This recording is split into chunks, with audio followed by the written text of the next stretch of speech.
So I just been told that he's in his office. If you want to start, we're ready. We'll just call him. Okay. Good morning, good afternoon, colleagues. This is Saurabh Sinha. I'm the Chief of Social Policy Section in the Economic Commission for Africa. A very warm welcome to all of you on the second day of this Global Compact on Migration, the regional meeting of the Global Compact on Migration and the regional meeting for Africa. We had a very, very productive and a very rich meeting yesterday with a lot of participation and engagement of the experts. And today we now shift to the ministerial meeting with the official opening. So I'm going to pass on the microphone to His Excellency, the Minister of Foreign Affairs of the Government of Morocco. Excellency, the mic is yours. Thank you very much. Madame la secrétaire exécutive de la Commission économique pour l'Afrique, ma chère Vera, Madame la commissaire à la santé, aux affaires humanitaires et au développement social de l'Union africaine, Dr Amira Fadel, Monsieur le directeur général de l'Organisation internationale pour l'immigration, mon cher ami Antonio Vitorino, Madame la ministre d'État de la République fédérale et démocratique d'Éthiopie, chargée de la diplomatie économique et des services consulaires, Monsieur le rapporteur spécial des Nations Unies sur les droits humains des migrants, Excellences, Mesdames et Messieurs. Nous souhaitions fortement que cette réunion se tienne en présentiel, mais la COVID-19 et ses variants en ont décidé autrement. Cela dit, pour virtuelle qu'elle soit, cette conférence n'en est pas moins concrète, à en juger par les travaux intéressants depuis le 26 août. Je voudrais donc remercier l'Organisation internationale pour l'immigration, la Commission économique pour l'Afrique et la Commission de l'Union africaine pour le déroulement réussi de cet événement important. Dès février 2020, le Maroc avait exprimé au plus haut niveau sa volonté d'accueillir cette conférence. En effet, Sa Majesté le roi Mohammed VI, dans le cadre de son mandat de leader sur la question de la migration en Afrique, l'a souligné dans son rapport au 33e sommet ordinaire de l'Union africaine. Cette conférence, nous l'avons conçue dans l'objectif d'examiner ensemble la mise en œuvre en Afrique du pacte de Marrakech et de consolider des conclusions pour enrichir le Forum international d'examen des migrations prévu l'année prochaine. Le segment ministériel qui nous réunit aujourd'hui vient effectivement couronner des travaux des experts de haut niveau et des différentes parties prenantes. Il nous appartient maintenant de consolider les progrès réalisés. Excellences, Mesdames et Messieurs, l'impact de la pandémie sur les migrations est indéniable. Si ces retombées économiques et sociales sont accentuées, la précarité des travailleurs migrants a aussi ralenti la mobilité d'une manière générale. La fermeture des frontières a asséché pour un temps les routes migratoires et rendu les traversées encore plus périlleuses. Mais il n'a pas pour autant détruit le commerce morbide des passeurs et autres marchands de misère. Du point de vue des gouvernements, la pandémie a sans nul doute complexifié la gouvernance migratoire. Mais il a eu ceci d'utile qu'il a souligné la centralité du pacte de Marrakech et rappelé à tous la pertinence universelle de ses objectifs. En effet, la crise a fortement souligné l'importance de la régularisation de la situation des migrants et la nécessité de garantir leur accès à la sécurité sociale et à la sécurité tout court. À la manière d'une mise en abîme, la migration en temps de pandémie s'est imposée comme une crise dans la crise, même si la migration n'est pas une crise, mais un phénomène structurellement durable. Car la pandémie s'arrêtera le plus rapidement possible, nous le souhaitons, mais la migration, elle, restera j'en suis convaincu. C'est pour cela aussi que la gouvernance de la migration ne répond pas et ne doit pas répondre à une gestion d'urgence, pas plus qu'il ne peut être délégué, externalisé ou sous-traité. C'est un terrain de responsabilité par excellence. Excellence, mesdames et messieurs, je ne saurais le dire dans des termes aussi justes que ceux de Sa Majesté le roi Mohammed VI dans son message à la conférence de Marrakech de décembre 2018, et je cite, « Le pacte mondial n'est pas une fin en soi. Il ne fait sens que par sa mise en œuvre effective. » Fin de citation. Ces paroles royales prouvent tout leur sens lorsque l'on sait que la migration en Afrique est d'abord régionale. C'est donc d'abord au niveau des États du continent, de chacune de ces sous-régions, qu'il doit être traité. C'est de là que vient la conscience précoce du Maroc qu'une mise en œuvre efficace du pacte de Marrakech au niveau régional commence à l'échelle nationale. En lançant sa stratégie nationale d'immigration et d'asile en 2013, le Maroc la voulait à la fois responsable et solidaire, à l'image de l'approche qu'il a défendue dans l'agenda africain pour la migration en janvier 2018 et le pacte mondial en décembre de la même année. Cette cohérence entre l'engagement national, régional et global est une manière de se rapprocher au plus près de l'objectif d'optimiser la migration au lieu de la combattre. De fait, et alors que la migration africaine est stigmatisée, surchargée de préjugés et associée à des conceptions binaires, l'Afrique s'est positionnée comme un acteur central de la mise en œuvre du pacte. Deux grandes mesures africaines récentes sont des marqueurs à cet égard. La première est la mise en place effective de l'Observatoire africain des migrations. Le 18 décembre 2020, à l'occasion de la Journée internationale des migrations, j'ai eu le plaisir d'inaugurer en présence de ma sœur, la commissaire Amir Al-Fadel, le siège de l'Observatoire à Rabat. Cette instance de l'UA, qui est la toute première à siéger au Maroc, est née d'une vision royale portée par l'agenda africain sur la migration. L'Observatoire est aussi une déclinaison directe du pacte de Marrakech, et en particulier de son objectif premier, qui est de collecter et d'utiliser des données précises qui serviront à l'élaboration de politiques fondées sur la connaissance des faits. La seconde mesure concerne la participation notoire de l'Afrique au Fonds multipartenaire de la migration, mécanisme mis en place en vue d'assister les pays dans la mise en œuvre du pacte. En effet, 16 des 39 projets, soit 41% du total des projets retenus pour financement, ont été soumis par des pays africains. L'Afrique s'est également distinguée avec 4 projets collectifs, donnant ainsi l'exemple d'une gestion régionale concertée que le pacte de Marrakech appelle de ses vœux. Excellences, mesdames et messieurs, je le dis avec toute la lucidité d'un pays conscient des défis et des opportunités de la migration. Nous ne devons pas nous laisser prendre dans les travers de la déshumanisation des migrants. Nous ne devons pas non plus nous laisser prendre dans la tendance de plus en plus visible au traitement de la migration comme un enjeu de politique sécuritaire exclusivement. Ne nous trompons pas de cible. La véritable anomalie n'est pas que des femmes et des hommes et des enfants fassent le choix difficile d'émigrer, mais que des passeurs exploitent leur vulnérabilité. Le véritable fléau, ce n'est pas la migration, mais la traite d'êtres humains et le trafic des migrants. Le véritable biais, c'est cet imaginaire faussé par les a priori, qui perçoit les migrants comme moins humains d'un côté que de l'autre d'une frontière. Le véritable écueil, c'est que les migrants soient les oubliés du développement, des pandémies et de l'équité sociale. Le véritable enjeu, en somme, c'est de faire en sorte que les migrants soient le véritable centre de gravité de politiques migratoires responsables, solidaires et conformes aux 23 objectifs du pacte. C'est là notre grand défi.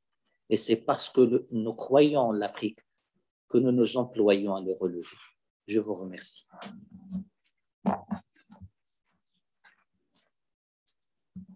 Je donne maintenant la parole à ma sœur Vera Songwe, sous-secrétaire générale et secrétaire exécutif de la CEA. Vera, vous avez la parole.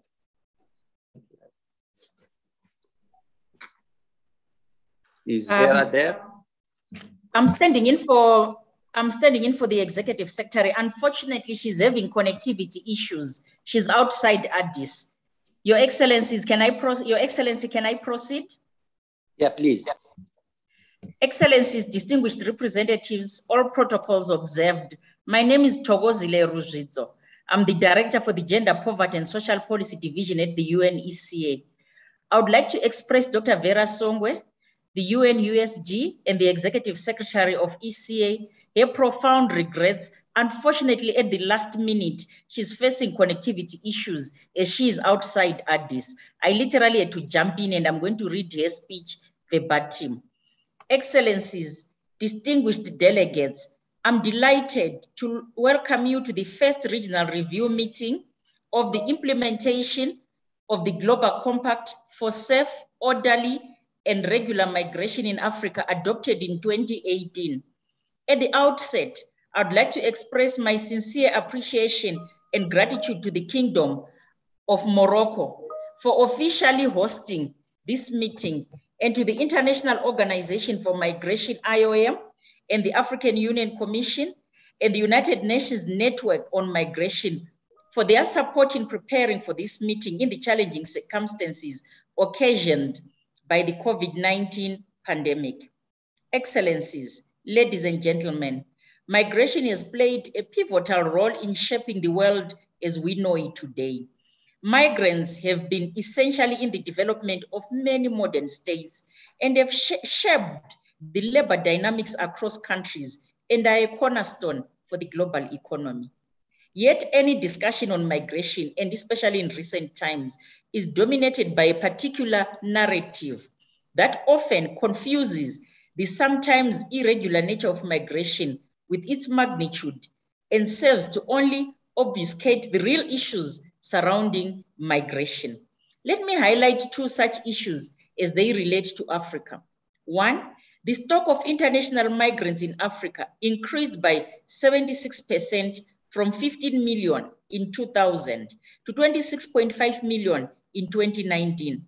However, the stock of international migrants in Africa represented only 2% of the total population of the continent in 2019, with most of these migrants, 75%, migrated only within the continent itself.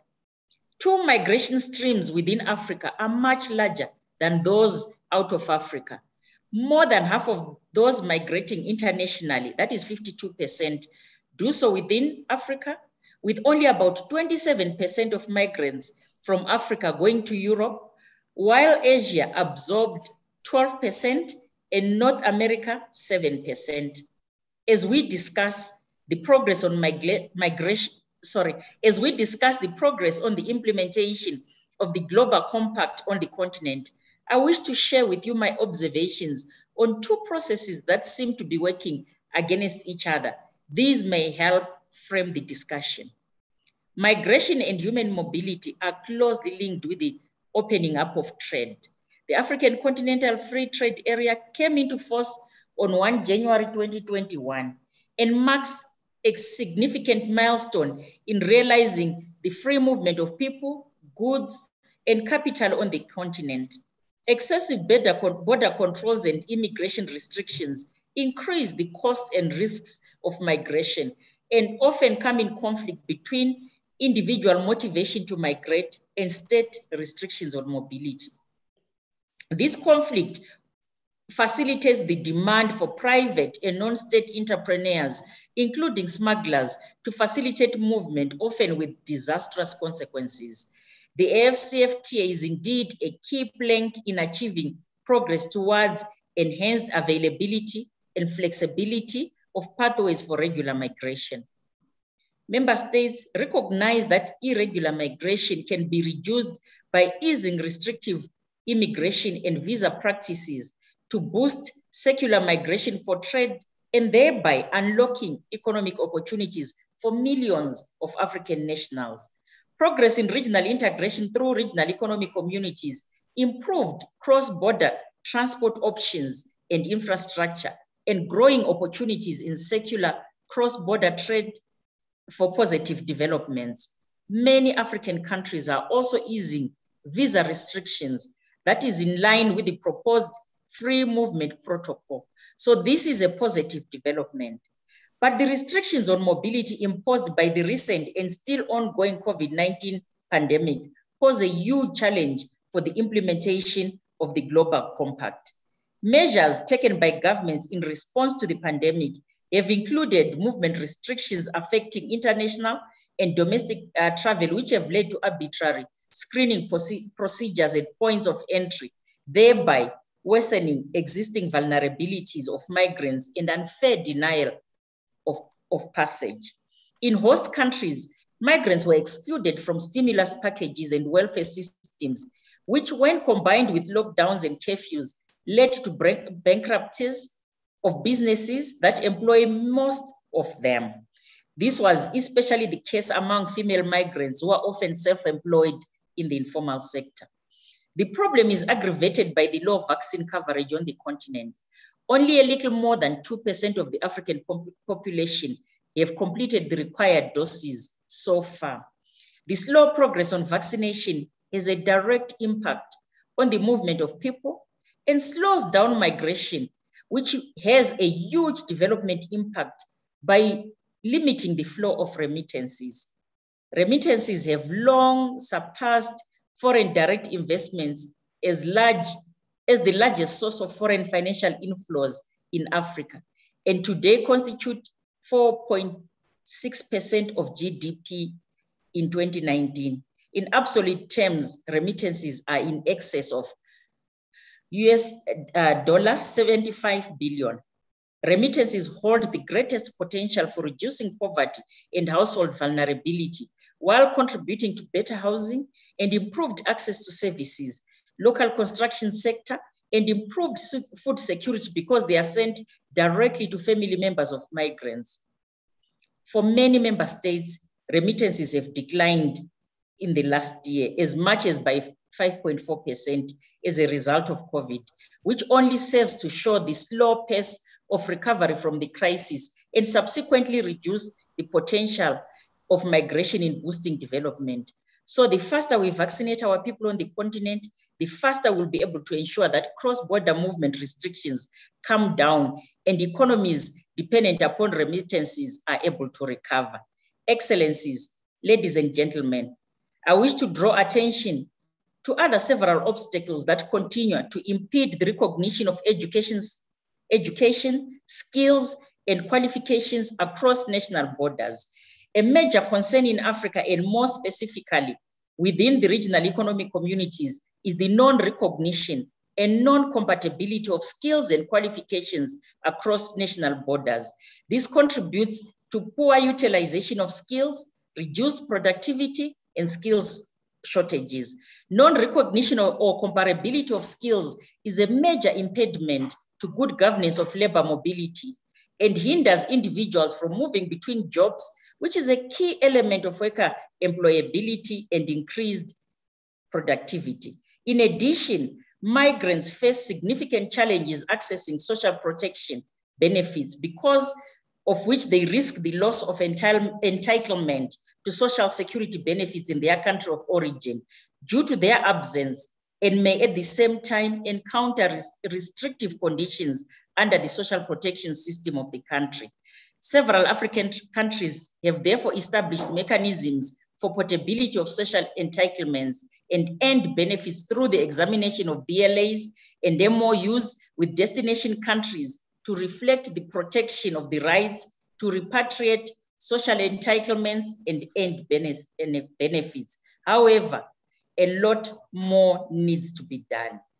These are some of the important issues that have been raised in the Continental Report to be tabled at the meeting and need our collective attention. At the ECA, we are committed and determined to further strengthen our collaboration with member states and sub-regional bodies in support of migration policy frameworks. At the same time, the ECA sub-regional offices continue to work closely with the regional economic communities to support and strengthen migration policies and actions, as well as regional programs in migration governance in line with the GCM objectives.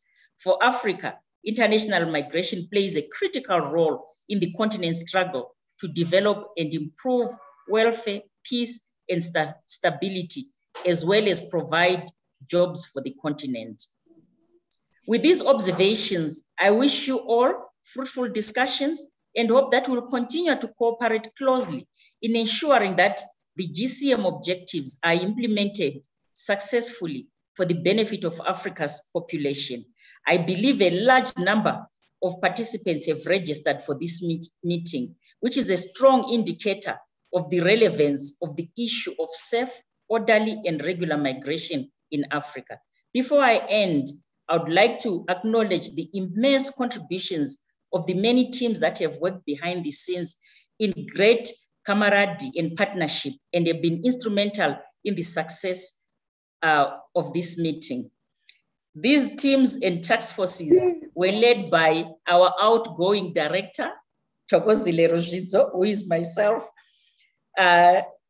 Tomorrow will be her first day out of retirement, and I hope she's here to enjoy the fruition of her efforts. Thank you. Thank you, Madam Director, for these statements on behalf of Vera Songwe.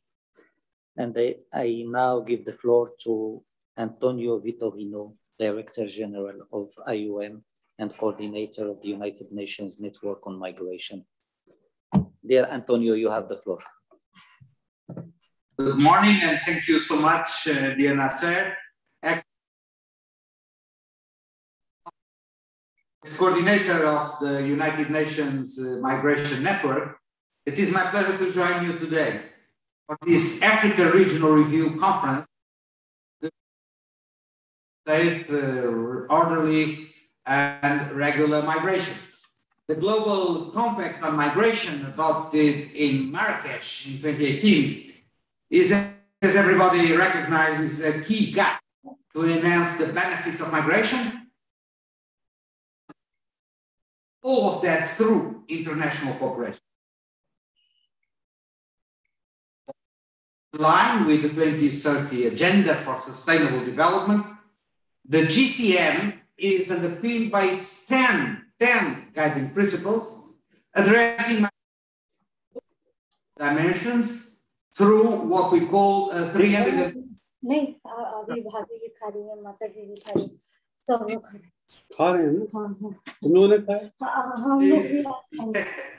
can you mute yourself, please? This review is the last of a series of regional discussions, all of them that fed into the International Migration Review Forum, took place in the first half of 2022. The United Nations Network on Migration, regional organizations, and I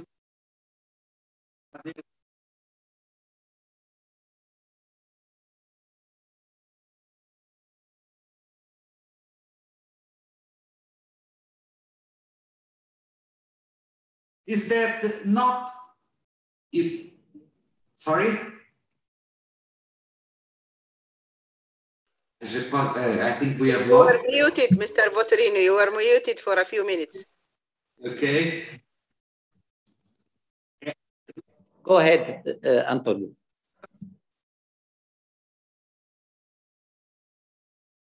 From the regional, no.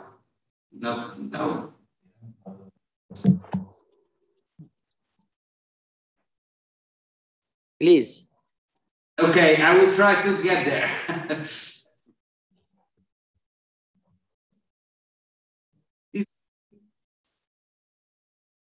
Not all GCM objectives have received the same level of attention by the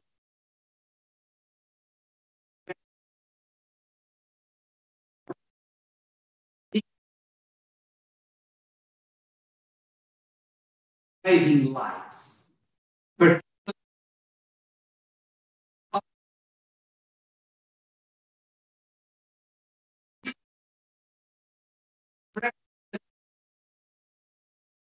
Antonio, there is a connection problem. We cannot hear your statement. So if I can go to Amira Fadel for her statement, while maybe we can arrange this connection problem, because what you are saying is very important, but we are not able to hear it.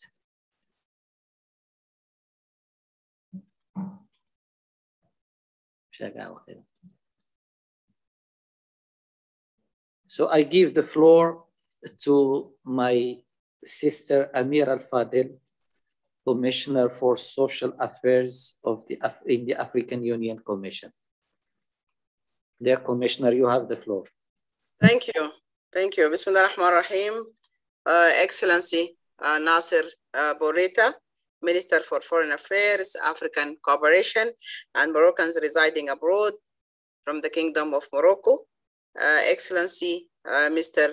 Boterino, Director General of IOM, my sister Tokozili is standing in for Vera Songwe, Mr. Philip Gonzalez Morales, UN Special Rapporteur on the Human Rights of Migrants, and Minister Sion, State Minister for Economic Diplomacy and Consular Services of Ethiopia. Excellencies, distinguished ladies and gentlemen, it's really my pleasure to join you to this important meeting to review the implementation of the Global Compact on safe, orderly, and regular migration in Africa. I also wish to thank the government of the Kingdom of Morocco for accepting to host this meeting in the continent. It was our wish also, to be physically in Morocco, but unfortunately, because of the COVID-19 and the complications of the COVID-19, this did not happen, but hopefully in the future, Mr. Bourita, we will have a physical meeting in Morocco. I wish also to express my sincere thanks and appreciation on behalf of the African Union to His Majesty, the King of Morocco, our AU champion for migration in Africa, and for the efforts exerted by the government in pushing the migration agenda on the continent level. Excellencies, ladies and gentlemen, the African Union Commission has been very active from the onset of the GCM process. We worked with all our partners, including ECA and IOM, to support our member states to actively engage in their contributions to the development of the initial text to the draft GCM. Through the Common African Position on the Global Compact on Migration, we consistently supported our African group in New York to actively engage in the international negotiations sessions of the final text of GCM. So we were part of all the processes in developing the GCM. We are very glad that through this effort, the final text reflected most of the issues that are close to our continent's migration agenda and aspirations in Africa. To further show our commitment and interest in the GCM, the chairperson of the African Union Commission, His Excellency Moussa Faki Mohammed, was personally present in the opening session of the International Conference on Migration that adopted the GCM in Marrakesh, Morocco in 2018. This was a clear sign that the Commission underscores the importance of the GCM in supporting our member states in strengthening migration governance in Africa from the highest level. Excellencies, ladies and gentlemen, I wish also to inform this meeting that the continent has made very commendable progress in the implementation of the GCM in Africa since its adoption in Morocco. Key among these efforts is the establishment and operationalizations of out of our 3 migration centers. Morocco, Mali, already operationalized, and Sudan is under process. I'm happy to inform this meeting that the African Observatory Center in Morocco is now operational and has started its work to support AU member states and RECs to collect and utilize this integrated migration data to inform policy development and implementation in Africa as per Objective 1 of the GCM. So this observatory speaks directly to Objective 1 of the GCM, and thank you to my brother, Minister Boreta. Together we launched this migration observatory on migration in December. Additionally, the African Center for the Study and Research in Migration in Mali has also been operationalized as well. This center will be critical in promoting research and capacity building to AU member states on migration governance and, by extension, the implementation of various objectives of the GCM. On its part, the Continental Operational Center in Sudan is in the final process of being operationalized to support our member states in addressing irregular migration and human trafficking, particularly the prevention of trafficking in persons and the smuggling of migrants in the continent. Excellencies, ladies and gentlemen, the Commission, working closely with our partners, has also developed a draft plan of action on the implementation of the GCM in Africa for our member states during the upcoming STC on migration and on refugees and IDPs in November 2021. This plan of action, it will be adopted on the ministerial level. It is our hope that once adopted by the STC, this plan of action will provide clear priorities and coordination framework on the implementation of the GCM in Africa in the coming years. This also will further help in addressing objectives 9 and 10 of the GCM. The Commission has also drafted policy documents on the prevention of trafficking in persons and the smuggling of migrants, particularly women and children in Africa. These policy documents, inspired by the rich policy text of the GCM, will support our member states in addressing the challenges associated with irregular migration in Africa. Excellencies, ladies and gentlemen, beside these efforts mentioned above, we still have a lot to do to be effectively implementing the GCM in the continent. We also have to appreciate the fact that the implementation of the GCM in Africa continues to face numerous challenges. For example, the lack of predictable resources by relevant states implementation agencies and the lack of capacity in these institutions has posed a huge challenge in the implementation processes. On the other hand, the emergence of the COVID-19 pandemic in the continent that has not only claimed many lives in the continent, but also shrunk the much available resources, has posed also a challenge in the implementation efforts of the GCM as well. And it's not only GCM, COVID-19 interrupted every part of our lives and is still happening with the lack of vaccines and the limited vaccines in Africa. That's mentioned by my sister Thokozile in her statement. We still face the challenges of COVID-19, and I'm sure we need a lot of efforts to overcome the economic hardships that's created by COVID-19 and to minimize the impact, the negative impacts of COVID-19 on our social, political, and economic lives in Africa. Excellencies, additionally, in some other instances, the lack of coordinated approach to support member states and RECs in the implementation processes at national and regional and continental levels. This is also a challenge. Excellencies, I would like to take the opportunity and to say that this forum therefore provides a unique opportunity for the continent to reflect on how best we can implement the Global Compact. Despite these numerous challenges, I mentioned a few of it, but we have numerous challenges that we are facing, including the COVID-19 pandemic. I think since the GCM is a living document, there is a need for all stakeholders to join efforts with member states and RECs in mobilizing necessary resources to build the capacity of relevant national institutions in effectively implementing the GCM in the continent. Also, member states should ensure that they leave no one behind in the planning and implementation process of the compact, since we all have a role to play. On our part as an African Union Commission, we will continue to have it as a priority, the implementation of this GCM in the continent. We will make sure that we will lead the implementation of the GCM in the continent in all its migration governance initiatives and programs. The Commission also will further intends to mobilize the necessary political support by all AU member states to prioritize GCM implementation within their national planning frameworks.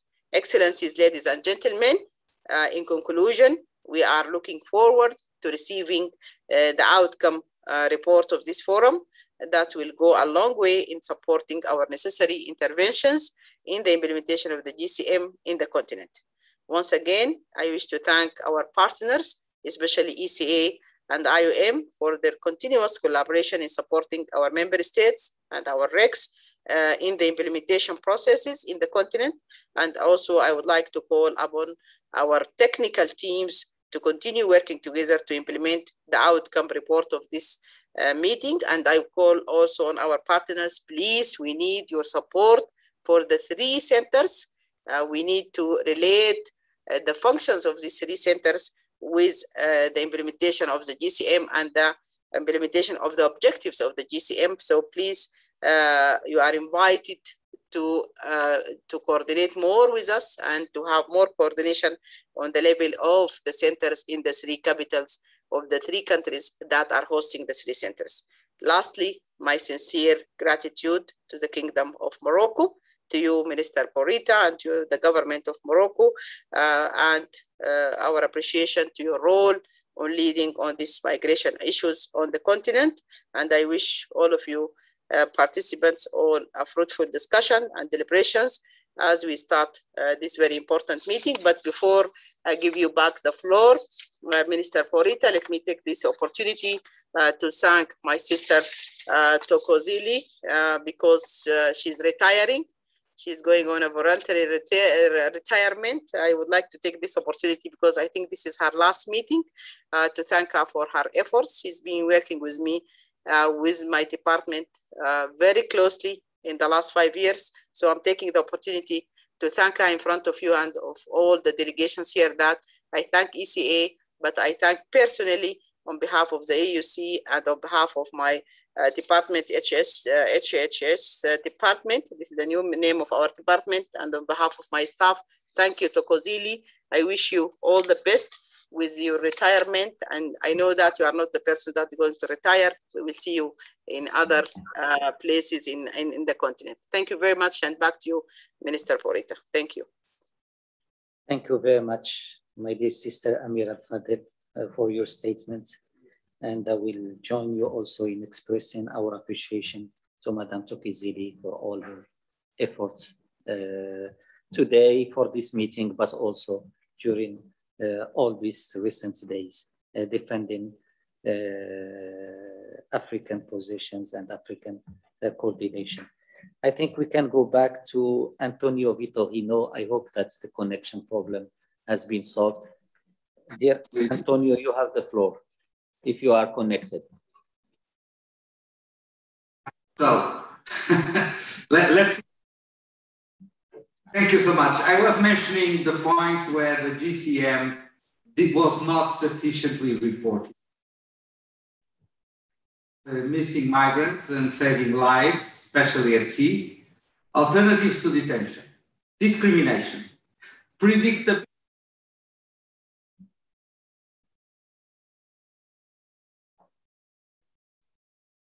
Those elements have not been implemented sufficiently at the level of the expectations. There might be several reasons for that, but at the 360-degree of the GCM is respected and promoted worldwide. And I hope that these 23 GCM objectives and how best to move towards their full implementation. As it has already been said,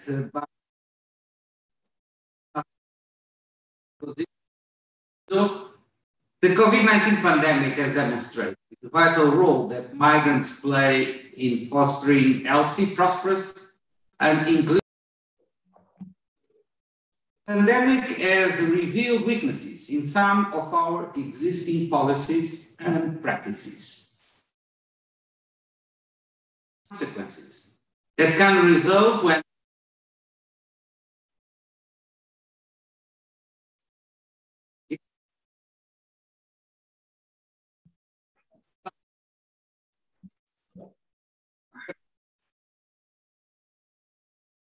for trade, for human connections, for livelihoods.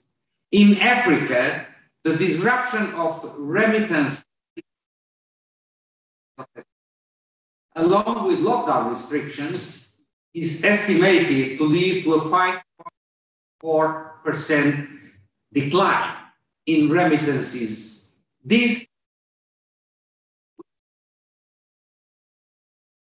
billion US dollars. Furthermore, the inability of governments to register and renew documents in countries of destination has left many migrants in precarious situations in host countries, risking detention. The COVID-19 pandemic has resulted in some governments in Africa extending basic services, including health, to migrants. 19 will guide us from the pandemic to plan our future and more to realizing the Sustainable Development Goals. But of course, the key issue is to guarantee fair and equal access to vaccination in Africa. And the figures that we have in front of us, that when comparing the developed world with the developing world, shows that there is a huge amount of in front of us. I believe that the 23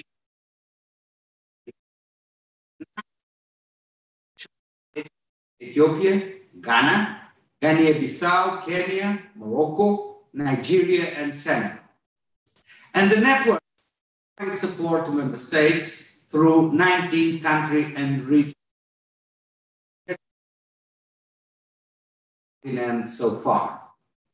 And I am pleased that program implementation funded by has already started, as Minister Buriti has mentioned.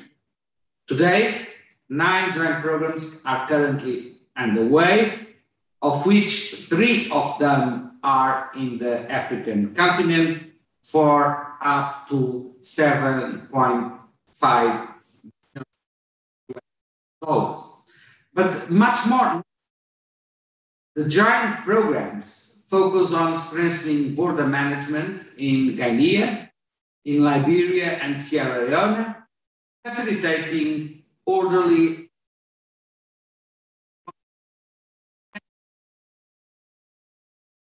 in Northeast Africa,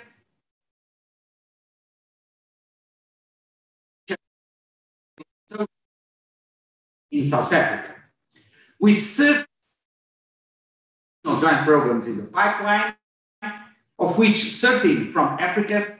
The fund is definitely poised to do more, but we need to make sure that necessary funding available. And here I would like to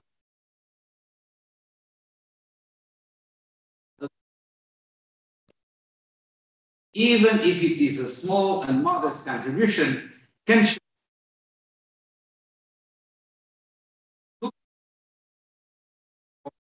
the shared responsibility in addressing the challenges.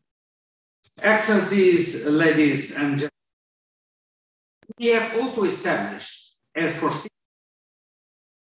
the Migration Network Hub. The Network Hub is a one-stop shop for assessing good practices and facilitating peer-to-peer implementation. It offers a virtual meeting of stakeholders, regional organizations, and UN colleagues to engage in key areas. From my side, as coordinator, I want to thank the Kingdom of Morocco for hosting this meeting. Of course, we all wish at this moment, but I don't lose the expectation that it will be possible. I want to thank the African Economic Commission and the African for their cooperation. And I look forward to our discussions and assure you, all of you, of the steadfast support of IOM in our collective efforts to implement the global safe, orderly, and regular migration. Thank you so much, Minister. Thank you very much, Mr. Director General. And I hope your important statements will be also circulated because of some problems of connection to benefit from all the important elements it has contained. I give the floor now to Mr. Felipe Gonzalez Morales, UN Special Rapporteur on the Human Rights of Migrants. Mr. Rapporteur, you have the floor. Thanks, Minister Burita, distinguished authorities, distinguished participants. I thank the invitation to participate at this African Regional Review on the implementation of the Global Compact for Migration. The Global Compact is a landmark initiative in the development of a multilateral approach in migration. Migration cannot be addressed by each country in isolation, but requires instead a collaborative approach by states, UN agencies, the civil society, and other stakeholders. The adoption of the Global Compact for Migration was indeed the outcome of such a collaborative work. Over the last months, in my capacity as United Nations Special Rapporteur on the Human Rights of Migrants, I have had the opportunity to participate at all regional reviews: Central Asia and Europe, Asia Pacific, Arab countries, and Latin America and the Caribbean.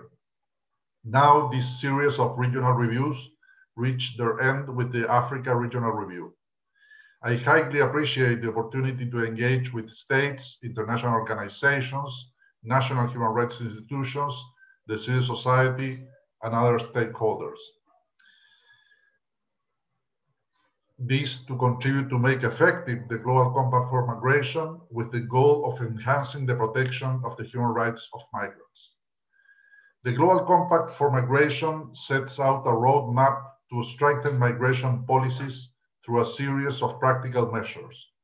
It provides a wide range of alternatives to enhance migration policies. Addressing its implementation at the regional level will contribute to compare experiences among countries, to learn from each other's experiences, and to enhance regional actions in regard to migration policies and measures. Regional dynamics is crucial for achieving the Global Compact objectives. As part of the activities of my mandate, I engaged actively throughout the process of the preparation of the Global Compact for Migration and have been working since its adoption to contribute to its effectiveness through different means of implementation. I do so with a human rights-based, gender-responsive, and child-sensitive understanding of the Compact.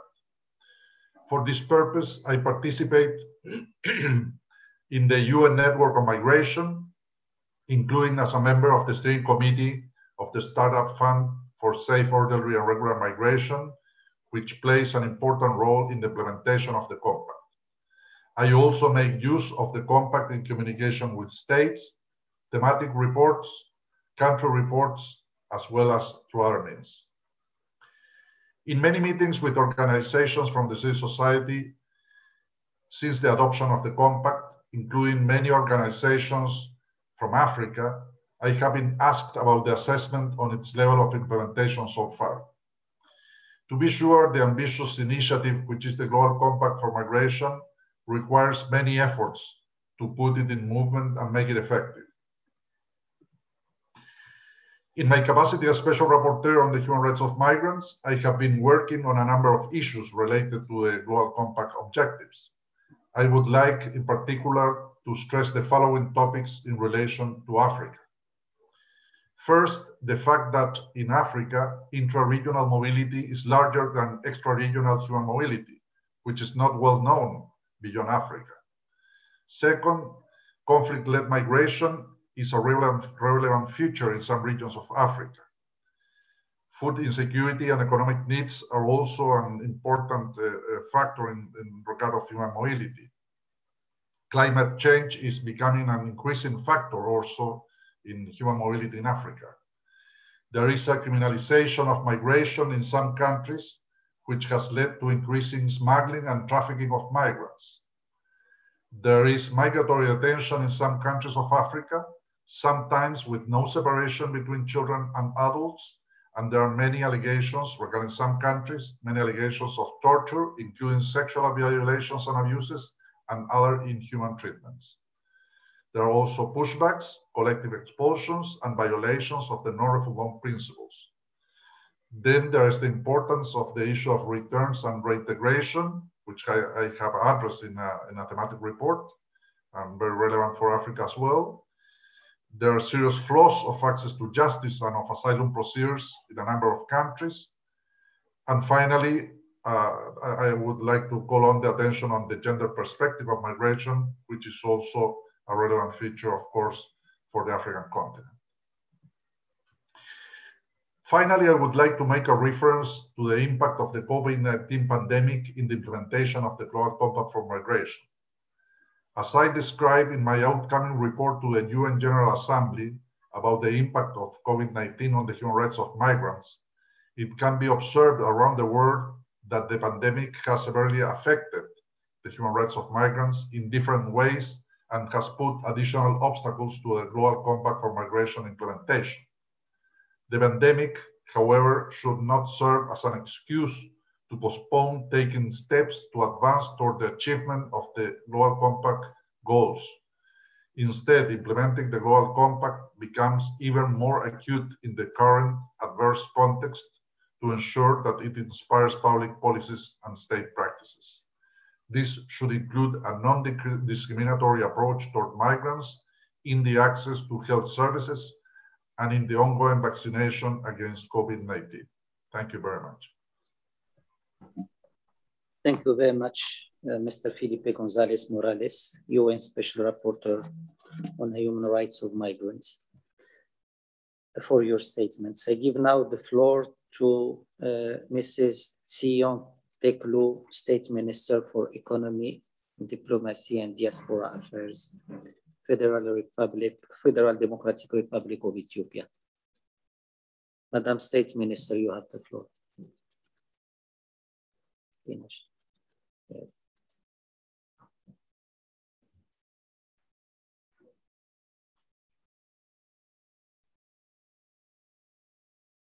Please.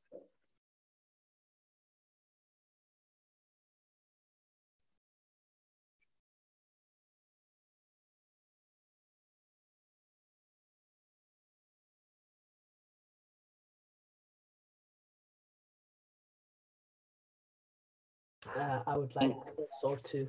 Please. Okay. Vera Song, Executive Secretary of the Economic Commission for Africa. Your Excellency, Mr. Antonio Vitorino, Director General of the International Organization for Migration. Your Excellency, Ms. Amira El Fadil, Commissioner of the Social Commission of the African Union. Mr. Felipe González Morales, UN Special Rapporteur on Human Rights and Migrants. Distinguished participants, ladies and gentlemen, I would like to begin by thanking His Excellency Mr. Nasser, our host, for inviting the Deputy Prime Minister and Minister of Foreign Affairs of the Federal Democratic Republic of Ethiopia, His Excellency Ato Demek Amekonnen, whom I have the honor to represent today.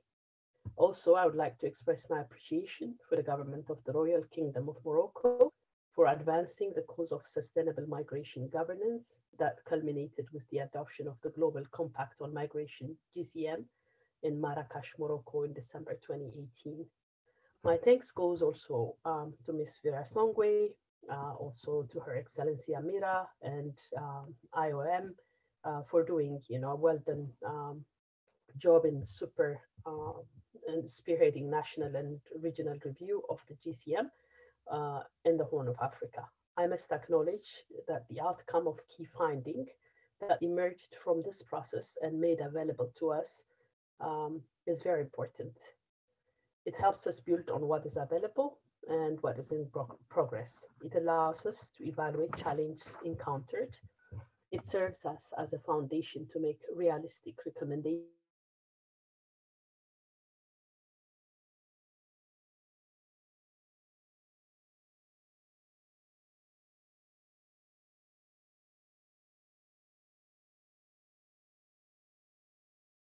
process of the GCM. And the GCM ensures, by and large, the same track record with the rest of the Horn of Africa. The Ethiopian government appreciates the relative progresses made in achieving some of the GCM objectives. We would like to reaffirm our commitment in making GCM a success, acknowledging there is yet much more to do. I can assure you that Ethiopia is committed to respond to the calls made in the document. In fact, we are building a culture of making migration inseparable to the notion of safety, of order, and of regularity. The beginning of our journey has been promising, and we commit to build on it.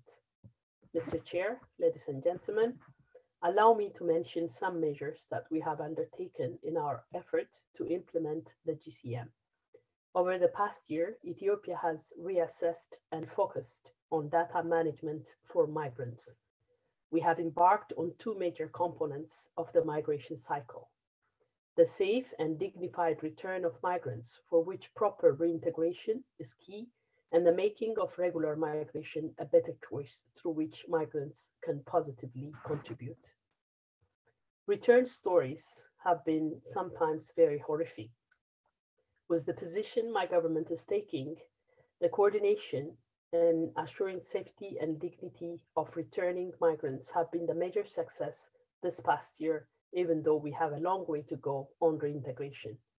A migrant returning safely and with dignity is likely to choose regular migration over being smuggled. We also have reviewed our overseas employment law to be in the best interest of our migrants and that of our nation. We have entered into bilateral labor agreements with the main destination countries of the Gulf Cooperation Council. The same effort focusing on global demand has been extended to engage more countries despite the COVID-19 challenge. With regards to the GCM Objective 16, 18, 19 dealing with social and financial inclusion of the migrants and promotion of contribution of migrants to sustainable development, Ethiopia has focused on the smooth coordination of all stakeholders to best serve this objective. This coordination is about assuring safe and dignified voluntary return with reintegration at the center, job creation for returnees locally and overseas for migrants, ensuring legal migration through immigration, and the full involvement of law enforcement in protecting migrants and bringing smugglers to justice. Through this type of coordination, local communities are encouraged to engage in reintegration. Diaspora investment is well promoted, and diaspora knowledge and technology transfer is taking place. There is a strong view in Ethiopia that addressing the root cause of illegal migration is key to promote regular migration and reduce vulnerability of migrants as set forth in the Objective 2 and 7 of the GCM respectively, calling for a strong commitment of countries to minimize adverse drivers and structural factors that compel people to leave their country of origin. In line with this policy, Ethiopia has put in place tougher legislations against human trafficking and smuggling of migrants. Side by side, programs of awareness creation on irregular migration are being undertaken at community level. The Ethiopian government calls for a coordinated effort to fully implement bilateral labor agreements signed with the GCC countries. In some cases, the rights of Ethiopian migrants workers are still far from being fully respected in accordance with the agreements, but most of all in line with the international human rights laws, which are the foundation of the GCM. We also call for the Secretary General of the United Nations, joined by the African Union and other regional bodies, reiterate the valid and active appeal to all countries hosting migrants to refrain from mass expulsion of migrants in times of COVID-19 pandemics. We deplore the fact that some countries have remained destination countries where Ethiopian migrants workers find themselves in a situation of mass expulsion, regardless of regularity or irregularity of their situation. In this regard, mentions can be made by the pre-departure detention conditions of Ethiopian migrants in Saudi Arabia, which is far from meeting the expected standard as sought in Objective 21 of the GCM, obligating countries to facilitating safe and dignified return. Mass expulsions are not to the benefit of anyone. It aggravates the entire situation because of its disorganized nature. It's costly, it hurts the sending country, the receiving country, as well as the migrants themselves. Safety and dignity should be a non-compromise for returns with proper reintegration at the center. Migrants should be the core for our migration decision. And let's not forget that we have an obligation for migrants' safety and dignity.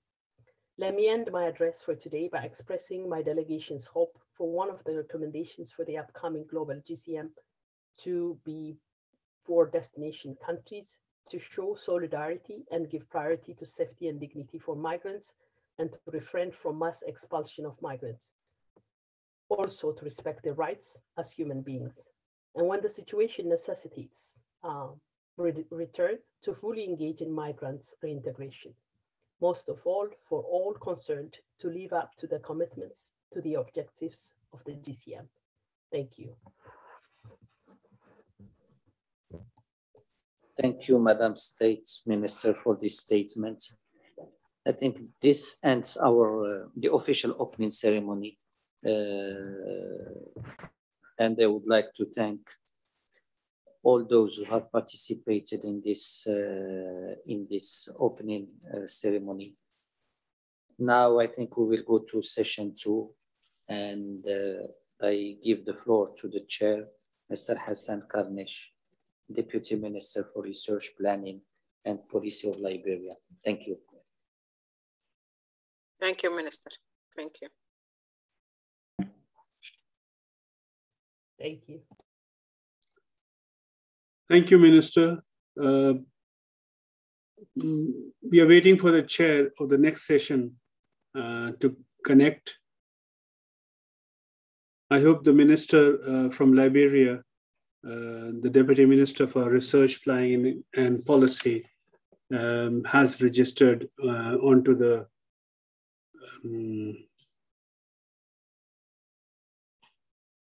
connection of this.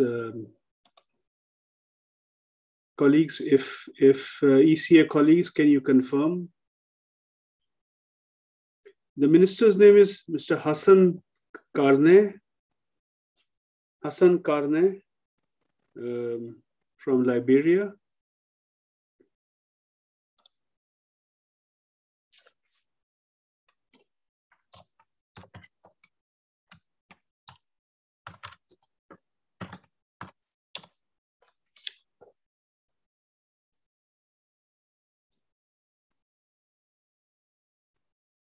And we have the rapporteur as Mrs. Clintio Margaret Yolbi Kone from Côte d'Ivoire. And now we are moving into the 2 sessions that include statements from member states. And we have a total of 23 or 24 member states who have expressed their desire to make statements in this meeting. And so these 2 sessions are organized in a way as to accommodate the member states. So this session is to be chaired by the Deputy Minister for Research, Planning and Policy. And we are awaiting Mr. Hassan Karne to get connected. My colleagues in ECA are trying to get the chair connected. But we also have the rapporteur. The rapporteur can be connected. She's from Côte d'Ivoire. Is Mrs. Clintio Margarito Yolbi Kone here? And then we have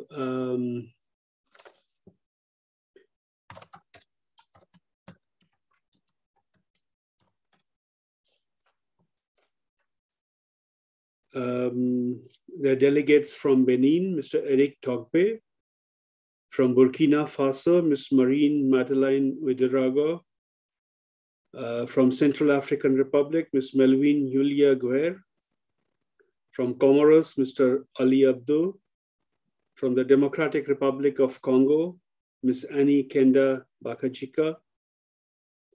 The Honorable Minister of Interior, Honorable Said Nu Hassan from Djibouti. His Excellency Ambassador Hamdi Loza from Egypt. Mr. Mogos Mekonnen from Ethiopia. Ms. Bintu Gassama, the Deputy Permanent Secretary for Gender in the Ministry of Agriculture from the Gambia. Ms. Hawa Issa from Ghana, and Ms. Mama Alisate Bongura from the Republic of Guinea. I am reading out these names to encourage and to ensure that they are able to quickly get and be registered as panelists so that we can get started on the next session as soon as this is organized.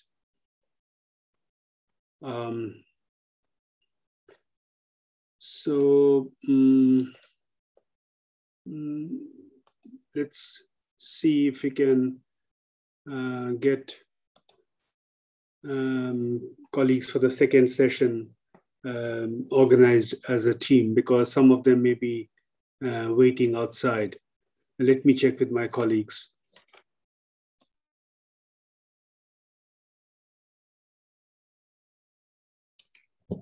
And I'll read the list once again. So colleagues, please, when you hear your name, can you raise your hand so that the technical team can know whom to pull into the panel, colleagues. So I'm going to read out the names very slowly. We have Mr. Hassan Karne from Liberia. He's the chair. Mrs. Clintio Margarita Yoli Bikone from Côte d'Ivoire. Mr. Eric Togbe from Benin. Ms. Marie Madeleine Uderago from Burkina Faso. Ms. Melvin Yulia Guer from the Central African Republic. Mr. Ali Abdu from Comoro. Ms. Annie Kenda Bakajika from the Democratic Republic of Congo.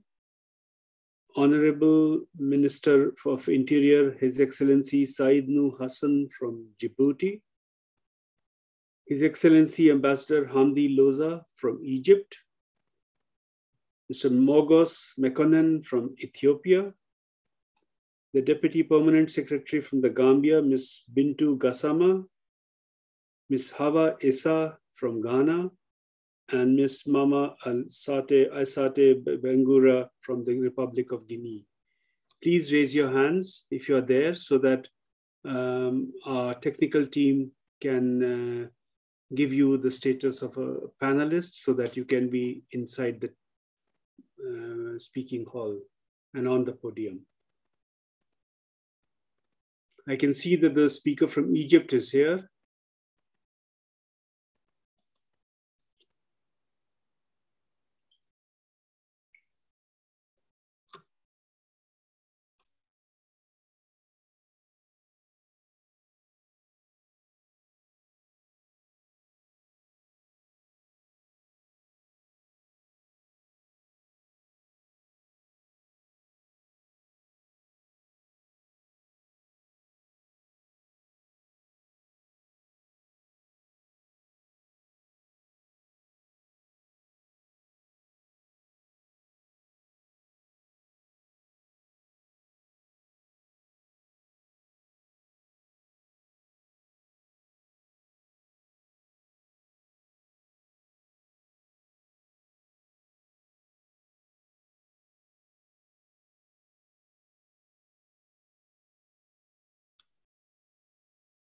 My apologies, colleagues. We are trying to put this session panelists together, and once they are in, we will just get started. So my apologies. Just give us maybe 3 minutes, and then we'll get started. Thank you.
In the meantime, can I also go over the next session participants so that we can all club them together? That might be a better option since there are some people who have not yet registered.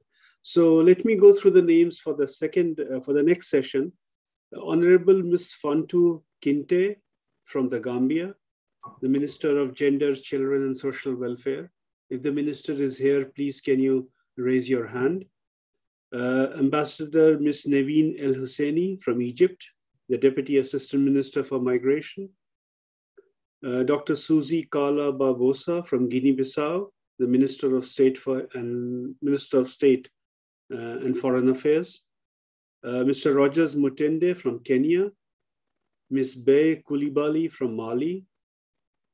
Ms. Anjani Nursimulu from Mauritius, Mr. Mahamadou Buhari from Niger, Ambassador Aide Akineremi from Nigeria. My apologies if I'm not getting your name correct.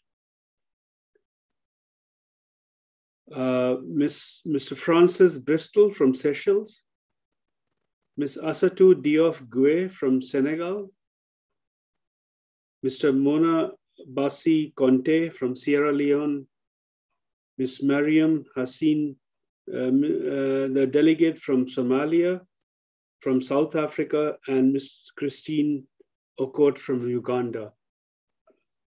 If you can raise your hands so that we know, and then one option might be that we club the two sessions together and then we can start the proceedings. So,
I've been informed by my technical team that when the when the participants are upgraded as panelists, they need to click on the accept button to be able to enter onto the podium.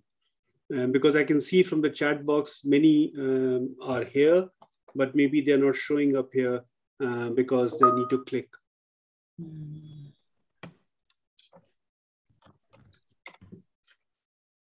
So I think many colleagues are here, many participants are here, I can see many countries are represented.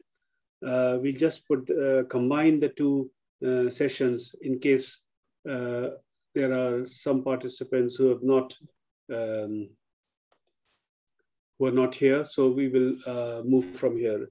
I can see that the participant from Egypt is here.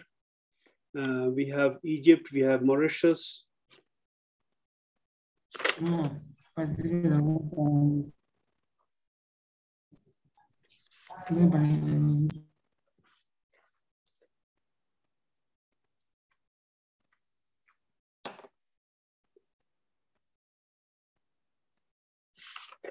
Minister Fatou Kinte from Gambia, from the Gambia. Thank you for confirming.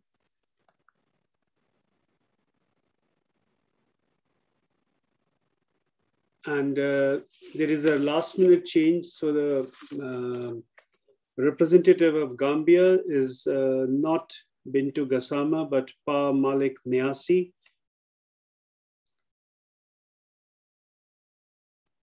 But we have Gambia is represented. So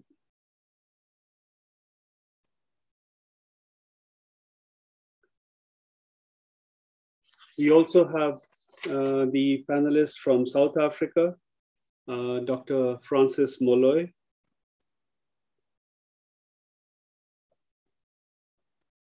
So in the interest of time, we are going to put this group together. I think they're there.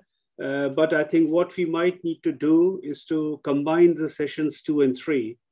And so if I can request Minister Fatou Kinte, the Honorable Minister from Gambia, Minister of Gender, Children and Social Welfare, you were to chair session 3. Can you chair the combined session 2 and 3, please?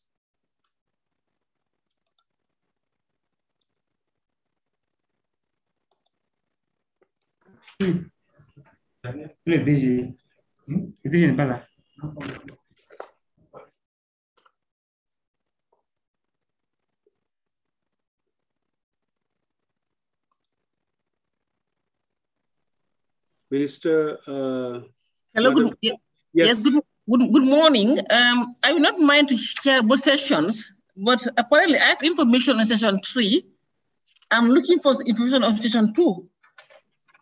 Yes, that's correct. But because some of the participants have not come, we were thinking of combining sessions 2 and 3, if that is okay with you, Minister. Actually, I don't mind. What I'm saying is that I have information on session 3, but not session 2. So I'm now going through the papers to look for session 2. Yes, and okay, we'll support. Okay, yes. Okay, now yes. I've seen it here. Okay. Yeah, now I've seen it here. Thank you. Okay, Thank I you. just want to clarify, because for session 2, we have statements by member states and stakeholders. Am I right? Yes, you have from Benin, Mr. Eric Togbe is here. Yes. He's here. And we also have the delegate from Comoros, Mr. Ali Abdul. Okay, just wait a minute. Delegate from Comoros, which number is that? Number 4. Yes. And which delegate do we have on the session 2? Yeah, number 4 in session 2. Oh, these are the only 2 we have for session 2? No, we have the ambassador from Ambassador Hamdi Loza from Egypt. Okay, yes, okay. And we have Ms. Pa Malik Niasi from the Gambia. The name has changed from Bintu Gassama. Yes, I understand. It has been changed. Okay, Pa Malik Niasi. So these are the 4. These are the 4 panelists. The 4 panelists for session 2. Am I right? Yes, so far. And so far. If others come, we will inform you. Yes, please, yeah. And if I can confirm, and if Ms. Naveen El Husseini is here, Ambassador Naveen El Husseini from Egypt, if you are here, can you step in as a rapporteur for the combined session, please?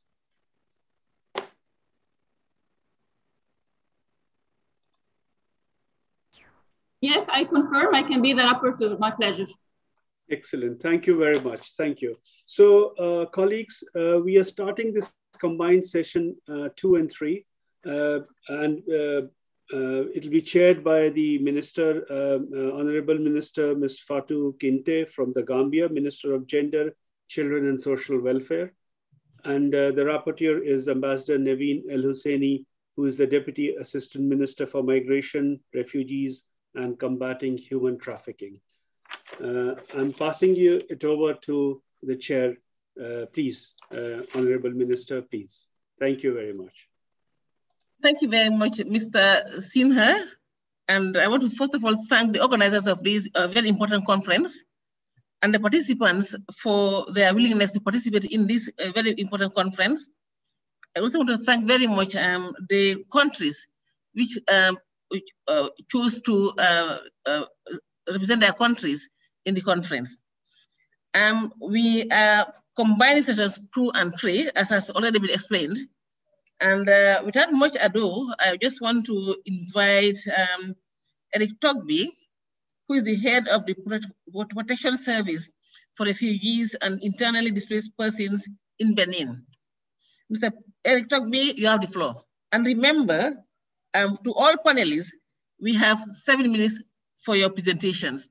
So let's try to be as brief as possible so that we can have enough time to move into the third session. And as mentioned earlier, we have a number of panelists who have opted to speak in this session. As they log in, we'll be giving them time and opportunity to deliver their statements. So Mr. Eric, please, you have 7 minutes. Thank you very much.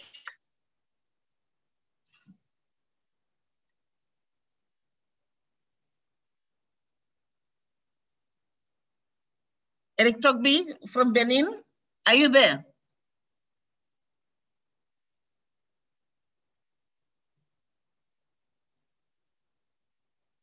Eric Togby from Benin?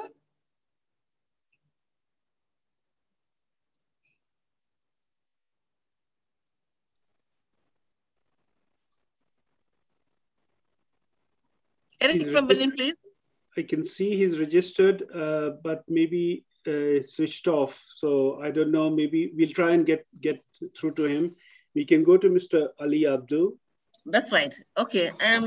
While we are still trying to get hold of Mr. Eric Togby, I have the honor to invite Ali Abdu, who's the focal person or focal point for migration from Comoros. Ali Abdu, you have the floor.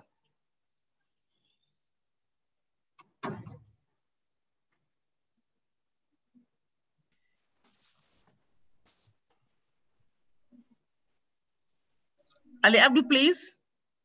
Yes. Yes, Ali, you have the floor. You have 7 minutes. Oui, bonjour tout le monde. Est-ce que tout le monde m'entend?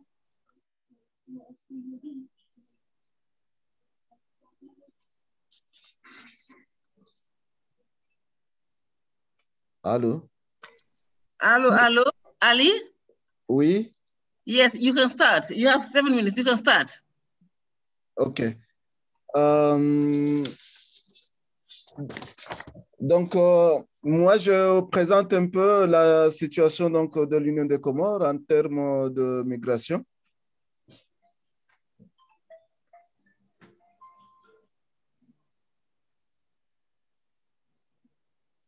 It's okay? Yes, go ahead. Yes, go ahead. Yes. OK. Donc, pour l'examen régional, j'ai l'honneur de vous informer que l'Union des Comores, depuis 2018, que le président Zali a participé à la signature donc, du pacte mondial à Marrakech. Le gouvernement de l'Union des Comores a pris beaucoup d'initiatives pour améliorer la gouvernance de l'immigration donc, dans le pays. Pour cela, effectivement, parce que effectivement, nous avons déjà adhéré aux normes internationales donc, qui donnent de la garantie de droits aux migrants. Donc, nous avons... C'est bon? Je continue?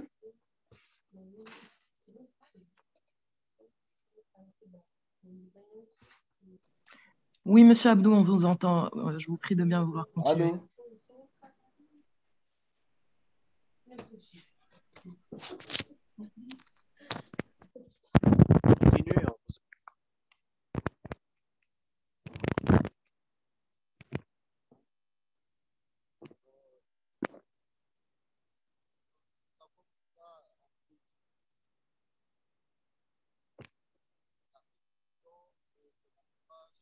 Yes, Ali, you can go ahead. It's complicated.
Bonjour Monsieur Abdou, je ne sais pas si vous pouvez nous entendre, mais le son est très mauvais. Je vous prie de bien vouloir peut-être rafraîchir votre connexion et nous rejoindre pour votre discours.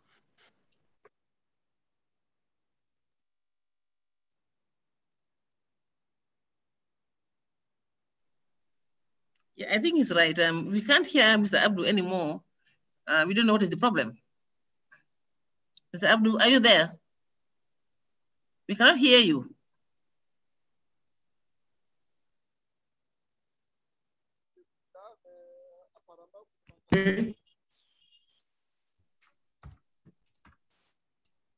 Allô, vous me recevez? I think there is a technical problem. Mr. Abdou, we can't hear you. Allô, vous me recevez? Je vous entends. Vous m'entendez? Allô? Okay, yes, now we can hear you. Now we can hear you.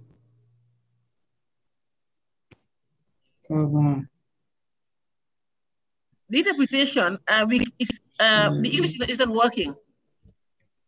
The interpretation, the English is not working. I'm not hearing anything. Ms. Kinte, I think it's Mr. Togbe from Benin who is speaking right now. Okay, okay. Maybe we can give the floor to Mr. Hamdi Loza, who's ready, while Mr. Abdou and Mr. Togbe try again with their connection. Okay, I think that's fine. Since they're still struggling with the connection, we can now move to, no, we ask for if Mr. Eric Togbe around. Otherwise, we can move to Ambassador Hamdi Loza from Egypt. Ambassador, you have the floor. Thank you, Honorable Minister. It's a pleasure to take part in this review conference of the Global Compact on Migration. I would like to express my appreciation to UN ECA, the IOM as coordinator of the United Nations Network on Migration, and the African Union Commission for their joint efforts to organize this meeting. According to the vision and guiding principles of the Global Compact, common understanding, shared responsibilities, and unity of purpose regarding migration will make it work for all. Yet, in practice, in the past 2 years, we are seeing that a deficit in commitment to these principles on the global level exists. Contrary to the prevailing narrative that focuses on irregular migration of Africans to Europe, most African migrants move within our continent. It is worth noting that the context in which migration within or outside the continent takes place is becoming increasingly challenging due to the socio-economic impact of the outbreak of the COVID-19 pandemic. Many migrant workers had to return to their home countries where the already saturated job market was unable to absorb them. There was also a significant drop of remittances, which constitute a major source of foreign currency in many of our countries.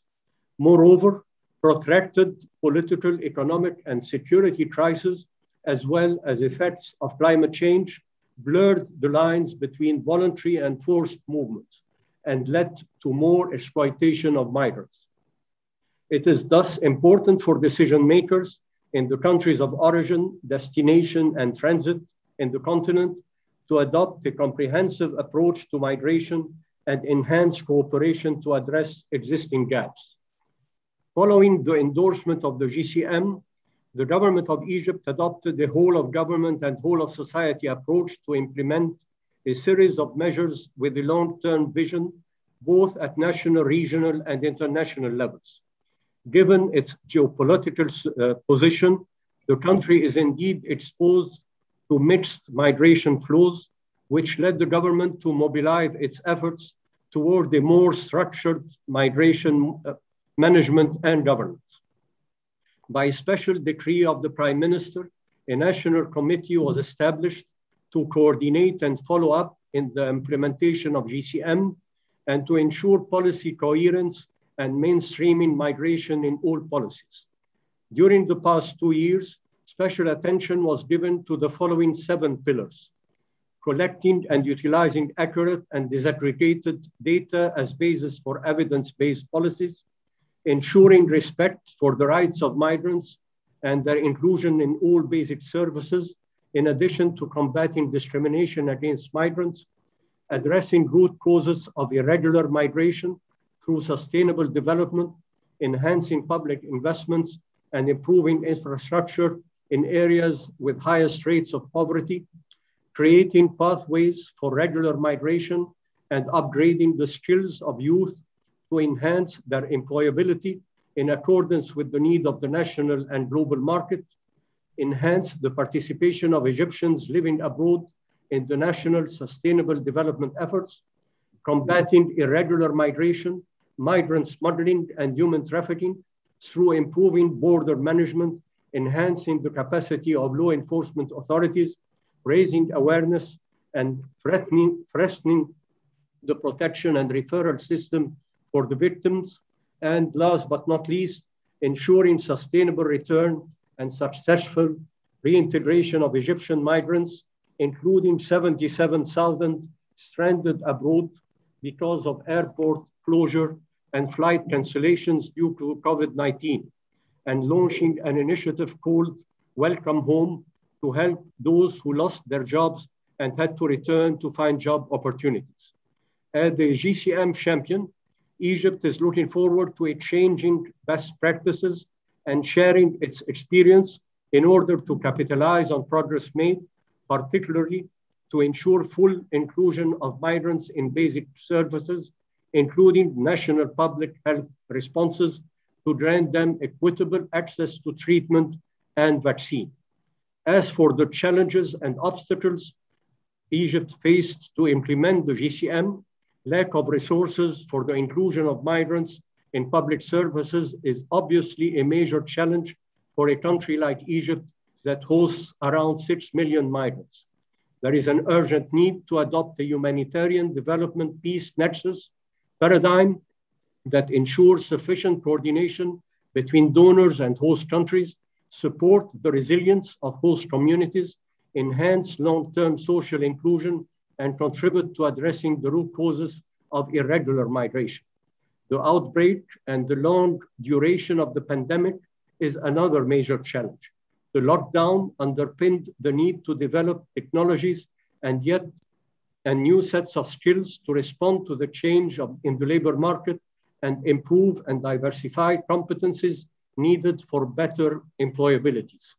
Combating criminal transitional networks involved in smuggling and trafficking in person is a third challenge that requires more training on identification techniques and on protection of victims, in addition to enhancing the existing referral mechanism for victims of trafficking. This would address any existing gaps related to border management in the region. As many other countries face similar challenges, we need to work together to enhance migration governance. Cooperation to implement the Global Compact has never been more pressing than it is now. Thank you, Madam Chair. Thank you very much, Ambassador, Your Excellency, Ambassador Hamdi Loza. His deliberation, I just want to summarize.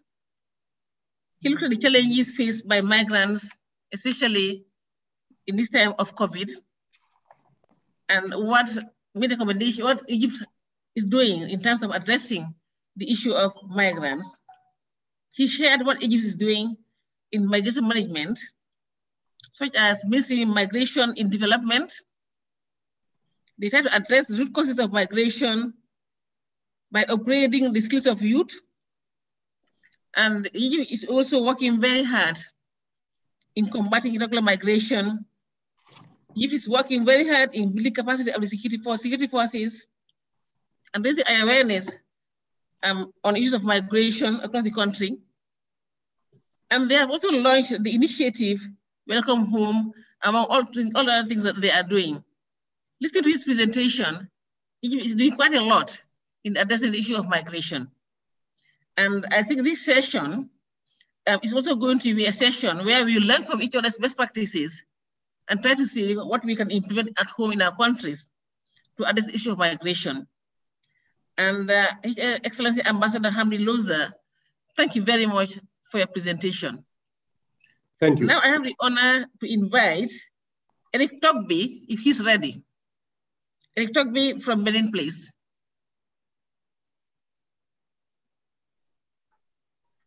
In his absence, Bonjour, I want to madame. come back. Bonjour, vous me recevez? Oui, Monsieur Togbe, on vous entend bien. Je vous remercie merci beaucoup. Je vous remercie. Je dis bonjour à tout le monde. J'ai connu des difficultés pour avoir accès à la plateforme, donc j'ai pu prendre seulement la conférence en vol. Je n'ai pas pu suivre le début de la séance. Également, ce qui m'est demandé, je voulais aussi bien comprendre, sinon ce n'est pas pour parler de la politique. Je peux dire que le Bénin est en train de vouloir valider son document de politique nationale. Le processus, je peux rappeler que le processus a commencé depuis 2018 où il a été installé un comité pluriministériel pour s'occuper ou pour se pencher sur ces questions-là qui rentrent en compte dans le développement du pays. Dans le cadre de l'élaboration de ce document, plusieurs ateliers de sous-comités ont eu lieu, précisément les comités de suivi, un instant, plusieurs comités ont eu lieu avec le soutien de l'OIM, il faut préciser le soutien du bureau de l'OIM, plusieurs ateliers ont eu lieu et le document a été validé. Ce document validé est transmis actuellement en Conseil des ministres. Donc, le gouvernement du Bénin a opté pour un séminaire pour en discuter du fond du document avant de procéder à son adoption. Donc, la vision que le Bénin a pour la politique migratoire consiste un instant,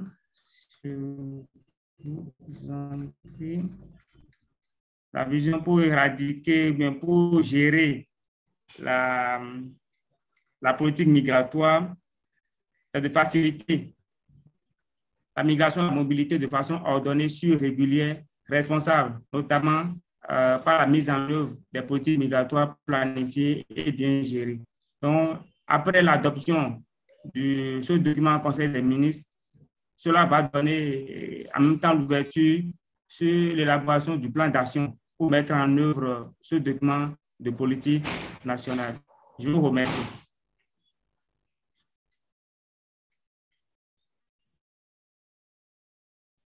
Allô, vous me recevez?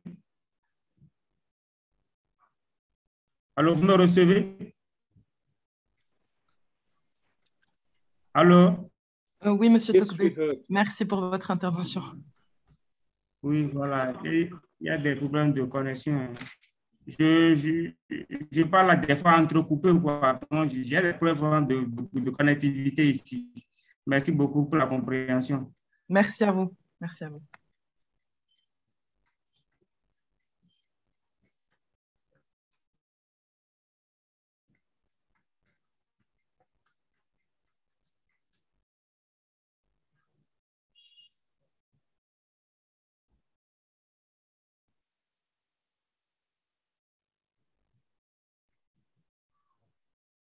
Alors, je peux continuer? Oui, monsieur Tokbe. Oui, monsieur Tokbe, continuez, s'il vous plaît. Merci beaucoup. Merci beaucoup. Les changements attendus comme vision, il est attendu à long terme dans la mise en œuvre de la présente politique, de la politique migratoire du Bénin, un accroissement de la contribution de la migration au développement durable. La vision de la politique est énoncée comme suit. À l'horizon 2030, le Bénin est un pays où la migration légale, intelligente et innovante constitue un levier de développement durable. Cela repose évidemment sur la conviction qu'une migration bien gérée est un gage de développement économique et social.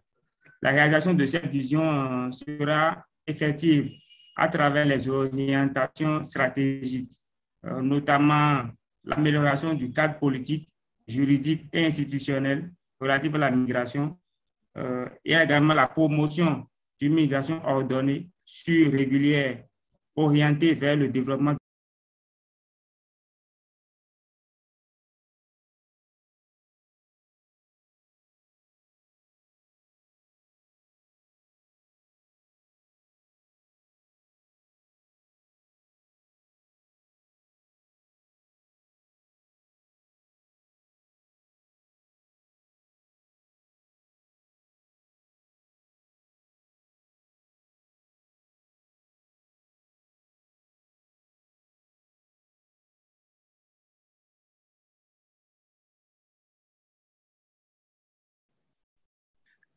Staurab, I think we lost Mr. Tokbe and the chair. Yes, I've noticed that as well. I see we have another representative from the Gambia and Guinea-Bissau. Maybe we can give them the floor if that's okay while waiting for Madam the Chair. And yes, yes, we can do that. And Mr. Togbe, I don't think he's been able to complete his statement. So we have a number of people who are here. Merci. Merci beaucoup. Merci beaucoup. J'ai pour quelques minutes encore. Je peux poursuivre mon intervention? Monsieur Togbe, malheureusement, votre connexion n'est pas assez stable et le son n'est pas très clair. Est-ce que je pourrais vous demander de peut-être changer, essayer de trouver une connexion plus stable pour qu'on puisse vous écouter?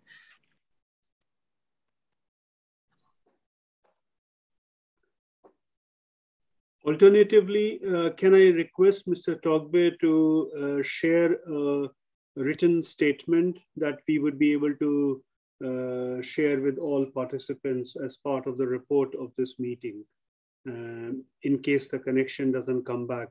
What I propose is that we will give an opportunity to Mr. Togbe at the end of this meeting. If by then, if the connection is stable, maybe he can complete the statement. Otherwise, we will have a written statement like we are having for other people, and that will be shared with everyone. Je peux poursuivre? Monsieur Togbe, je vais vous demander de bien vouloir partager avec nous peut-être une version écrite de votre intervention. Malheureusement, la connexion ne nous permet pas de vous écouter clairement. Ok, ok. Merci beaucoup. Merci beaucoup, merci beaucoup. Merci beaucoup, merci beaucoup. Tout à l'heure, je le partage direct.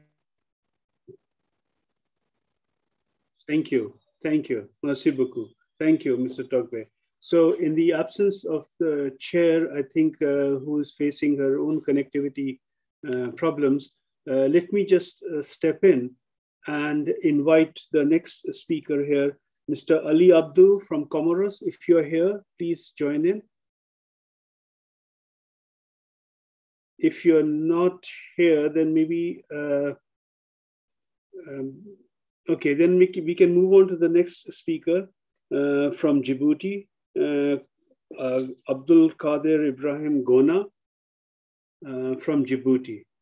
Please also introduce yourself because there have been so many last minute changes, so we don't exactly have your affiliation and your title, please. If you can introduce yourself as well. Thank you very much. Merci, merci beaucoup. Vous m'entendez bien? Est-ce que oui, Yes. oui, monsieur Abdelkader, allez-y. Voilà, merci. Donc, je suis M. Abdelkader Ibrahim Gona, je suis coordinateur national pour la migration de Djibouti. Je remplace donc le ministre qui est appelé à une réunion interministérielle et qui n'a pas pu vous rejoindre dans cette réunion. Il s'en excuse beaucoup. Donc, je le représente et c'est sa déclaration que je vais lire au nom du ministre de l'Intérieur de Djibouti. Excellences, Mesdames et Messieurs, honorables participants, c'est un grand honneur pour moi de me trouver parmi vous devant cette auguste assemblée réunie aujourd'hui pour passer en revue les projets réalisés par les pays africains dans la mise en œuvre du Pacte mondial pour des migrations sûres, ordonnées et régulières. À cette occasion, j'adresse tout d'abord mes vives félicitations aux organisateurs de cette conférence virtuelle, le Royaume du Maroc, la Commission économique de l'Afrique des Nations Unies et de l'OIM, qui ont permis à la tenue de cette importante conférence. Le Pacte mondial pour des migrations sûres, ordonnées et régulières a été adopté par les États membres des Nations Unies le 10 décembre 2018 et par l'Assemblée générale des Nations Unies le 19 décembre 2018. Comme nous le savons, il s'agit des premiers accords négociés au niveau intergouvernemental, préparés sous l'égide des Nations Unies, qui couvrent toutes les dimensions protectionnistes des réfugiés et des migrants dans un contexte international. Tous les États membres, y compris la République de Djibouti, ont adopté les résolutions de ce pacte et se sont engagés à la réalisation progressive chacun des objectifs fixés pour assurer une immigration sûre, ordonnée et régulière. La conférence d'aujourd'hui va certainement nous permettre d'appréhender les difficultés rencontrées des pays, surtout africains, dans la mise en œuvre de ce pacte et d'y proposer les recommandations pouvant contribuer à la réalisation complète des objectifs pour une régulation sûre, ordonnée et régulière de la migration à travers le monde. Excellences, Mesdames et Messieurs, l'adoption du pacte a une importance particulière pour la République de Djibouti, qui est à la fois terre de transit et de destination pour des milliers de réfugiés et de migrants en provenance des pays voisins. Permettez-moi de rappeler tout d'abord que mon pays a contribué de façon significative à l'élaboration du pacte mondial en mettant des recommandations en 2017 en amont de la signature du pacte à Marrakech. Depuis 2018, la République de Djibouti s'est engagée à prendre des mesures afin de mettre en œuvre le pacte mondial au niveau national et local d'une manière qui soit conforme à la vision et aux principes directeurs du pacte, mais qui tienne aussi compte des réalités migratoires et des obligations découlant du droit international. À cet effet, beaucoup des objectifs du pacte mondial ont fait l'objet d'études et de réalisations par la République de Djibouti. Par ailleurs, la République de Djibouti, avec l'appui de l'OIM, est en train de finaliser une stratégie nationale de la migration qui envisage, sur la base des consultations que nous avons menées avec tous les partenaires œuvrant dans le domaine de la migration, à améliorer la gestion des questions migratoires dans le pays et à apporter assistance et protection aux migrants vulnérables. Il est également important de noter qu'une stratégie nationale d'engagement de la diaspora djiboutienne a été adoptée en 2021 afin de faciliter la mobilisation et la participation de notre diaspora au développement du pays. Par ailleurs, dans le cadre de la mise en œuvre du pacte mondial et dans l'optique d'améliorer les données migratoires et à élaborer des politiques basées sur des informations fiables, la République de Djibouti a entrepris des réformes permettant la création d'une unité dédiée aux données migratoires au sein de l'Institut de la statistique nationale de Djibouti. L'importance que notre pays attribue aux questions migratoires s'est notamment traduit par la mise en place, le 29 juillet 2021, du Bureau de coordination nationale de la migration en présence du Premier ministre, son Excellence Abdelkader Kamil Mohamed. Le Bureau de coordination nationale de la migration constitue un cadre de concertation et de dialogue entre acteurs gouvernementaux qui définissent sous forme de recommandations les priorités, défis et opportunités concernant la gestion des questions migratoires à Djibouti. Le pacte mondial constitue donc une plateforme qui nous permet d'agir pour le bien-être et dans l'intérêt de ces personnes à laquelle la République Djibouti continuera de participer de façon active pour achever les objectifs à réaliser encore. Enfin, je ne saurais conclure sans rappeler qu'il est de notre responsabilité de prendre des initiatives pérennes qui contribueront à améliorer les conditions de vie des réfugiés, des migrants, ainsi que des populations hautes dans le strict respect de la dignité humaine. Merci de votre attention.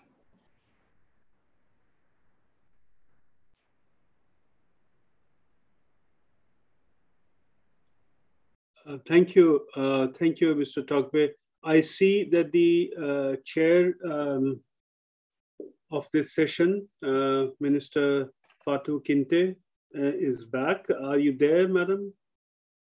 Then you can take the lead the session. I saw you come in, and I saw your name, but it seems that I think there are connectivity issues at her end. So let me stand in for the chair and invite the next speaker from the Gambia, Pa Malik Niasi. Would you like to come in, please?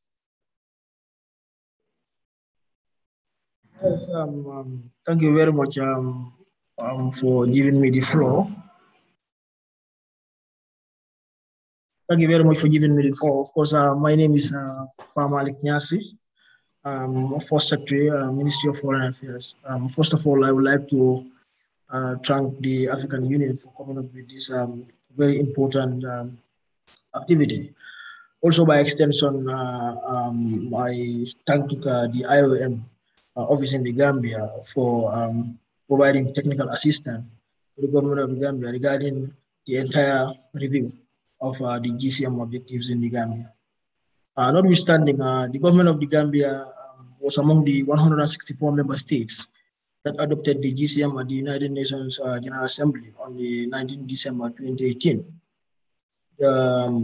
Aligned with the vision and the overall goals of the National Development Plan of the Gambia 2018-2021 in restoring good governance, respect for human rights and rule of law, the National Coordination Mechanism on Migration was established on the 6th November 2019 under the leadership of the Office of the Vice President of the Gambia. With the establishment of the NCM, with technical support from IOM, the government of the Gambia has put in place a coordination structure to ensure a whole government approach on migration governance. The NCM launch also include a GCM prioritization exercise, of which the Gambia prioritized about 15 objectives. At the national review process, engage all stakeholders relevant to migration issues. And this review took place on the 26th November 2020. On the progress made and challenges, the Gambia has made significant strides in improving migration governance in the country by recognizing the importance of having a good governance architecture in the country. aim at improving the migration coordination programs among government actors. This is being headed by the Office of the Vice President, and you have different thematic working groups dealing with different issues with regards to migration issues. So the Gambia prioritized 15 objectives, and these are objective 1, 2, 3, 4, 5, 8, 9, 10, 11, 14, 15, 17, 19, 20, and 23. I'm going through these objectives. For example, on objective 1, to collect and utilize accurate and disaggregated data as basis of evidence-based policies. While there is commitment to ensure the collection, analysis, and dissemination of timely and relevant data, significant gaps exist in the manner data is generated and processed. During the interviews, it was observed that most of the data collected focus on administrative and in many cases it's not well disaggregated, nor is complete in some instances. Most of the data collected right now are also meant for reporting purposes to regional bodies, including ECOWAS. While such gap exists, the desire and technical capacity to collect data beyond administrative data is evident. For instance, the Gambia Bureau of Statistics has integrated various migration models in some of its periodic surveys and is committed to continuing to collect data and even recommend for the creation of indicators to track progress. The Gambia has also shown commitment in prioritizing the implementation of GCM Objective 3, which says to provide accurate and timely information at all stages of migration. The Ministry of Information and Communication Infrastructure of the Gambia, as the lead ministry of the National Coordination Mechanism on Communication and Advocacy, TWG, works with all partners in promoting informed migration decision-making, providing information on pathways for regular migration, and fostering a balanced and accurate discourse on migration. The Communication and Advocacy TWG has been meeting regularly and has validated a migration communication strategy and work plan in September 2021. Historically, the Gambia has been a country of origin, transit, and destination for migrants, including labor migrants. The Gambia is also committed to GCM Objective 4, which states that all migrants have proof of legal identity and adequate documentation. The Gambia Immigration Department, as the lead convener of the Border Management TWG, works with relevant institutions to issue relevant documents to citizens and migrants. Part of the commitment includes providing relevant documentation, including civil registry at all stages of migration. The Immigration Act of 1965 provides the legal framework for immigrants to include the Gambia with residence and entry permits to citizens of ECOWAS as well as non-ECOWAS countries.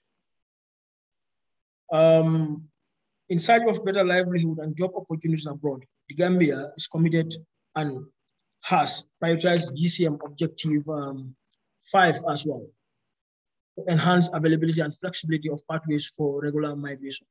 The Ministry of Trade, Industry, Regional Integration, and Employment is the lead agency with regards to the NCM on labor, the TWG on labor migration. Major milestones include the development of a labor migration strategy, which has been validated in February 2021 and launched in April 2021. A policy guideline for ethical recruitment and a pre-departure training manual to provide will-be labor migrants relevant information on the migratory process before, during, and after migration has been validated in February 2021 to ensure the protection of Gambian labor migrants. The National Migration Policy observes that lack of proper documentation among Gambians put them at high risk of being exploited during their migration experience. As such, the Gambia is committed to GCM Objective 7 to address and reduce vulnerabilities in migration. Gambia ratified both the Convention on the Rights of the Child, CRC, and the African Charter on working on domesticating through the Children's Act 2005. The Gambia ensures the implementation of Article 28 of the UN's CRC on the right of education of children of migrants. Gambia has committed to achieving UN SDG 4 and ensuring inclusive and quality education and promote lifelong learning. On Objective 9, for strengthening the transnational response to smuggling of migrants. The country is committed to strengthening local capacity as well as working collaboratively with international partners to prevent, investigate, prosecute, and penalize the smuggling of migrants. The Ministry of Interior on return and reintegration and works with law enforcement agencies. Although the commitment has been there, little evidence exists to suggest that significant effort has been taken to halt smugglers. For instance, following the 2019 shipwreck of the coast of Mauritania, one of the suspected smugglers was arrested and later granted bail by the police. In October 2020, 13 alleged smugglers, mainly Senegalese, were arrested in a joint operation by the State Intelligence Agency and the GID as part of efforts to crack down on irregular migration. As the government of the Gambia intensifies efforts to disrupt smuggling and irregular migration routes, the challenge of charging the alleged smugglers is palpable, as the legal framework Smuggling Act has been ratified but not domesticated yet. On Objective 10, to prevent, combat, and eradicate trafficking in persons in the context of international migration, the National Agency Against Trafficking in Persons, NATIP, established in 2011, is the lead agency that is tasked with handling trafficking in person cases. Although the government has stated its willingness to fight against the menace, the country in 2019 fell to Tier 3, ranking of US State Department Office to monitor and combat trafficking in persons report. However, there have been efforts made by NATIP and by extension, the Ministry of Justice, to include the revival of the National Task Force to counter trafficking that aims to strengthen protection, prevention, prosecution, and partnership. These efforts resulted in the upgrading of the country in tier ranking for the lowest tier, Tier 3, and partnership. Under Objective 11, to manage borders in an integrated, secure manner is one of the priority objectives being implemented. There are ongoing projects tailored towards supporting the Gambia Immigration Department, which is the lead agency on border management, TWG, and other agencies to help secure the Gambia borders in a coordinated manner. Challenges abound given the nature of Gambia's porous borders. Nonetheless, joint efforts are taken in various borders posts to support the movement of people as well as check against irregular migration and trafficking. Gambia has successfully launched the Migration Information and Data Analysis System, the MIDAS, in February 2011, following a series of consultations from March 2020 to date. On the Objective 14 and 19, to speak to the critical role of ensuring the protection as well as integration of Gambians abroad. With regards to GCM 14, enhance consular protection, assistance, and cooperation throughout the migration cycle. The Gambia, through the Ministry of Foreign Affairs, has designated 4 sectors in the Gambia diplomatic missions abroad as diaspora engagement liaisons. Additionally, the government of the Gambia organized a consular mission by a delegation to Libya in March 2018 and to Niger in January 2021 to discuss the feasibility of opening consular presence in Niamey, among other topics. And with regards to harnessing the diaspora dividends as per GCM Objective 19, create conditions for migrants and diaspora to fully contribute to sustainable development in all countries. Efforts have been made to tap into the diaspora through the establishment of the Gambia Diaspora Directorate within the Ministry of Foreign Affairs in 2018. Through partnership with GK partners, the government contributes to the Stake in the Nation Forum that annually brings together diaspora and national actors to discuss ways through which the socio-economic and political engagement of the diaspora can be harnessed. Part of the discussion also include proposals to create investment bonds as well as advocate low cost remittance transactions. The ministry is also working on a national diaspora database as a means to help locate the pool of Gambian experts, but also mainstream the diaspora into national development activities.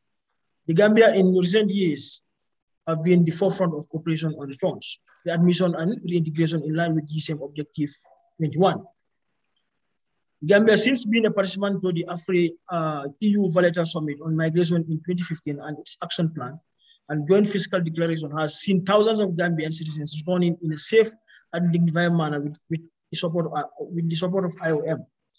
Since January 2017 until January 2020, IOM in the Gambia collaborated with the government of the Gambia, has provided support to about 5,823 stranded Gambians with their return to the Gambia, with 3,870 being provided with reintegration assistance, including assistance to communities in the Gambia where returnees have returned to.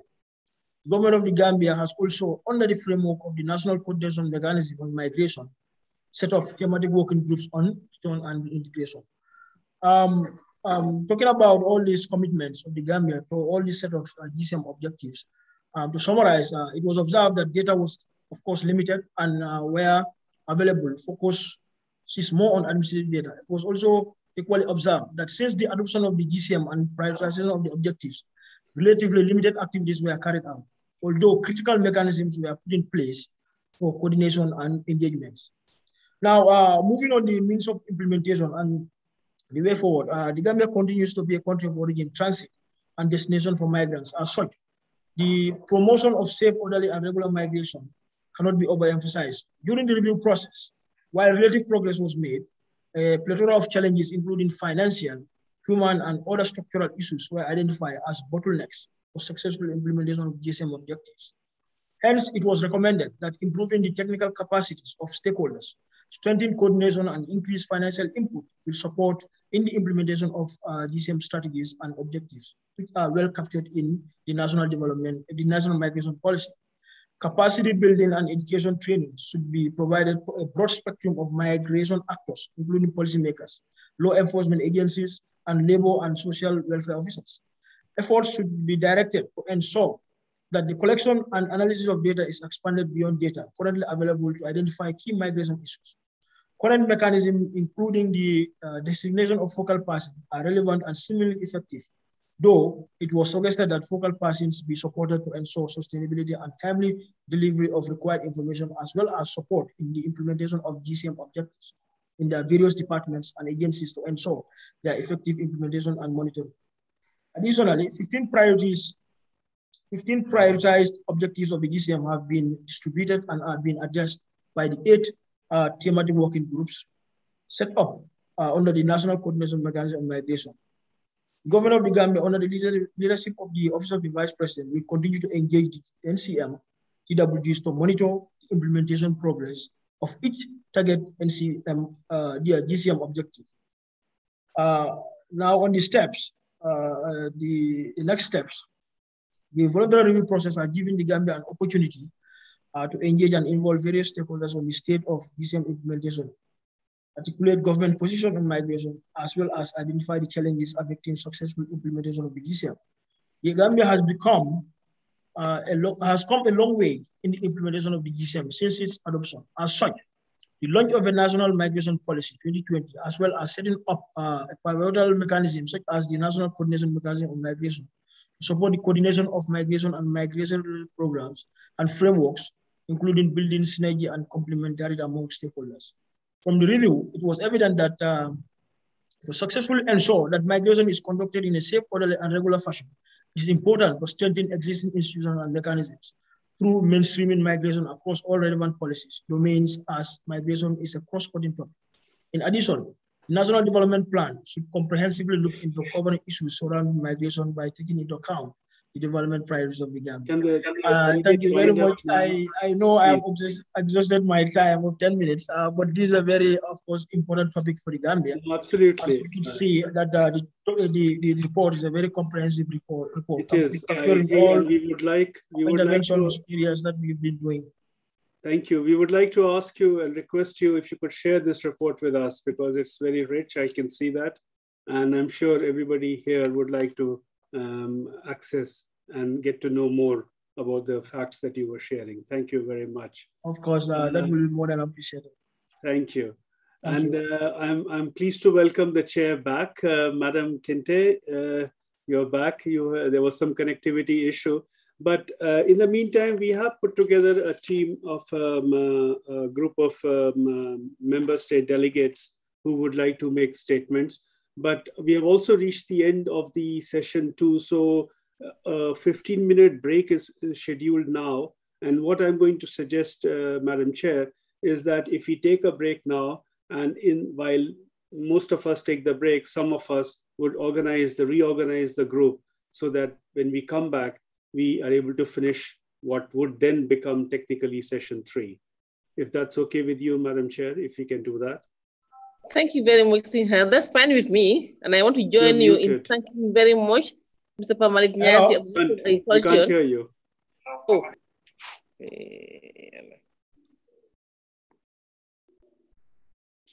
Hello, hello. Can you hear me now? Hello, hello. We can't hear you. Oh my God. Actually, Saurabh, maybe it's on your side. I can hear her. Mr. Kinte, we can hear you. Muted, you're muted now? You can hear. Some people can hear you, some of us can't. Now, Ms. Kinte, you're muted. If you can kindly unmute yourself.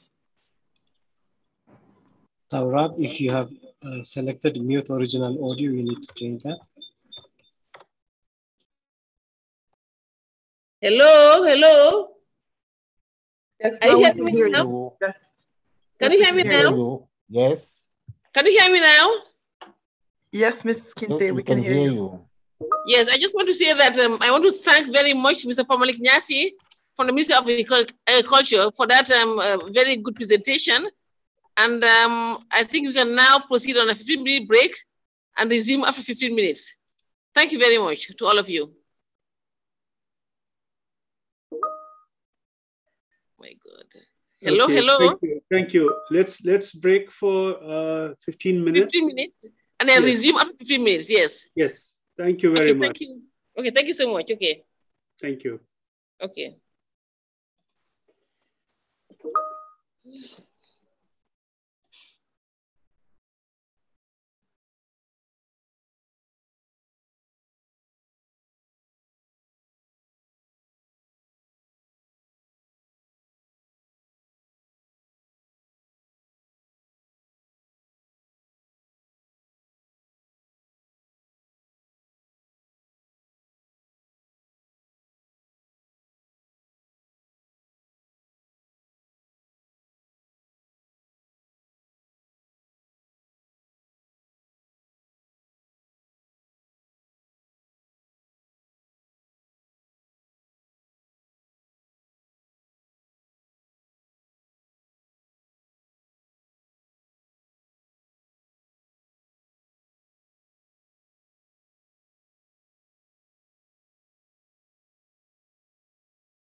Colleagues, are we back? We are just about to begin our session number 3. So I just wanted to call attention and to see that we have a list of 10 representatives from the member states who are willing to make statements. And I'm going to read out their names so that if they are not in as a panelist, they could be brought in as a panelist. And when I read out your name, please can you raise your hand so that we know that you are present and willing to make the statement, so that we are ready by the time the chair joins us, and so the session can begin at the soonest. Mr. Ali Abdu from Comoros, are you here?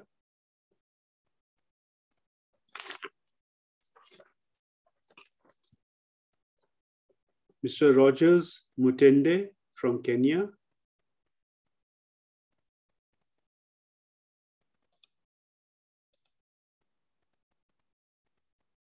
Ms. Anjane Nursimulu from Mauritius.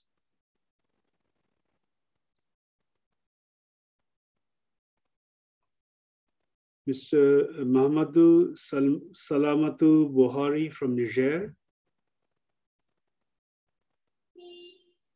Mr. Ambassador Aide Akinremi from Nigeria.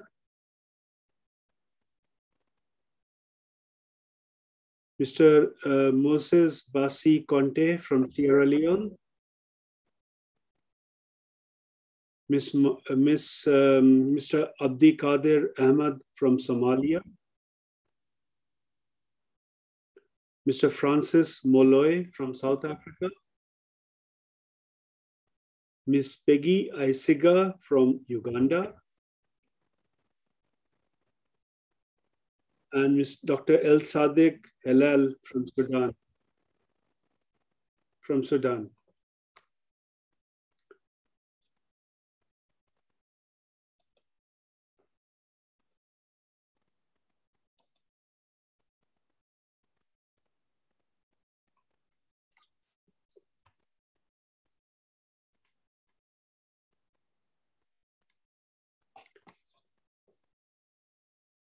Colleagues, if you're back, we should start our session.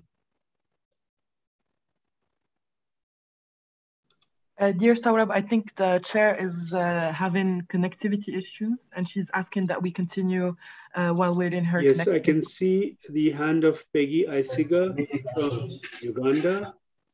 Thank you. Similarly, if others can also raise their hands. I can see Ms. Anjani Nursimulu from Mauritius, Mr. James Murowell from South Sudan, let me go through the names that we have before we move on to the floor, because we have others as well who have expressed their interest.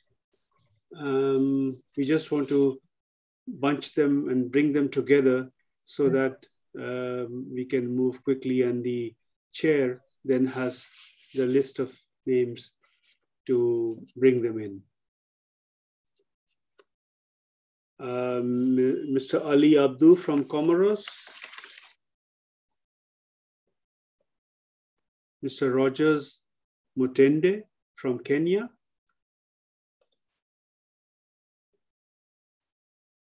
Mr. Salamatu Buhari from Niger.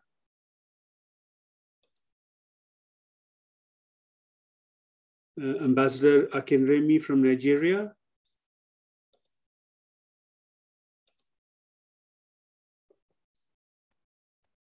Mr. Moses Basi Conte from Sierra Leone.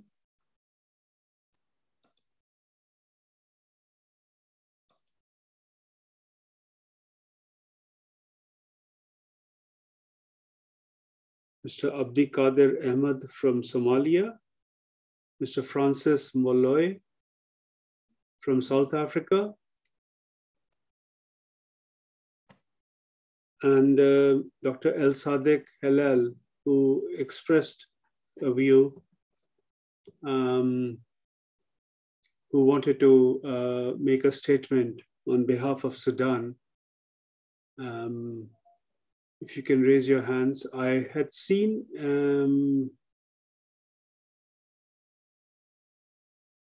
colleagues.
Madam Chair, are you connected?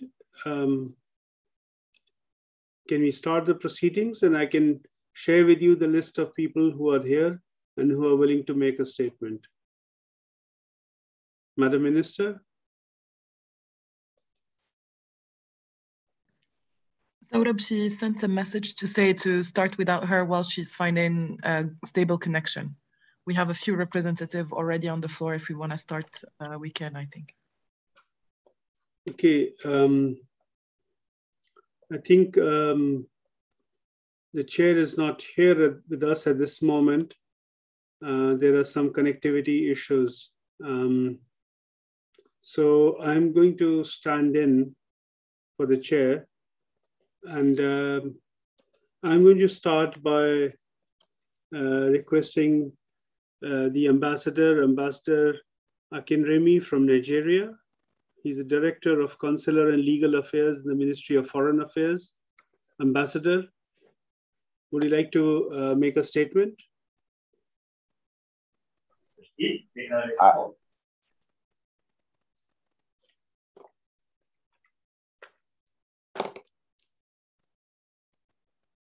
All right.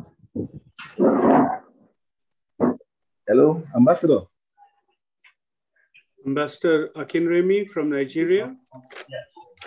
Yes, I'm ready to make a statement. I was just having some issues with my connection. I don't know if you are hearing me clearly. While we get the ambassador to come on, we can see him, but I think Ambassador Akinremi, are you ready to make your statement, please? Yes, I'm speaking. I'm asking whether you can see me, whether you can hear me. Ambassador, we can hear you and we can see you. Thank you so much. Please proceed. Yes, please. I was just looking for sorry, a sorry, good location. For the graphics purpose, can you stay one place and can you do your statement, sir? Thank you so much. The Federal Republic of Nigeria would like to commend the Kingdom of Morocco for hosting this African Regional Review on the GCM.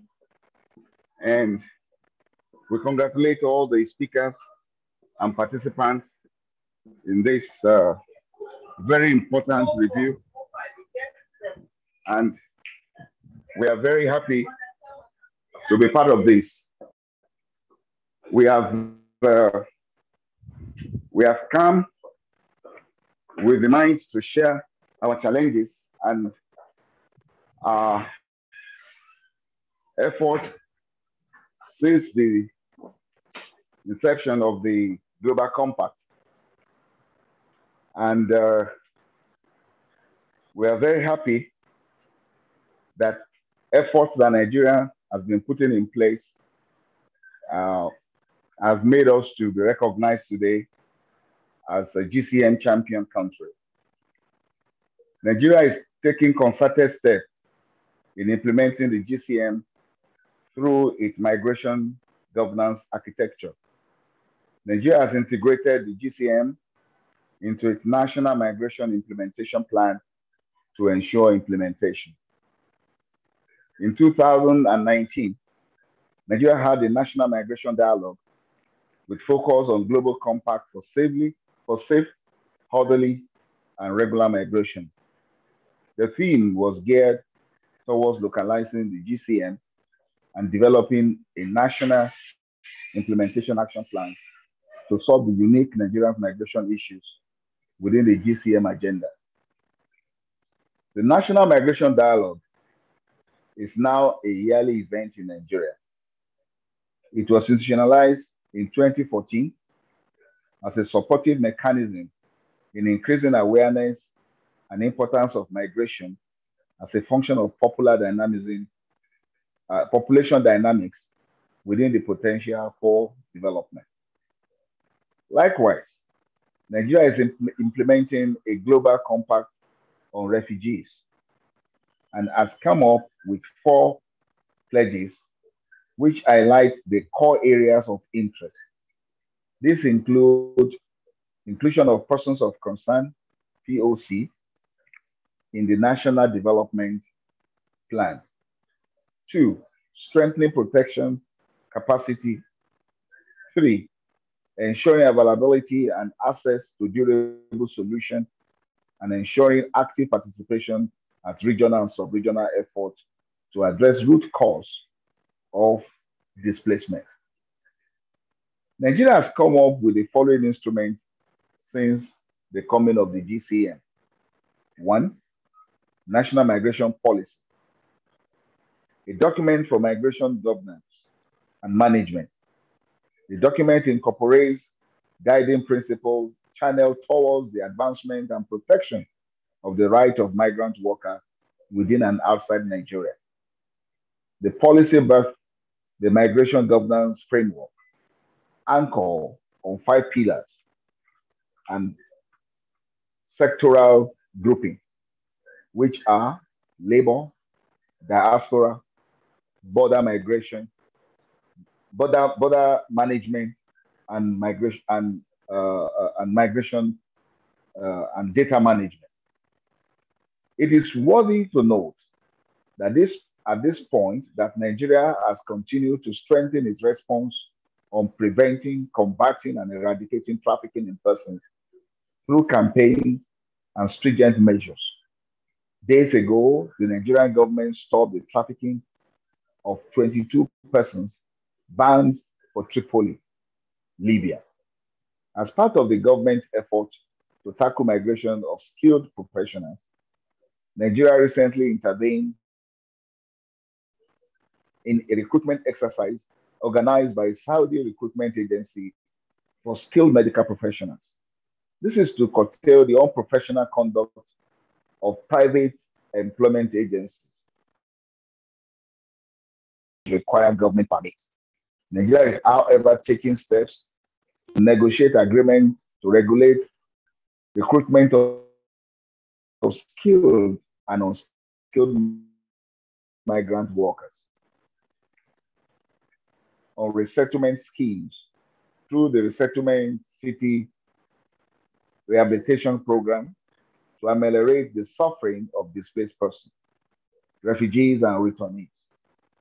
It is implementing construction of 600 housing units of bedrooms in a 6 states across the 6 geographical zones of Nigeria. This also includes skill acquisition centers, amongst other amenities. Standard operating procedure for the conduct of return, readmission, and reintegration of migrants in Nigeria in 2020 was commenced. This is an effective mechanism for the social reintegration of migrants into the Nigerian society. Nigeria in Diaspora Policy 2021. On the indisputable impact of COVID-19 on migration, it is important to note that a number of Nigerian migrants were returned and evacuated during the period of the pandemic from all over the world. Moreover, steps have been taken to intervene in the plight of returnees, including asylum seekers and refugees, by providing palliative and assistance for resettlement. Development partners like IOM, ICMPD, WHO, and ILO have been very supportive. The Nigerian government will continue to collaborate with all development partners to fulfill the goals of the GCM. There are challenges and we have some recommendations. Number one is illegal pathways still abound. Thus, government should encourage legal pathways on migration. These will no doubt reduce the incidences of irregular migration and the attendant risk.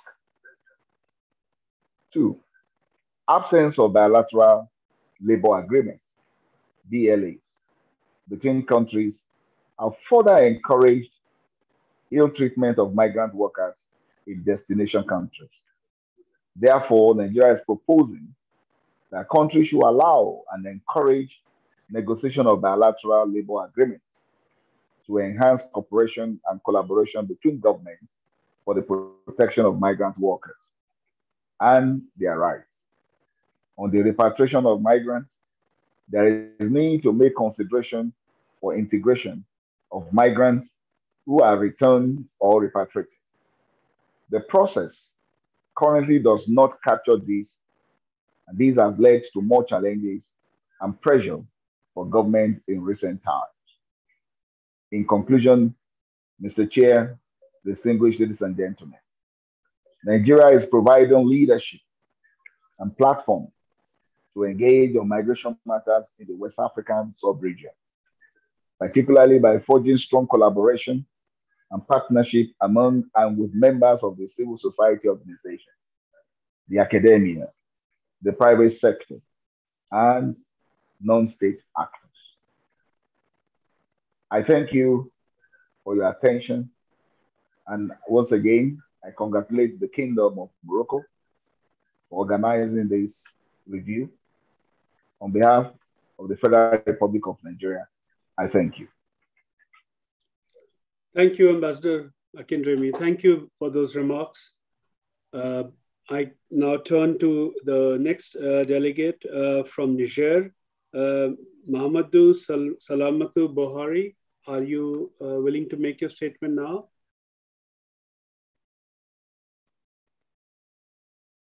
Madam Mahamadou Salamatu Buhari, Excellency, would you want to make your statement now? Or we move to the next speaker, and then we can come to you later.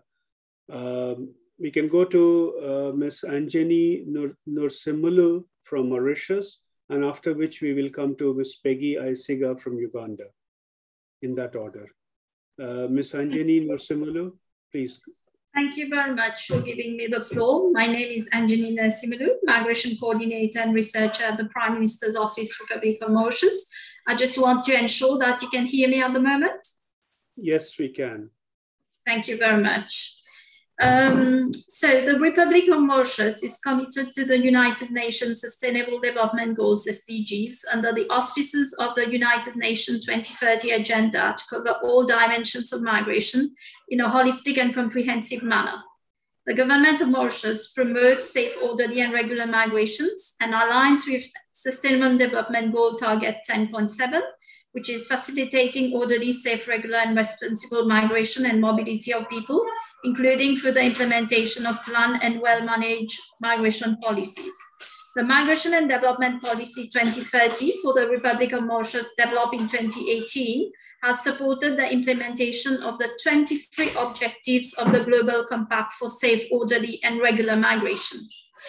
Mauritius is effectively adopting an inclusive whole government and whole of society approach and reviews all aspects of migration matters through the National Working Group for Migration and Development under the Prime Minister's Office.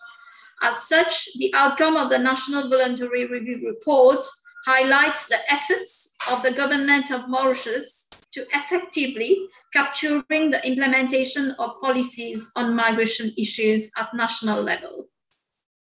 In view of formulating the National Voluntary Review and on the implementation of the Global Compact on Migration by Mauritius, the Migration and Development Steering Committee, chaired by the Prime Minister's Office, has been mandated in assessing the current situation, magnitude, nature, impact of migration, to identify gaps and pertinent migration issues related to migration and development in Mauritius, to critically review current efforts towards managing migration issues within the socio-economic development and context of Mauritius. In view of the multifaceted approach in the implementation of the 23 objectives and the 10 guiding principles, members of the steering committee were invited to provide an update on the Global Compact implementation falling under the purview. So I'm now going to report on the progress on implementation of the 23 Global Compact on migration objectives. With regard to Objective 1, data is collected on migrants working in Mauritius through the e-work permit system. Data on work permits issued and renewed is disaggregated by sector, nationality, and sex, and are monitored by the Passport and Immigration Office. With regard to Objective 2, in Mauritius, the relationship between migration and climate change is of particular importance. Mauritius has signed and ratified the Paris Agreement on 20 April 2016, and the climate change agenda on Mauritius is geared towards the implementation of measures listed under the nationally determined contribution at the moment. Furthermore, we also are implementing the MECLAP project, which is Migration, Environment and Climate Change project, which is evidence for policy project. And the aim of this project is to increase knowledge and awareness about the nexus between environmental and climate change and populations mobility to support the formulation of related national and regional policy options. With regard to Objective 3, the Migration and Development Steering Committee under the Prime Minister's Office ensures that accurate and timely information at all stages of migration is disseminated to all key ministries, departments, and follows a whole government approach on the issue. The Ministry of Foreign Affairs established open and accessible information points along relevant migration routes throughout missions abroad and protocol directorate in the ministry. The Ministry of Tourism, the Mauritius Tourism Authority provides key information to people traveling to Mauritius, and the Passport and Immigration Office enforces migration policy and manages border controls at ports of arrival, enforces immigration regulation processes application and issues work, occupation and residence permits to applicants who wish to work, invest or live in the Republic of Mauritius. The Passport and Immigration Office also manages migration data and relevant information regarding immigration requirements, which is disseminated on its website. With regard to Objective 4, the Passport and Immigration Office, which manages border control at ports of arrival, comply with the provisions enacted under Section 3 and 16 of the Constitution and the Equal Opportunities Act 2012, which provides for the protection against discrimination inter alia on ground of race, descent, ethnic, or national origin. The Passport and Immigration Office also harmonized travel documents issued by the government of Mauritius in line with the specification of the International Civil Aviation Organization. The passport regulations provisions has already been made to cater for the issuance of travel documents to Mauritian citizens abroad. With regard to Objective 5, Mauritius promotes safe, orderly, and regular migration in terms of bilateral cooperation. The Republic of Mauritius actively promotes labor agreements with other countries. Furthermore, Mauritius has signed the Addis Convention for the recognition of qualification on the African continent. With regard to Objective 6, fair and ethical recruitment are facilitated through bilateral agreements and memorandum of understanding. The recruitment licenses are issued to private recruitment agencies under the Recruitment of Workers Act 1993, allowing them to recruit non-citizens for employment in Mauritius. The employment non-citizens in Mauritius is governed by the Non-Citizens Employment Restriction Act. Inspections of recruitment agencies are carried out by officers of the Employment Service under the Ministry of Labour.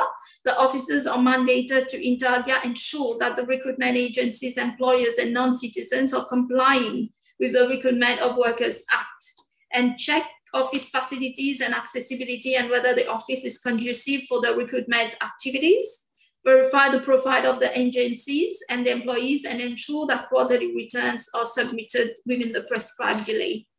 The Special Migrant Unit at the level of the Ministry of Labour, on the other hand, is mandated to provide services to migrant workers, such as the vetting of contracts, model of contract of employment, and investigation into companies regarding conditions of work, including inspection at workplaces for migrant workers. With regard to Objective 7, in order to mitigate migrants in vulnerable situations in Mauritius, the government of Mauritius has developed a Know Your Rights pamphlet in numerous foreign languages, aiming at sensitizing prospective and current migrant workers of their rights.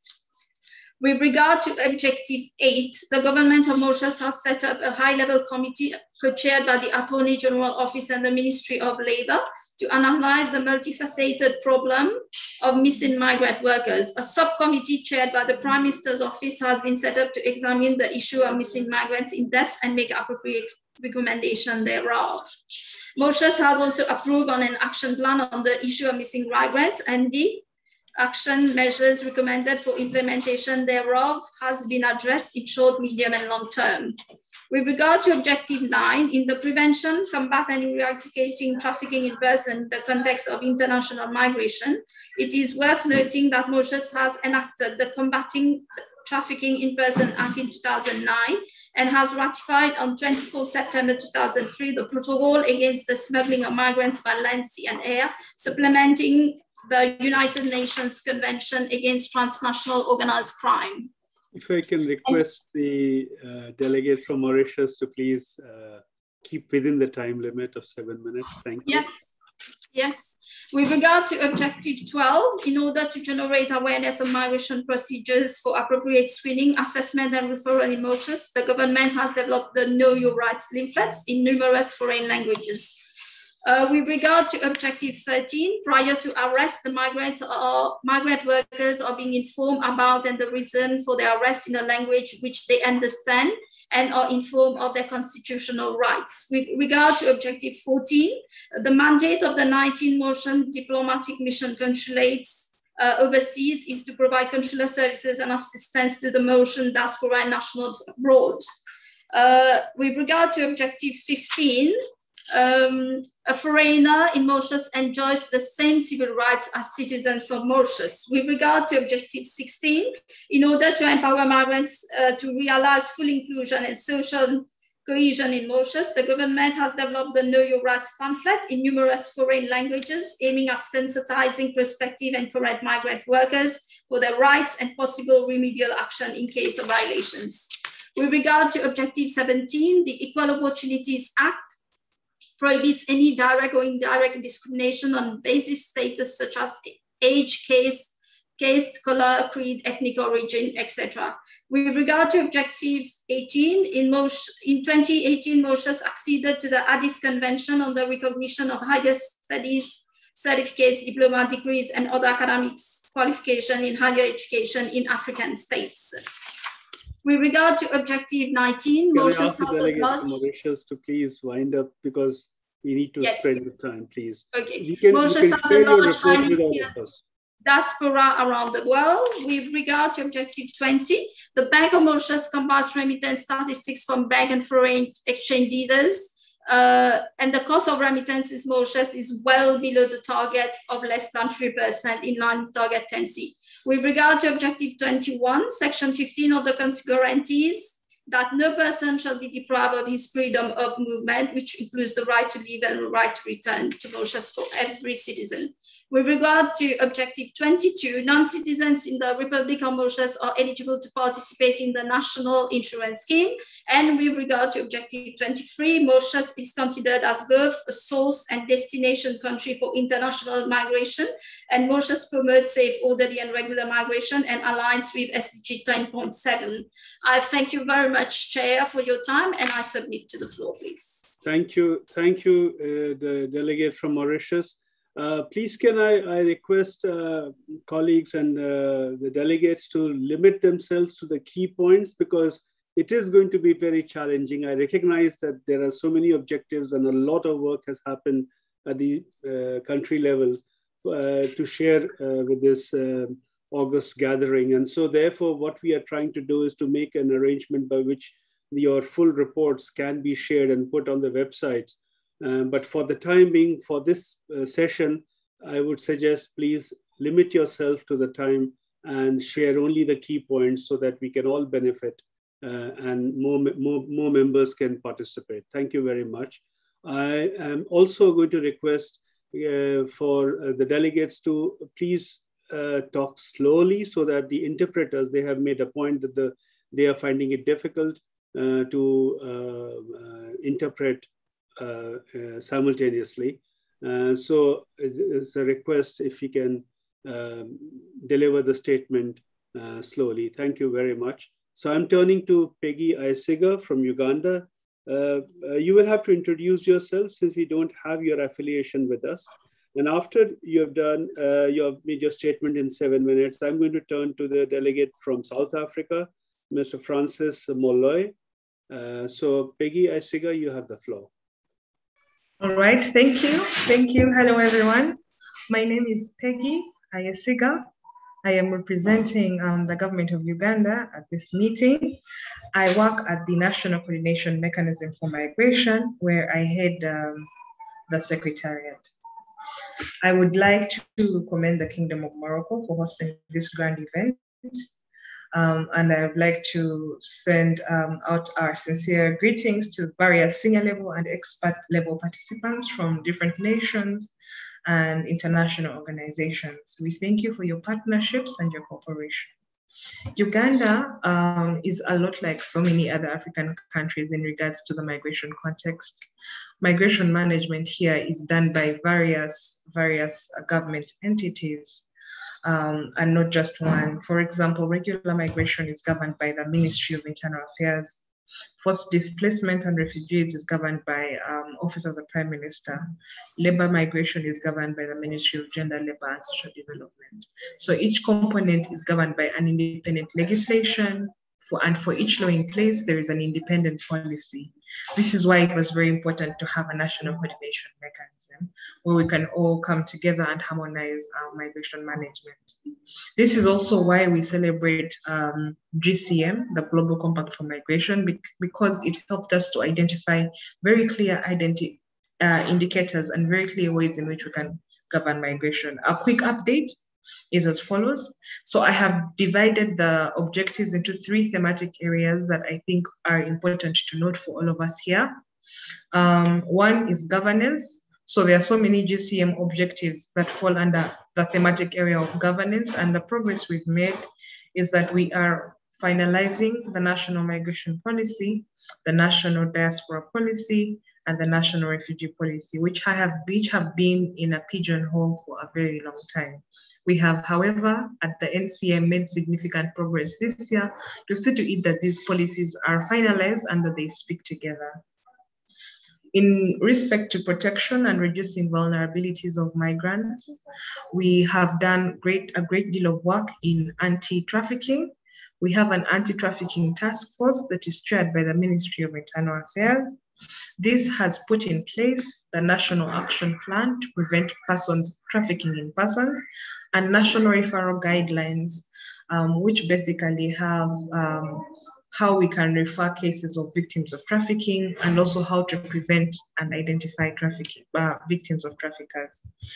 Under identification and documentation, we have tried to ensure that we have pre-departure curriculums for migrant labor going to various countries so that these people know their rights and they know where to go in case they don't feel safe.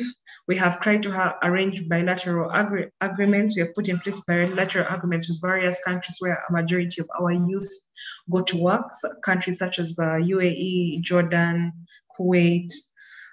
Yes, we have also participated in the finalization of the free movement protocol in the IGA region. And in the future, we look forward to domesticating that protocol. We have also managed to incorporate the GCM areas in our National Development Plan 3. This was not very complicated because a lot of the GCM objectives speak to the Sustainable Development Goals. So as a country, our migration indicators are speaking to each other. Our main goal is to ensure that while we advocate for safe, orderly migration, we also harness the benefits of migration for development. This is why we are trying to finalize the national diaspora policy and also put in place a diaspora database to track remittances and also for information flow for Ugandans living in the diaspora. Yes, thank you. Thank you, Peggy. Thank you for the delegate from Uganda to stick to the time. Thank you very much. I'm going to check if the delegate from South Africa, Ambassador Dr. Francis Molloy, are you here? Yes, Mr. Chairman. Welcome, Ambassador. And after that, I will turn to Madam Mamadou Salamatu Bohari from Niger. So Francis Molloy, Ambassador Molloy, you have the floor for exactly 7 minutes. Thank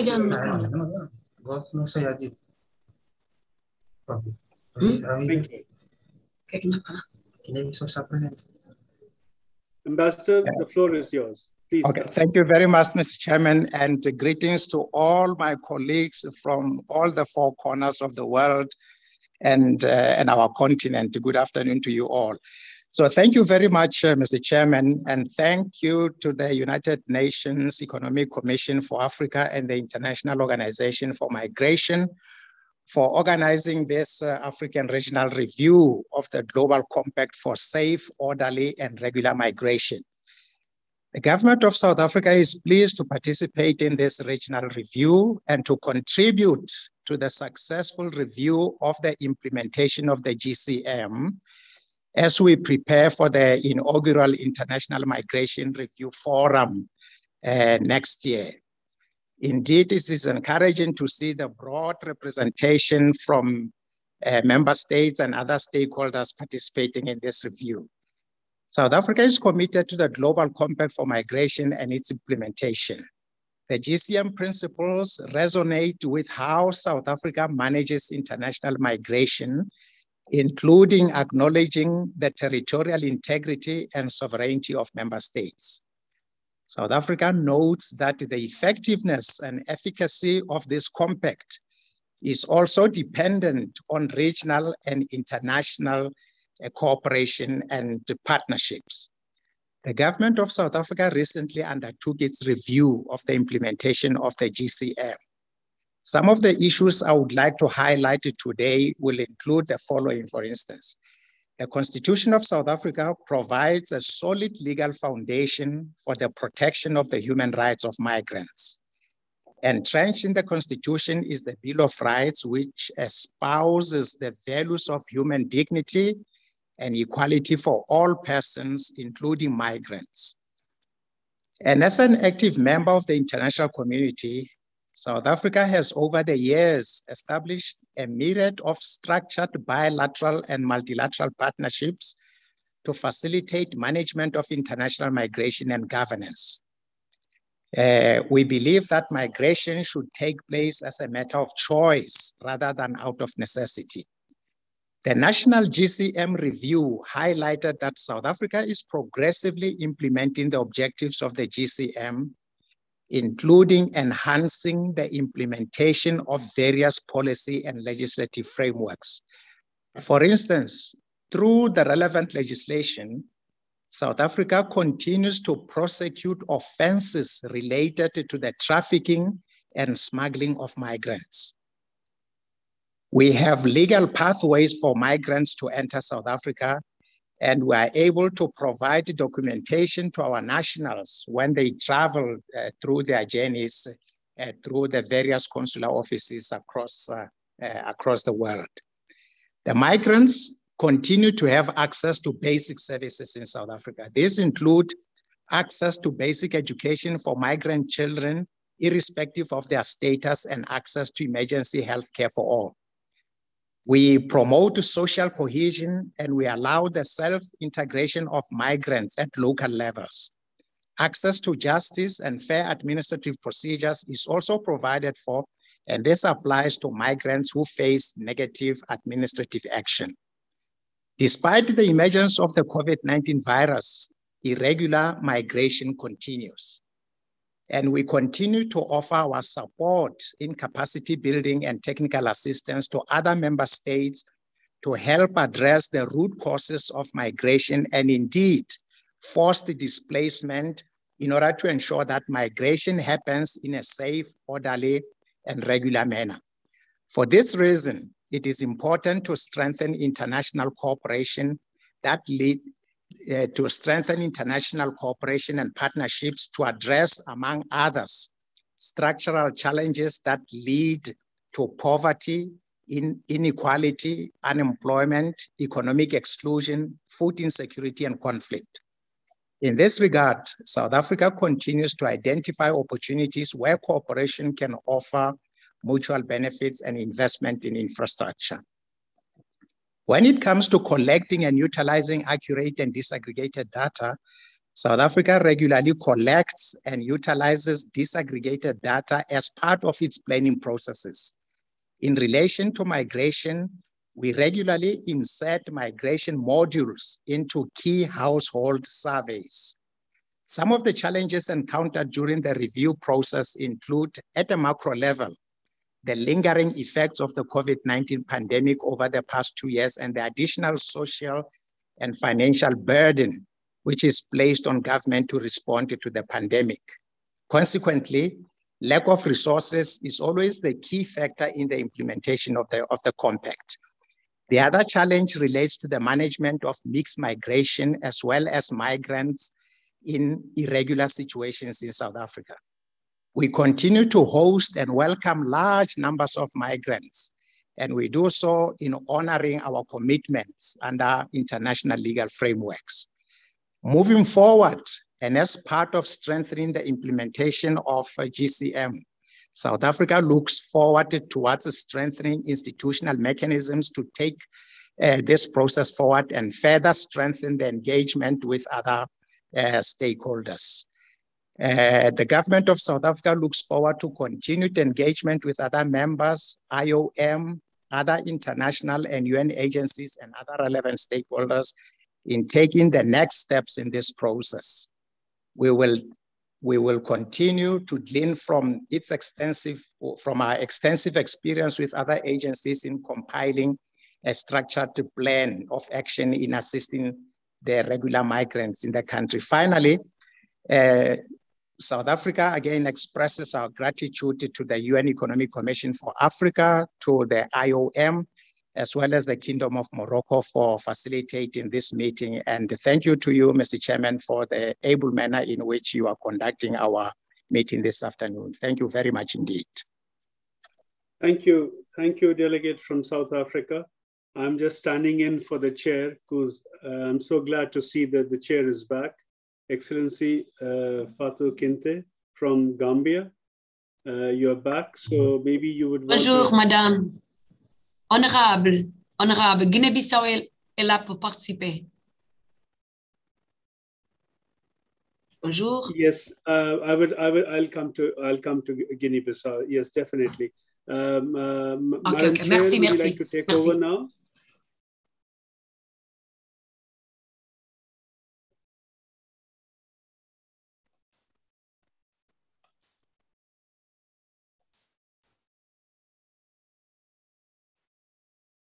Excellency, Madam Fantu Kinte, would like to take over the chair? Yes, thank you very much. Once again, I'm sorry, I was with internet. Now I'm back. I want to once again invite Miss Miss Miriam Yassin Haji Yusuf from Somalia to make a presentation. Madam Mamadou Salamatu Buhari from Niger is next in line.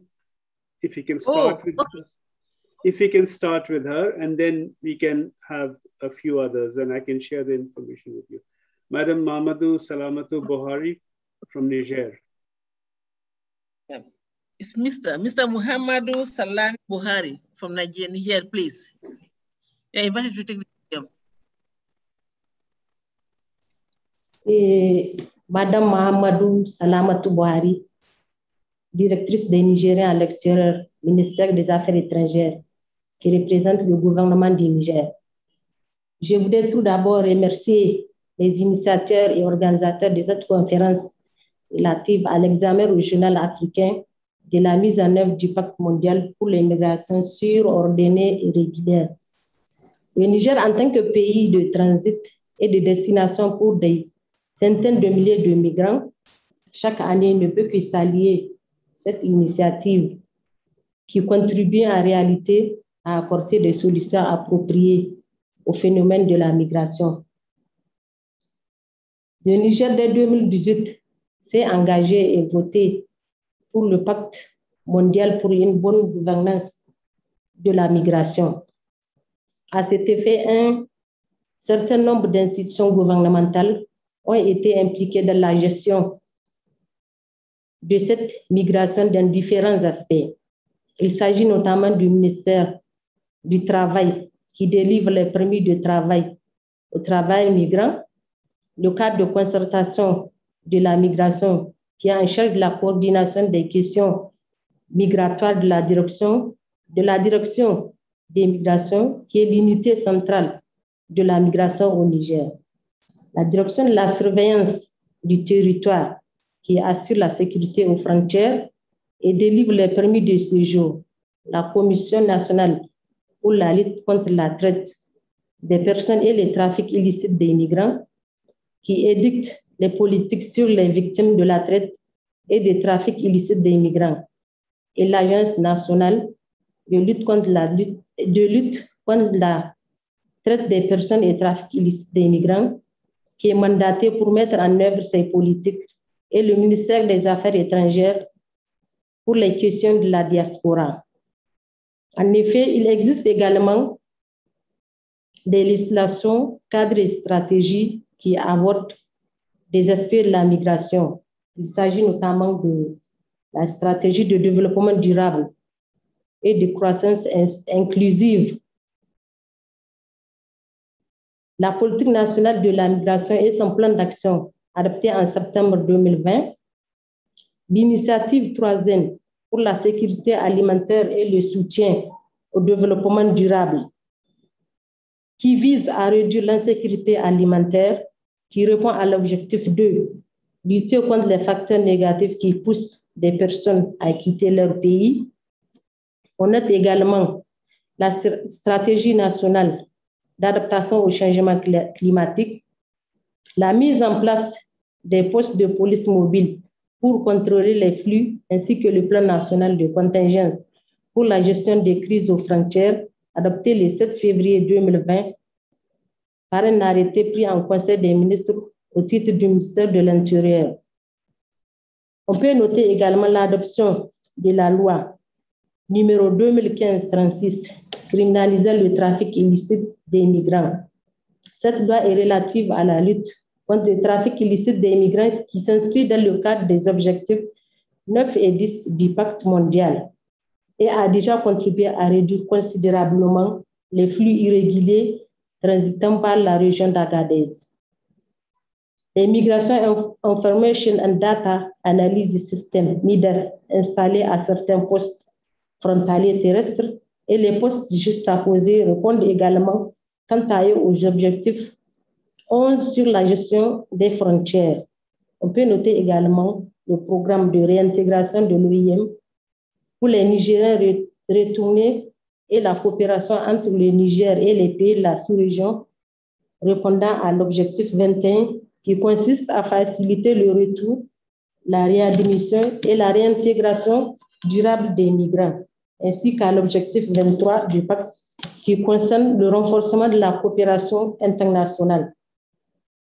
Par exemple, l'accord quadripartite entre le Burkina Faso, le Mali, le Tchad et le Niger portant sur la criminalité transnationale de manière générale et en particulier le trafic illicite des migrants et la traite des personnes. Donc, on peut dire en fait que cet examen a été rendu possible grâce à la contribution de l'OIM Niger, qui a contribué énormément au pré-examen volontaire comme première étape vers une approche globale de la gouvernance des migrations au Niger.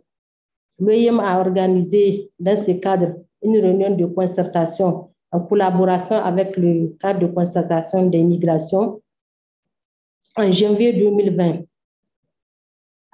Une réunion au cours de laquelle plusieurs structures gouvernementales et sociétés civiles ont y à participer. À l'issue de cette réunion, il a été prévu une consultation nationale pour la compilation des activités mises en œuvre en lien avec le pacte mondial pour la migration au Niger. Il a été prévu également une consultation régionale pour le partage des expériences et de bonnes pratiques en lien avec le pacte mondial et les autres États. Je vous remercie.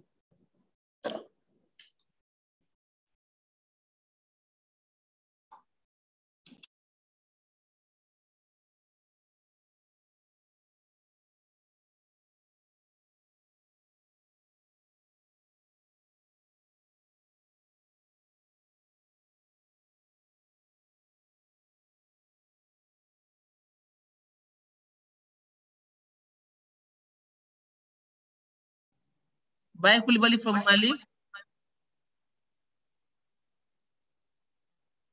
Bai Coulibaly from Mali.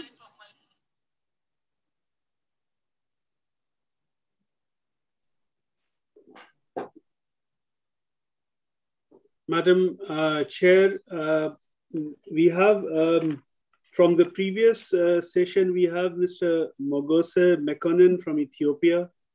He's available. Ethiopia. From the previous session, from session 2, he's available.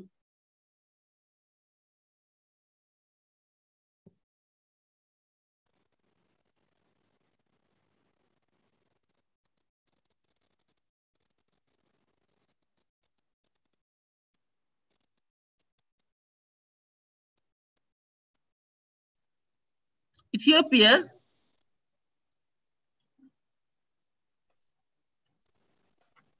Hello, Ethiopia, are you there?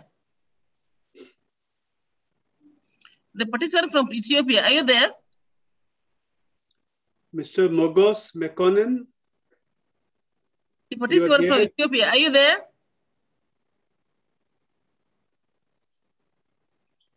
You're muted. If he is not. Okay, so we can go to the next one from South Sudan and Guinea-Bissau. The two have expressed an interest. The delegate from South Sudan, Mr. James Kur Murwell, is there. And then we have the delegate from Guinea-Bissau, but I don't have the name of the delegate from Guinea-Bissau, madam. In the meantime, if South Sudan is ready, can we proceed with him, please? Thank you so much, Excellency Chair. This is South Sudan calling. Do you hear me? Yes, go ahead. Yeah, loud and clear. Yes. Thank you so much again, Your Excellency, Your Excellencies, all protocol observed.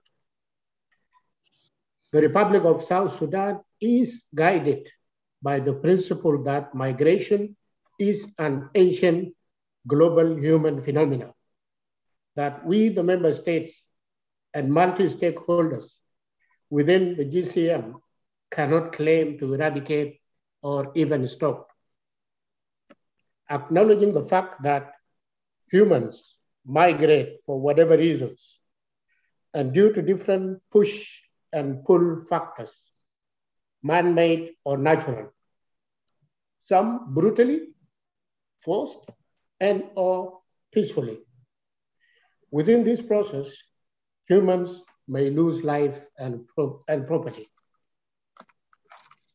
Yet, within the process of seeking protection and sanctuary, migrants do lose life, as it is the case throughout the Sahara and the Mediterranean. In most cases, migrant survivors arrive at their transit and destinations irregularly. This needs to stop immediately. It is the conviction and moral responsibility of the GCM member states, Republic of South Sudan included, and multi-stakeholders to ensure safe, orderly, and regular migration that guarantees protection and human rights in accordance with the Geneva Convention, which is enshrined in our national laws in the Republic of South Sudan. I would just like to point the fact that South Sudan is not an exception within all of this.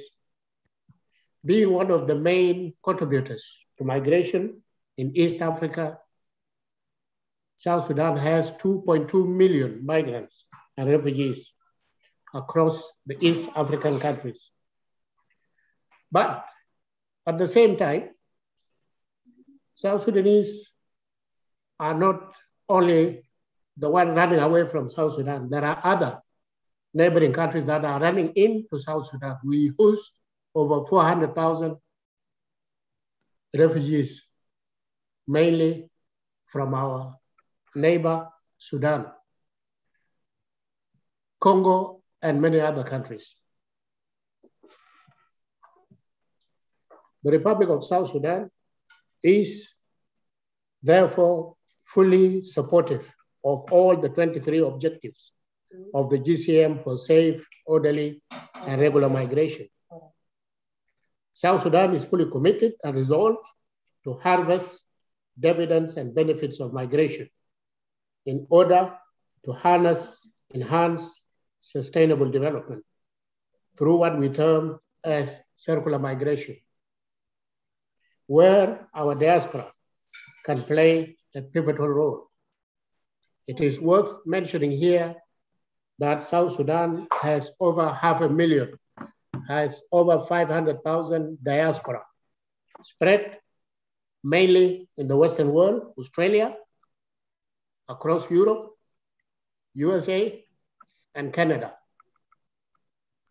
South Sudan has a mini resemblance of Africa, being vibrant and dynamic with its majority young population, that is human resources, but very much endowed with enormous untapped natural resources that, if wisely developed, this would create job and employment opportunities for labor migration.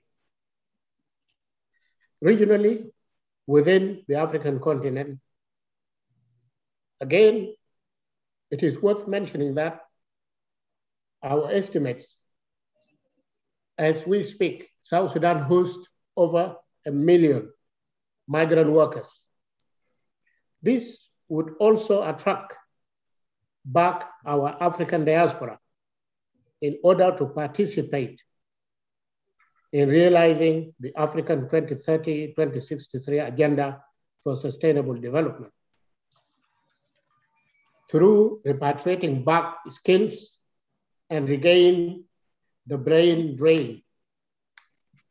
We in Africa, South Sudan included, need to shift away.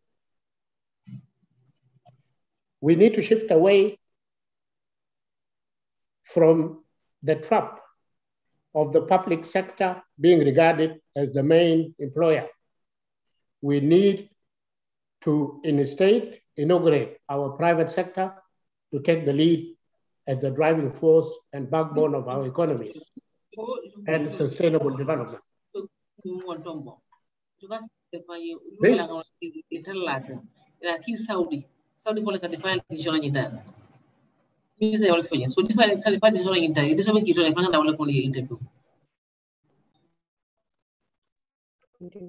This cannot be realized without the full support from our relevant partners and multi-stakeholders.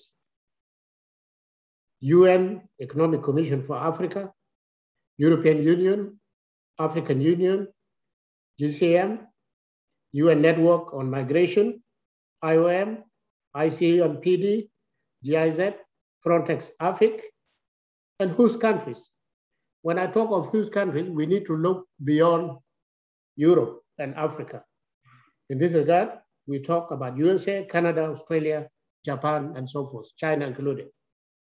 9, I therefore call upon the UN Network on Migration to support the Republic of South Sudan in achieving the objectives of the GMC for safe, orderly, and regular migration for the year 2022.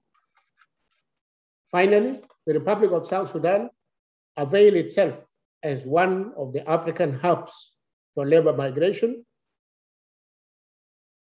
And this is possible if Africa joined hands in this regard.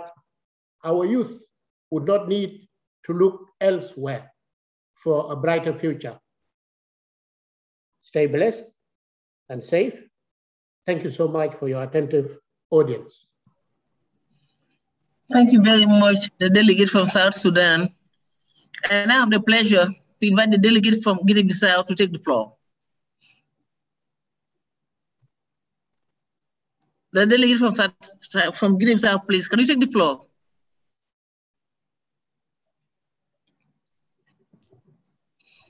The delegate from Guinea-Bissau, can you please take the floor?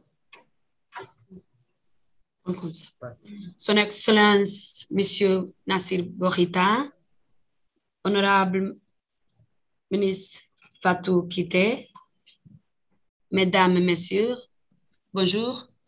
Je suis Salomé Augusta Lopes Santos, secrétaire d'État de Haute Communauté. Nous remercions à Son Excellence, Monsieur Nassir Bourita, ministre des Affaires étrangères, de la coopération africaine et de la marocaine, résident étrangère, par invitation à l'adresser à la ministre d'État des Affaires étrangères, de la coopération internationale et de la communauté de la République de Guinée-Bissau, Madame Suzy Carla Barbosa, que j'ai l'honneur d'être ici pour la présenter et participer à cette première conférence intergouvernementale pour l'examen régional d'Afrique sur la mise en œuvre du pacte mondial pour des migrations ordonnées et régulières. Je saisis cette occasion pour souligner les efforts du gouvernement de la Guinée-Bissau dans la mise en œuvre de 23 objectifs du pacte mondial pour des migrations que je cite d'ici dessous.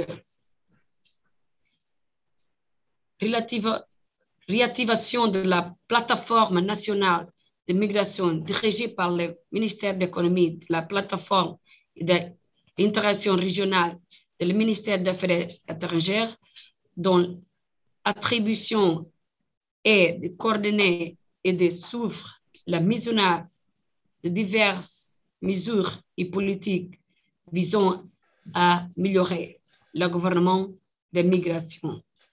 Une plateforme qui cherche à améliorer la coordination horizontale entre les ministères comprenant des agences gouvernementales, clés des organisations internationales et des organisations de la société civile travaillant sur les questions de migration.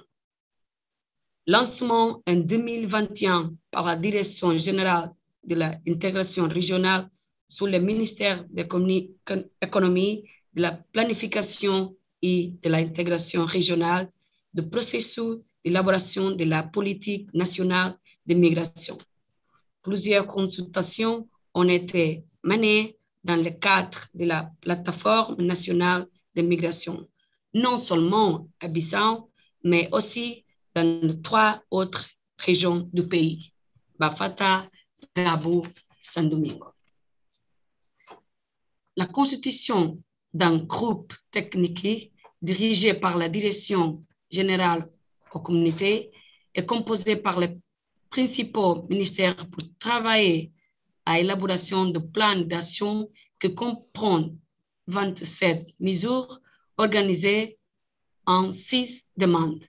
Développement de politiques fondées sur les preuves et la coopération interinstitutionnelle, gestion de migration et sécurité sanitaire, mobilité et circulation des personnes, trafic de personnes, la protection des migrants et des communautés, et capital humain et financier des migrants.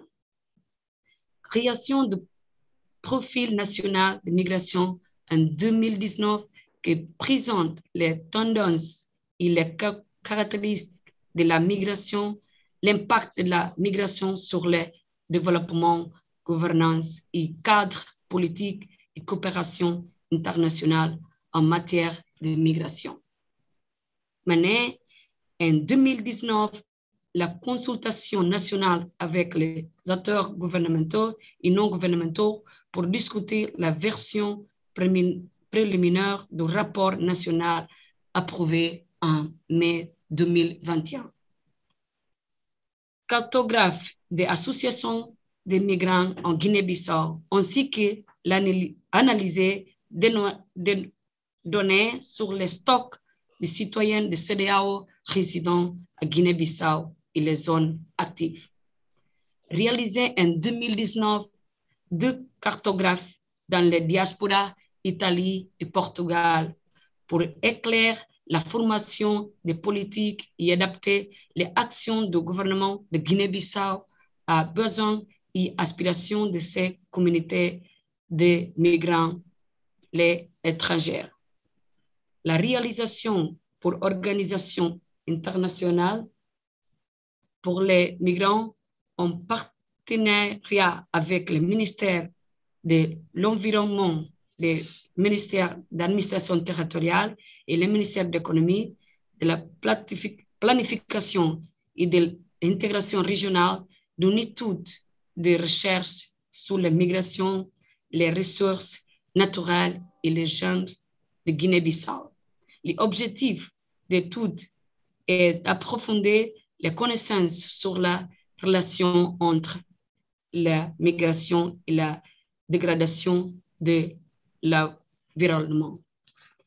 La création par le ministère des Affaires étrangères de la coopération internationale et aux communautés, à travers la Direction générale aux communautés, d'un bureau de consultation sur la migration pour informer, conseiller et sensibiliser les migrants potentiels sur les canaux de migration régulière, les conditions dans les pays de destination et les risques de migration irrégulière. L'objectif principal est d'amener les jeunes qui souhaitent migrer à abandonner les comportements et les pratiques qui rendent difficile leur intégration dans les pays de destination.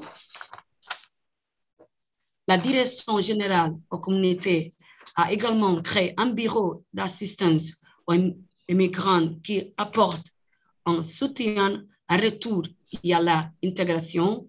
Il délivre les documents qui certifient qu'une personne est un immigrant et facilite le dédouanement et les exonérations fiscales de leur matériel pour ceux qui rentrent temporairement et définitivement dans le pays. En effet, les délais de dédouanement ont été réduits grâce à une négociation entre les directions générales aux communautés des douanes et des impôts et la mise en place d'une nouvelle procédure de travail. La réaction en 2020, mission spécifique mission spécifique délivrance de passeports aux ressortissants en situation irrégulière en Italie, Guyane et Russie. Les missions diplomatiques de la Guinée-Bissau continuent de délivrer des passeports grâce à la collecte de données biométriques et en collaboration avec l'INASEF pour l'impression de passeports. Le gouvernement de la Guinée-Bissau reconnaît la nécessité de renforcer le processus administratif pour garantir que les ressortissants n'aient à aller étrangers et également l'enregistrement de naissance dans leur pays d'origine. En 2018, l'enregistrement gratuit de naissance a été élargi aux les enfants jusqu'à 7 ans. Auparavant, il n'y avait pas jusqu'à 5 ans pour garantir que chacun ait une carte d'identité.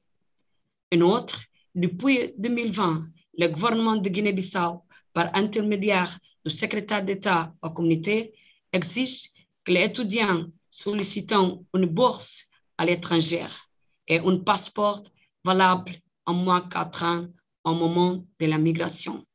Mesure instituée pour empêcher l'étudiant à l'engager de voir leur passeport expiré et par conséquent sont les moyens de renouveler leur inscription dans l'université au cours de leur étude. Au cours de trois dernières années, le projet de statut de réfugié a été préparé et approuvé dans lequel le gouvernement de la Guinée-Bissau a accepté favorablement la demande de naturalisation de plus de 7 000 réfugiés sur un univers de 11 000 demandes. Par conséquent, il y a entre autres les actions que le gouvernement de Guinée-Bissau a développées pour garantir la réalisation de 23 objectifs inscrits, les pactes sur la migration et que pouvant être consultés dans notre rapport récemment publié. Je saisis cette occasion pour remercier à nouveau tous les participants de Guinée-Bissau, à savoir l'Organisation internationale pour la migration, l'Organisation économique des Nations unies pour l'Afrique, les ONG nationales agglomérées, la ONG internationale AIDA et le Haut Commissariat pour les réfugiés pour le soutien qu'ils ont apporté à notre pays. Merci beaucoup.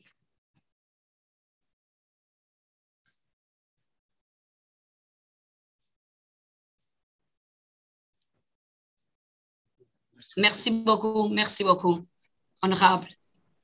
Thank you very much, the delegate from Guinea-Bissau, for that very good presentation.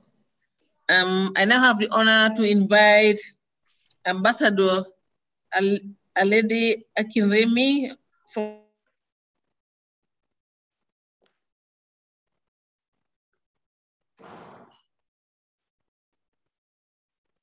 if you are there.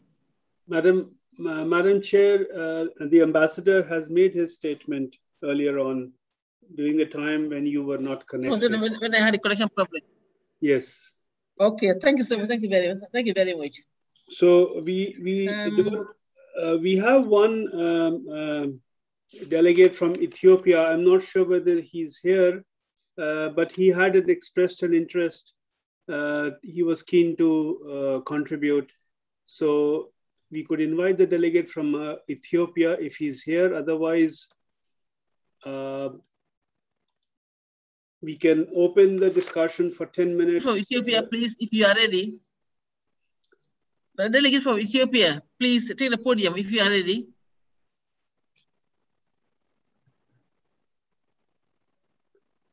And if not, then we have a request from Morocco for the floor for this session. From Morocco? Okay, that's fine. And then we can conclude. Yeah, Morocco, please. The delegate from Morocco, please. The floor is yours.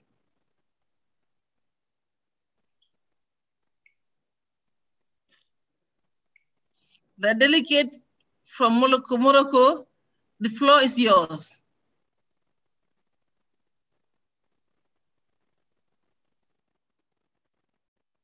But there's no response. There is a request in the chat box, Madam Chair. So I was responding to that.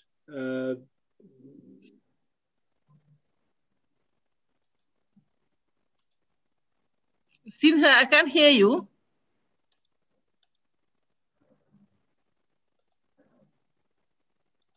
Can you hear me now? Yes, now I can. Okay. No, there's the delegate from Morocco has expressed a wish to take the floor in this session. It is in the chat box. I think they're trying to come in. They're seeking assistance from the technical team. If the technical team can please support them, and then they can take the floor. And after the delegate from Morocco, because we have given an opportunity to anyone from the member states wishing to make a statement. And I think we have exhausted that. And so after the delegate from Morocco, we can bring this session to a close, Madam Chair.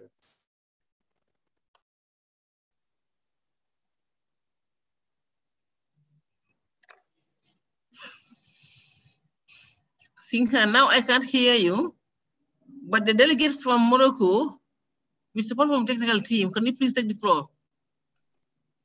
And there is also a request from the delegate from Sudan. While you are waiting. In the chat Okay, box. while you're waiting for the delegate from Morocco, the delegate from Sudan, if you are ready, can you please take the floor? The delegate from Sudan, please, can you take the floor? While we wait for that from Morocco to join us later. Can I request ECA? Madame la Présidente. Yes. Okay, the Morocco Madame la delegate is here. Morocco delegate is here. Morocco is ready. Okay, Morocco. So, Sudan, can you wait for Morocco to end before you come on?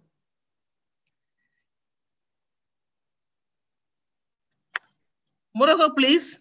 Merci, Madame la Présidente. J'attendais l'autorisation de l'équipe technique pour avoir la parole.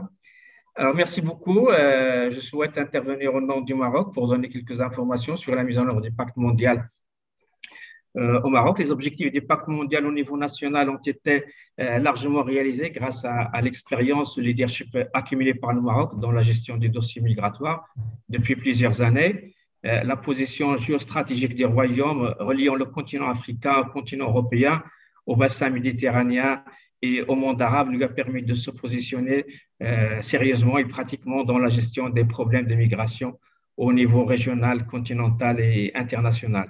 Le succès du Maroc se sont traduits par une politique nationale intégrée en matière d'immigration et d'asile, ayant abouti à la stratégie nationale d'immigration et d'asile en 2014 et à la stratégie nationale pour les Marocains résidant à l'étranger en 2015. En outre, le système de gouvernance mis en place a permis le suivi de la mise en œuvre à travers la mobilisation de tous les acteurs et intervenants pour une action participative en ce qui concerne la mise en œuvre des objectifs du pacte mondial pour l'immigration. Le Maroc dispose également depuis 2004 d'un observatoire national de la migration et a œuvré pour la création de l'Observatoire africain des migrations.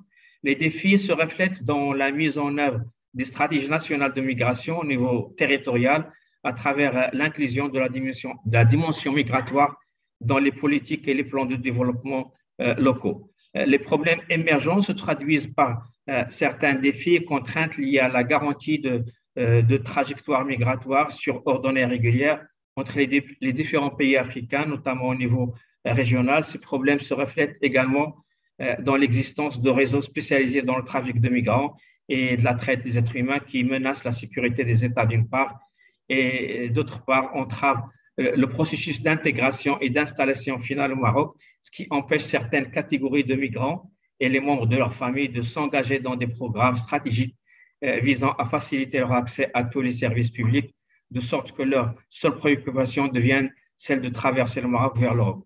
Parmi les défis auxquels le Royaume du Maroc est également confronté, il y a lieu de citer la lutte contre les réseaux criminels actifs dans ce domaine et leur lien avec le crime organisé, aussi bien sur le plan continental qu'international. Le pays a adopté une stratégie spécifique à la lutte contre la traite des êtres humains afin d'intensifier ses efforts et à cet effet, conformément aux lois nationales en vigueur aussi, ainsi qu'aux conventions internationales pertinentes ratifiées par le Royaume.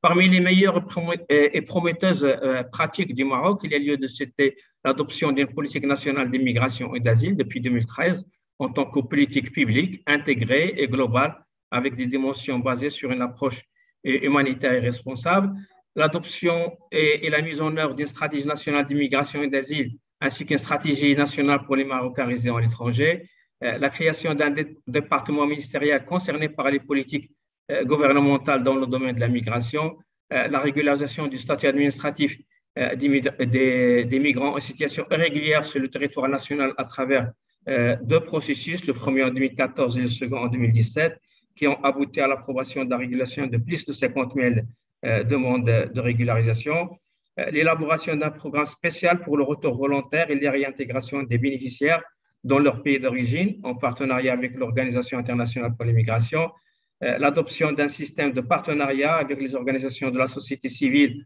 en tant que partenaire exécutif de la gouvernance de mise en œuvre des programmes d'intégration des migrants et réfugiés au Maroc, ainsi que de l'accompagnement dans les Marocains résidant à l'étranger, l'adoption d'accords cadres de partenariat et de coopération avec divers départements gouvernementaux et institutions publiques concernées, l'adoption d'un partenariat institutionnel avec le secteur privé et d'autres acteurs économiques et sociaux, la mise en place d'une coopération institutionnelle avec diverses organisations internationales et instances onisiennes opérant dans le domaine de la migration, de la traite des êtres humains et de la protection des enfants et des femmes, la création d'un comité national chargé de coordonner les mesures de lutte et de prévention de la traite des êtres humains, la mise en œuvre des cadres juridiques et institutionnels en matière de migration et de traite des êtres humains, l'achèvement des procédures de ratification de certaines conventions complémentaires relatives à la protection des droits des travailleurs migrants. Le Maroc a également co-présidé avec l'Allemagne le Forum mondial sur l'immigration et le développement pour la période 2017-2018 et le Maroc a abrité la conférence intergouvernementale pour l'adoption du pacte mondial pour l'immigration ordonnée et régulière en 2018. Voilà, Madame la Présidente, notre contribution dans cette session. Merci.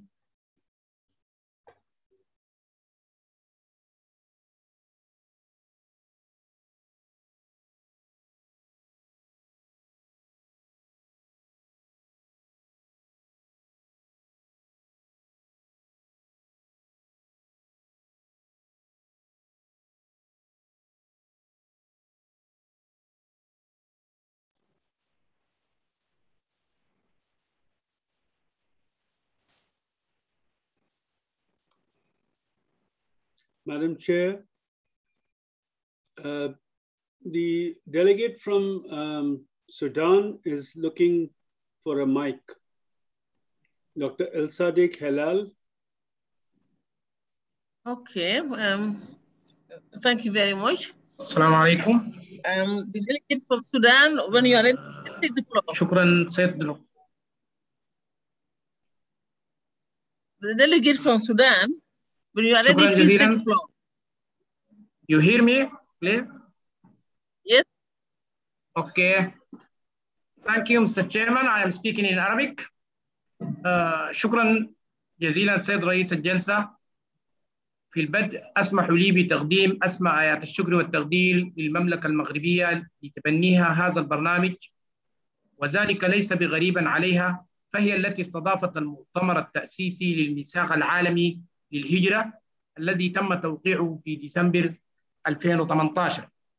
فلها الشكر، وكذلك الشكر لكل الشركاء وأصحاب المصلحة في هذا العمل الهام، وخاصة مفوضية الاتحاد الأفريقي وشبكة الأمم المتحدة للهجرة ومنظمة الهجرة الدولية ممثلة في المكتب الإقليمي وبعثة الخرطوم واللجنة الاقتصادية لأفريقيا.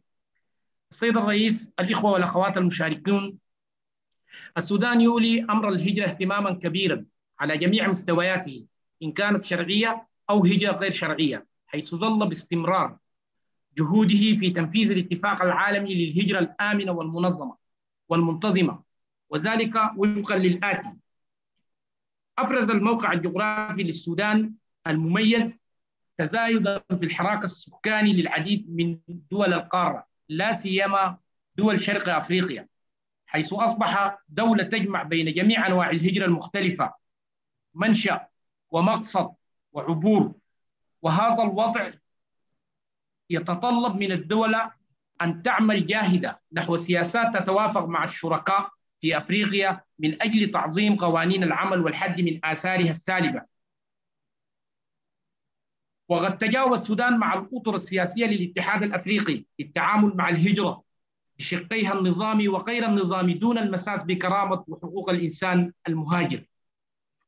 ظل السودان يقدم دعمه للمهاجرين واللاجئين مع الشركاء بالرغم من ظروفه الاقتصادية الصعبة، إلا أنه يشاركهم ويسهل لهم سبل كسب العيش الكريم، إلا أن ذلك يحتاج إلى مزيد من الدعم في هذا المجال في معسكرات اللجوء. أنشأ السودان آلية وطنية لمتابعة تنفيذ الميثاق العالمي للهجرة الآمنة والمنظمة والنظامية بالتنسيق مع المجلس الأعلى للهجرة الذي يضم جميع الجهات العاملة في إدارة الهجرة في السودان، حيث نظمت هذه الآلية بالتعاون مع منظمة الهجرة ورشة عمل لمتابعة تنفيذ الاستعراض الوطني الإقليمي للميثاق العالمي في فبراير 2021. وكذلك بذل السودان جهود مقدرة في مكافحة الإتجار بالبشر وتهريب المهاجرين، أفرزت حراكا عالميا بإنشاء مركز الخرطوم للعمليات روك كشراكة بين الاتحاد الأوروبي والاتحاد الأفريقي لجمع البيانات وحول الهجرة ومكافحة هذه الظاهرة. من خلال هذه الفترة القصيرة لعمل المركز، رأت الدول المشاركة في عملية الخرطوم بأن ترفع هذا المركز إلى مركز قاري كما أشارت السيدة مفوضة الاتحاد الأفريقي للشؤون الاجتماعية. فعملية الخرطوم التي انطلقت منذ العام 2014 وهي مبادرة سياسية تهدف إلى تأسيس حوار مستمر من أجل تعزيز التعاون حول قضايا الهجرة بين الاتحاد الأوروبي والاتحاد الأفريقي في مجال مكافحة الإتجار بالبشر، ووضع نقاط استراتيجية للوصول للعمل المشترك من أجل ضمان حقوق المنح والحماية ودعم الضحايا والمراجعة القانونية. وسيترأس السودان عملية الخرطوم في نهاية هذا العام. دشن السودان يوم الاثنين الماضي الخطة الوطنية لمكافحة الإتجار بالبشر بالتنسيق مع الاتحاد الأوروبي أيضا. السيد الرئيس، الإخوة والأخوات المشاركين، أود أن أشير إلى أن السودان بجانب عضويته في الاتحاد الأفريقي أيضا هو عضو في الجامعة العربية، فهو عضو مؤسس في عملية التشاور الإقليمية العربية بشأن الهجرة وشؤون اللاجئين بهدف معالجة المسائل الناشئة عن قضايا الهجرة، وهي تعتبر منبرا عربيا لمناقشة قضايا الهجرة الدولية، وتعمل عملية التشاور العربية إلى تعزيز التعاون بين الدول العربية والعمل من أجل فهم أكثر وعميق لقضايا الهجرة في المنطقة العربية. والسودان بدوره وإخوته العرب الذين يشاركون في هذه العملية العربية أيضا أعضاء في الاتحاد الأفريقي، دول شمال أفريقيا. وفي الختام أدعو جميع الدول للتنسيق وتبادل الخبرات وبناء القدرات المشتركة لا سيما بين دول الجوار حتى نستطيع تحقيق أجندة أفريقيا 2063. وفي الختام أشكركم الشكر الجزيل وأكرر شكري الجزيل لدولة المغرب على استضافتها لهذا. شكرا جزيلا سيد الرئيس.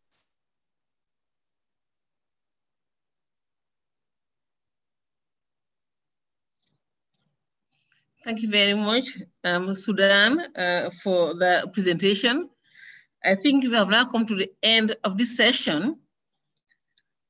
First of all, I want to thank very much ECA and IOM for organizing this very important convergence. And I know very clearly, and we have realized from the presentations that migration is an issue in all countries. That's the reason for coming up with policies and programs to address the issue of migration. And I want to thank EU and other donors who are supporting governments in Africa to address the issues of migration. Most of the presentations are similar in terms of our programs in coping migration. And from these presentations, I'm sure we can learn from each other's best practices for implementation.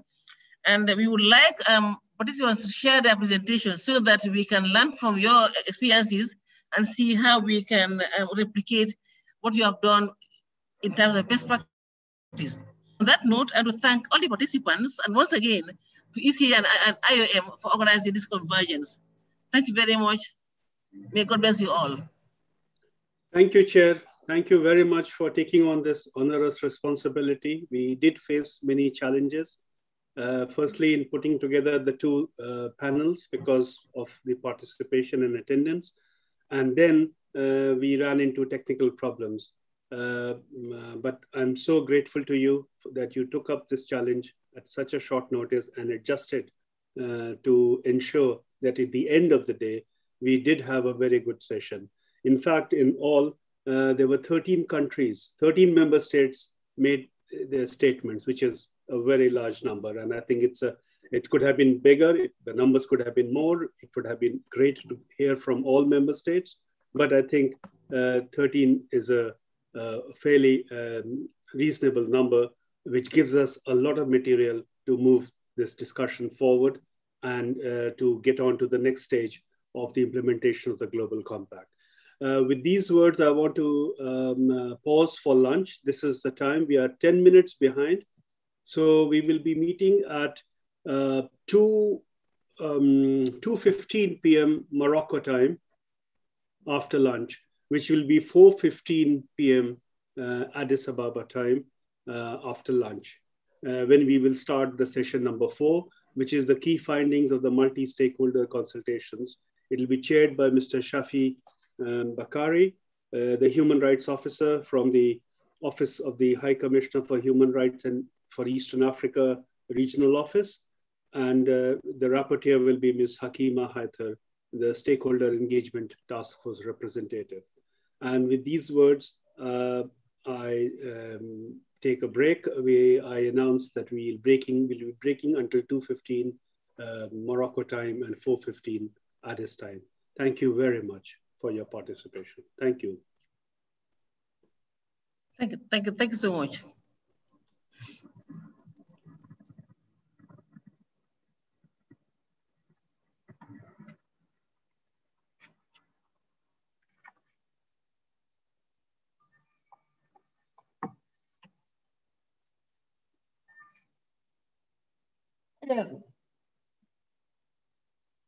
Heb je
Good afternoon, colleagues. If everybody is in, we can start soon.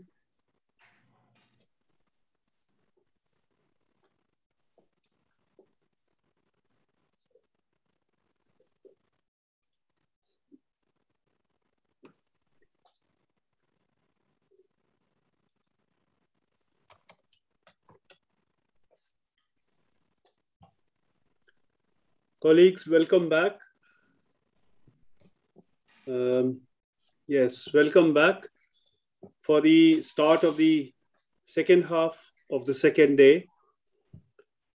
We had a very, very productive, very, very useful session, the last two sessions where the member states presented their progress on the implementation of the Global Compact. We had presentations from 13 member states, and which covered almost all the sub-regions of the continent. We had from East Africa, we had from North Africa, West, Southern Africa, and also Central Africa. So I think in that sense, we were able to get quite a good regional spread of the experiences and progress of the Global Compact. And we would like to get on to the next session, which is on presenting the key findings of the multi-stakeholder consultations. And if I can take this opportunity very briefly to share with colleagues and share with all participants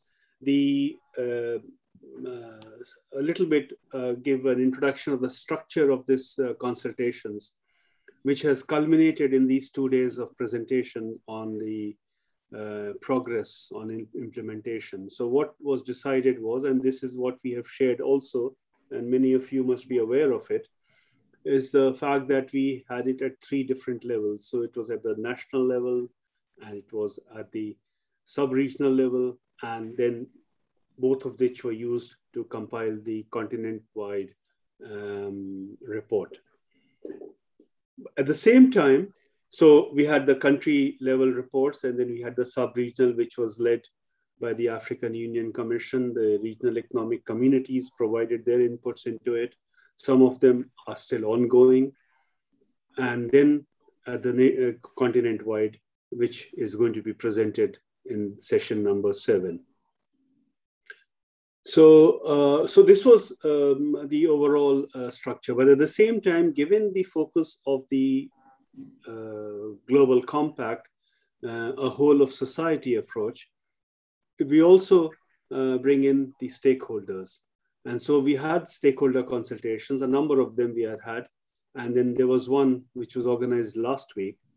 And so what we decided was that let's use the opportunity and the kind of participation we are getting in this meeting and today to use that opportunity to share the results of the stakeholder consultations, to be able to present the stakeholder perspective to the member states.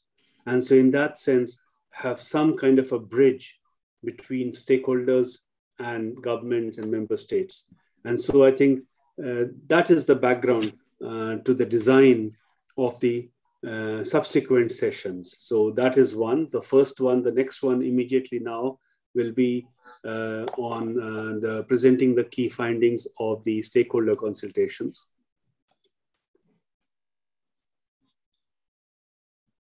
And then from there, we will move on to the small short session also on the presenting the key findings of the sub-regional reports, which, as I said, was one of the tiers where the regional economic communities take the lead with facilitation by the African Union Commission.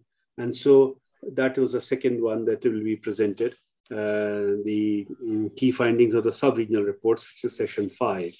Then session 6 is, then it culminates into the continental report, and that will be presented in session number 6. Session number 7 is a summary session where we will be presenting the summary of the discussions that took place yesterday in the thematic roundtables. So in that sense, using this platform to be able to have a sharing of experiences, sharing of findings, of different perspectives coming together to give us more opportunities to learn from each other's experiences, as well as to really get a handle on what is the overall progress on the Global Compact. And then we will conclude in the last session, session number 8.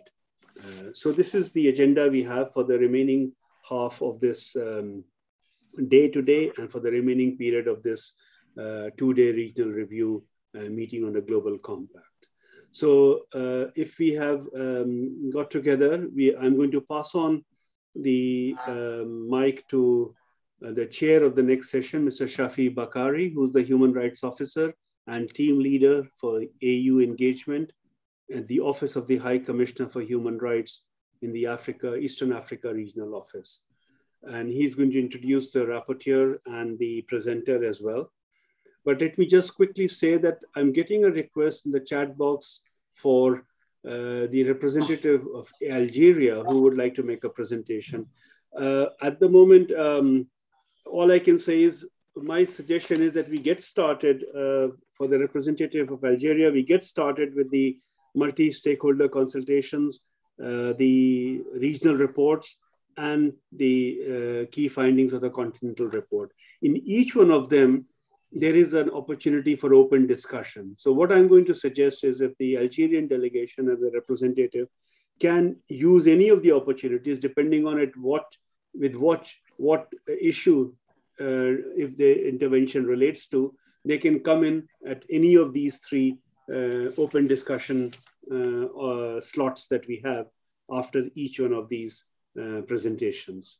So with those suggestions, if that is acceptable, I'm going to turn to Mr. Shafi Bakari, who's the chair of session number 4 on key findings of the multi-stakeholder consultations. And the overall time for this session is 45 minutes. Over to you, Shafi.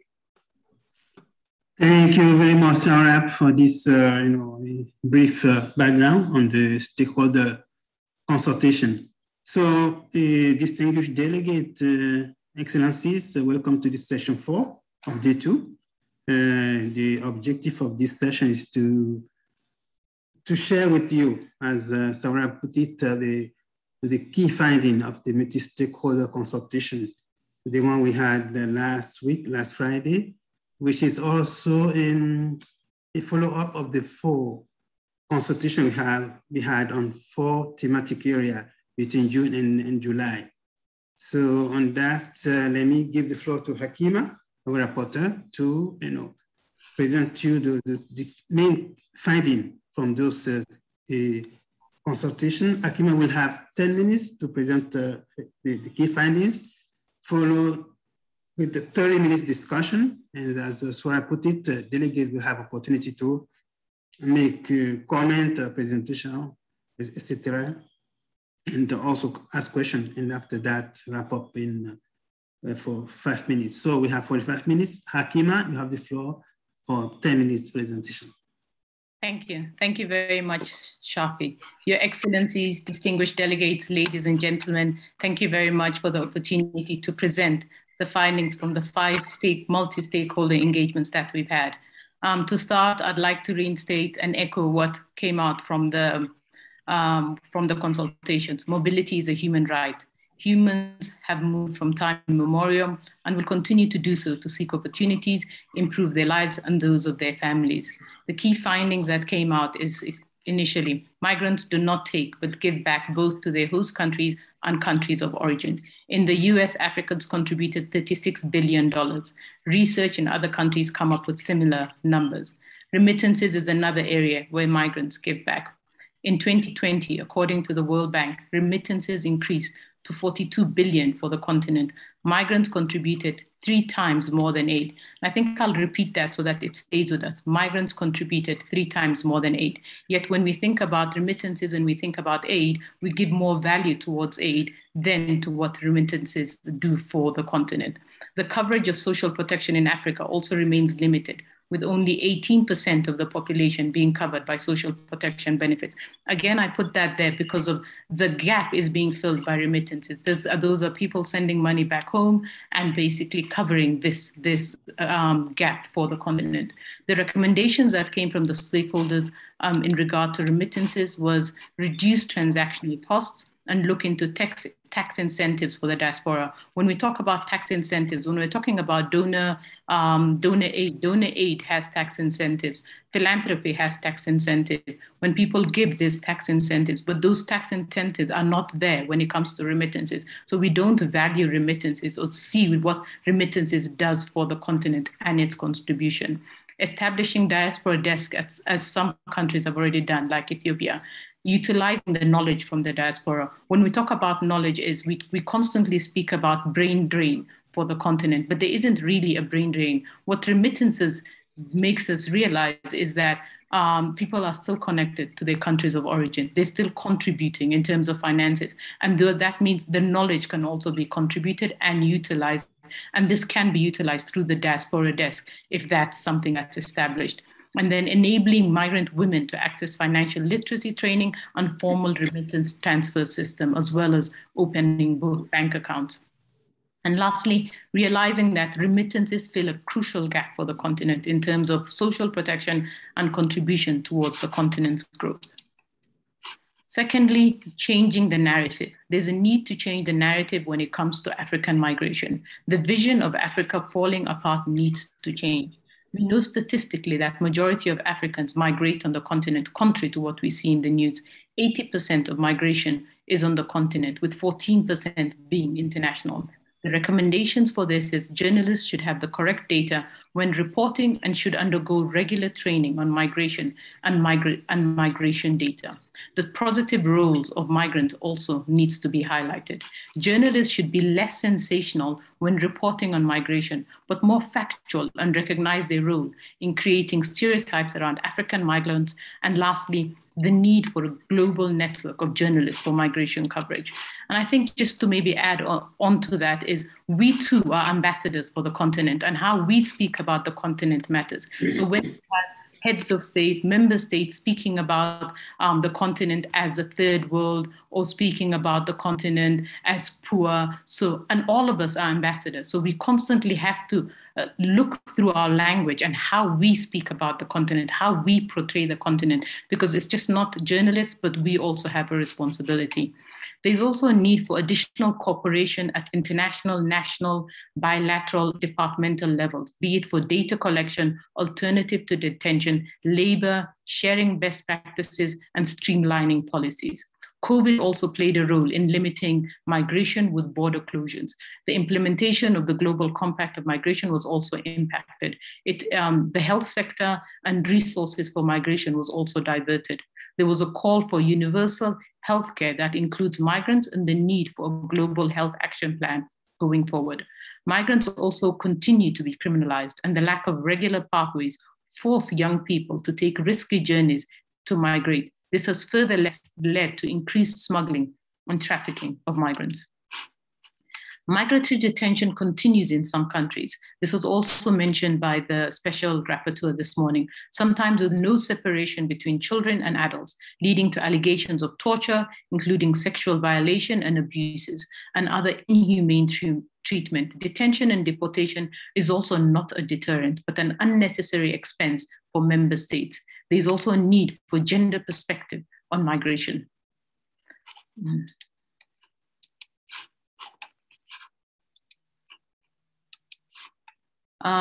Political will is also key, which makes the difference between progressive policies and implementations of the GCM, how strong the political will is at country level.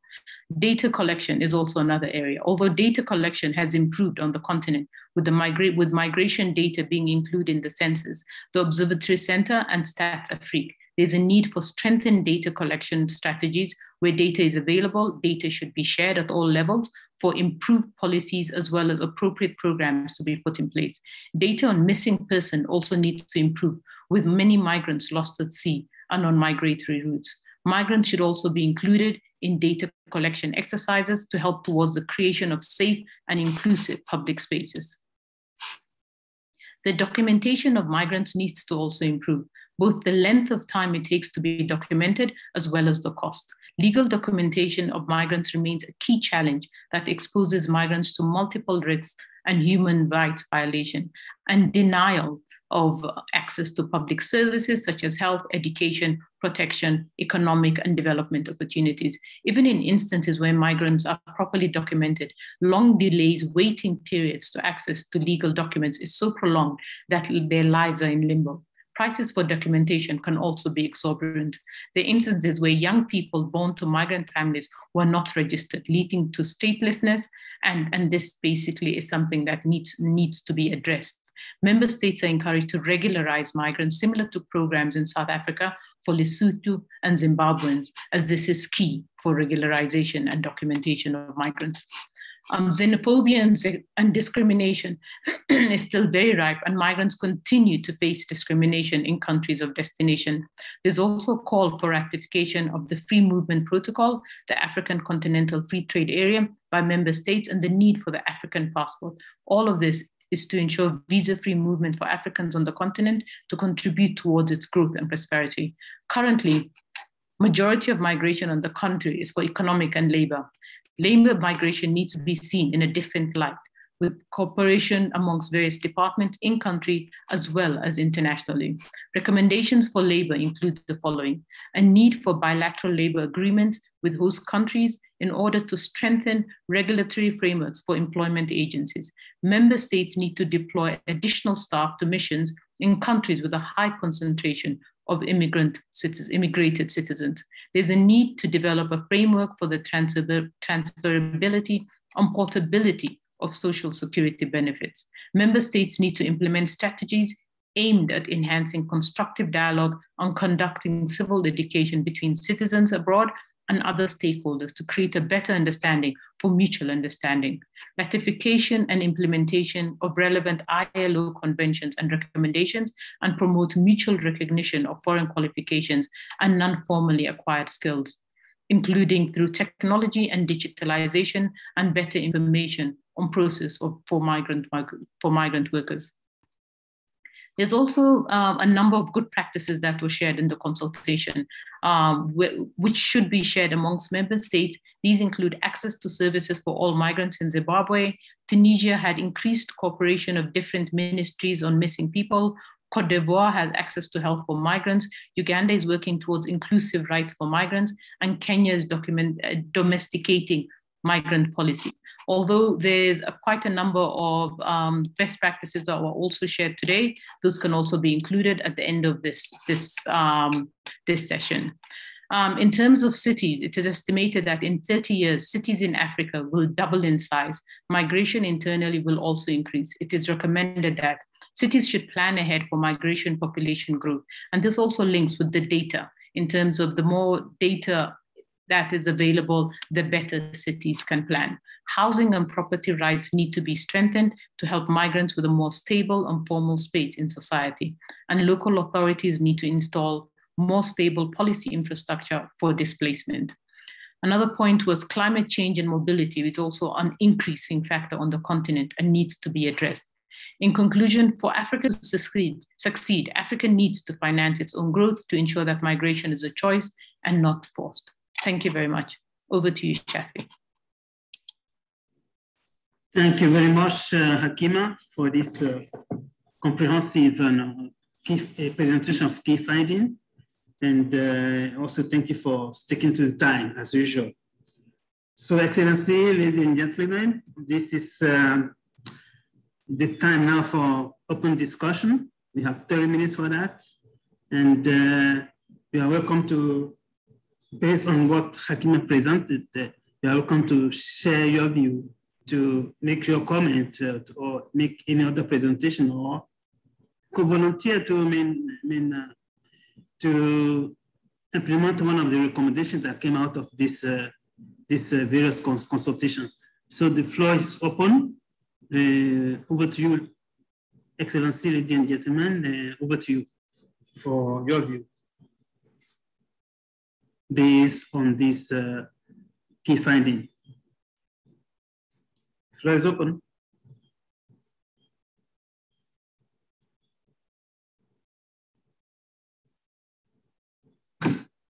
Okay, let me see. Go to page 2.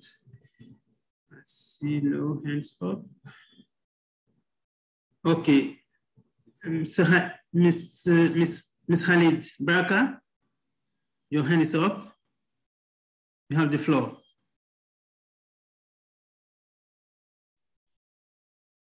Miss Khalid. السلام عليكم ورحمة الله. وعليكم السلام ورحمة الله. تسمعونني؟ Vous avez... Go ahead.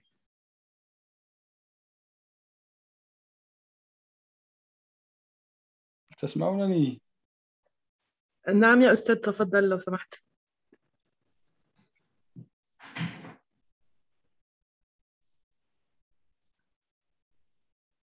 Yeah, we can hear you.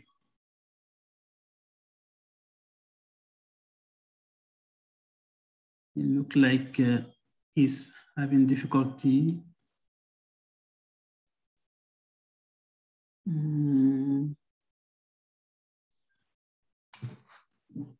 Mr. Halim, are you there? Let's probably move on to... نعم أسمعكم. Okay. أسمعكم. هل تسمعونني؟ هل تسمعونني؟ نعم Yes, we can. ممكن أضع سؤالا كتابيا. تفضل في نافذة الدردشة لو سمحت. شكرا.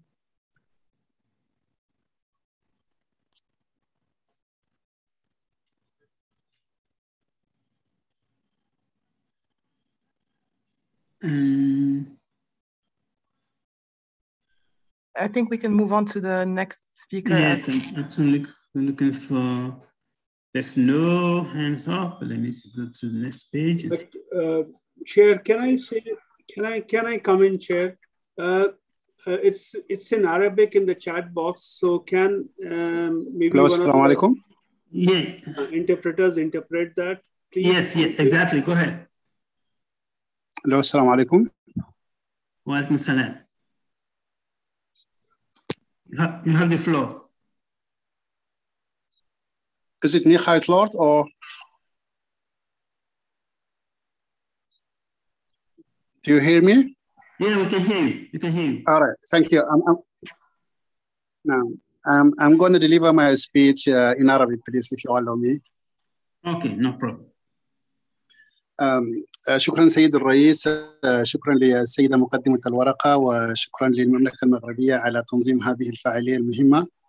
وأيضا نشكر المنظمة الدولية للهجرة بالسودان التي قدمت لنا الدعوة للمشاركة في هذا المحفل الدولي المهم. حقيقة ما تفضلت به مقدمة الورقة قضية مهمة جدا، فهي تحدثت عن الشركاء الأهم في مثلث شركاء الهجرة اللي هم المهاجرين والدول المرسلة والدول المستقبلة.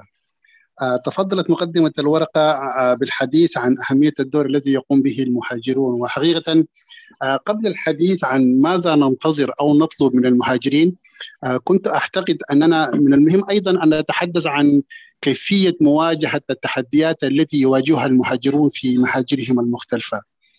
المنظمة الدولية للهجرة لديها approach مقاربة تتحدث عن اسمها 3E's اللي هي enabling, engaging and empowering diasporas. وهي تتحدث عن كيفية تفعيل وتعظيم دور المهاجرين. أنا أعتقد أن هذا مهم جدا في إطار السياسات الخاصة بالدياسبورا اللي هي Diaspora Engagement Policies.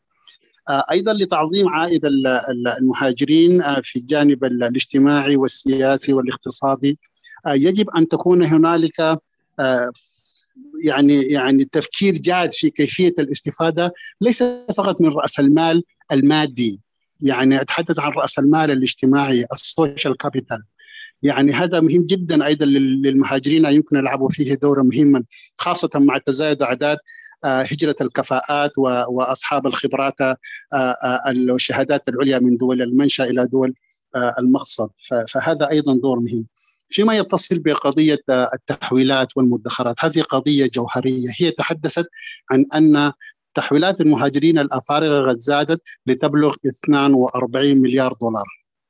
نسبيا المبلغ قد ازداد وتحسن، ولكن في جوهره هذه النسبة ضئيلة جدا، لا تتعدى 2.6 من إجمالي تحويلات المهاجرين الدوليين التي بلغت وفقا لتقديرات البنك الدولي 700 مليار دولار. فقط دولة زي الهند، دولة واحدة، تحويلات مهاجريها بلغت 82 مليار دولار، أي ضعف تحويلات القارة الأفريقية. وهذه قضية تجعلنا نتوقف، لأنه نحن في الدول النامية والأقل نمواً يجب علينا أن نستفيد من الهجرة والمهاجرين بالحد الأقصى للقدرة على مواكبة التنمية. نحن هذه وسيلة من أهم الوسائل لتحقيق التنمية في بلداننا. لذلك أتحسر كثيرا عندما أرى أننا واقفون عاجزون عن الاستفادة من الهجرة والمهاجرين وتوظيف المهاجرين وإمكانياتهم ومدخراتهم وتحويلاتهم على النحو الأمثل الذي يعظم الهجرة، فوائد الهجرة للمهاجرين ولنا كدول مرسلة وحتى أيضا للدول المستقبلة. أنا مرة ثانية شاكر على إتاحة الفرصة مع تمنياتي بالتوفيق. شكرا جزيلا.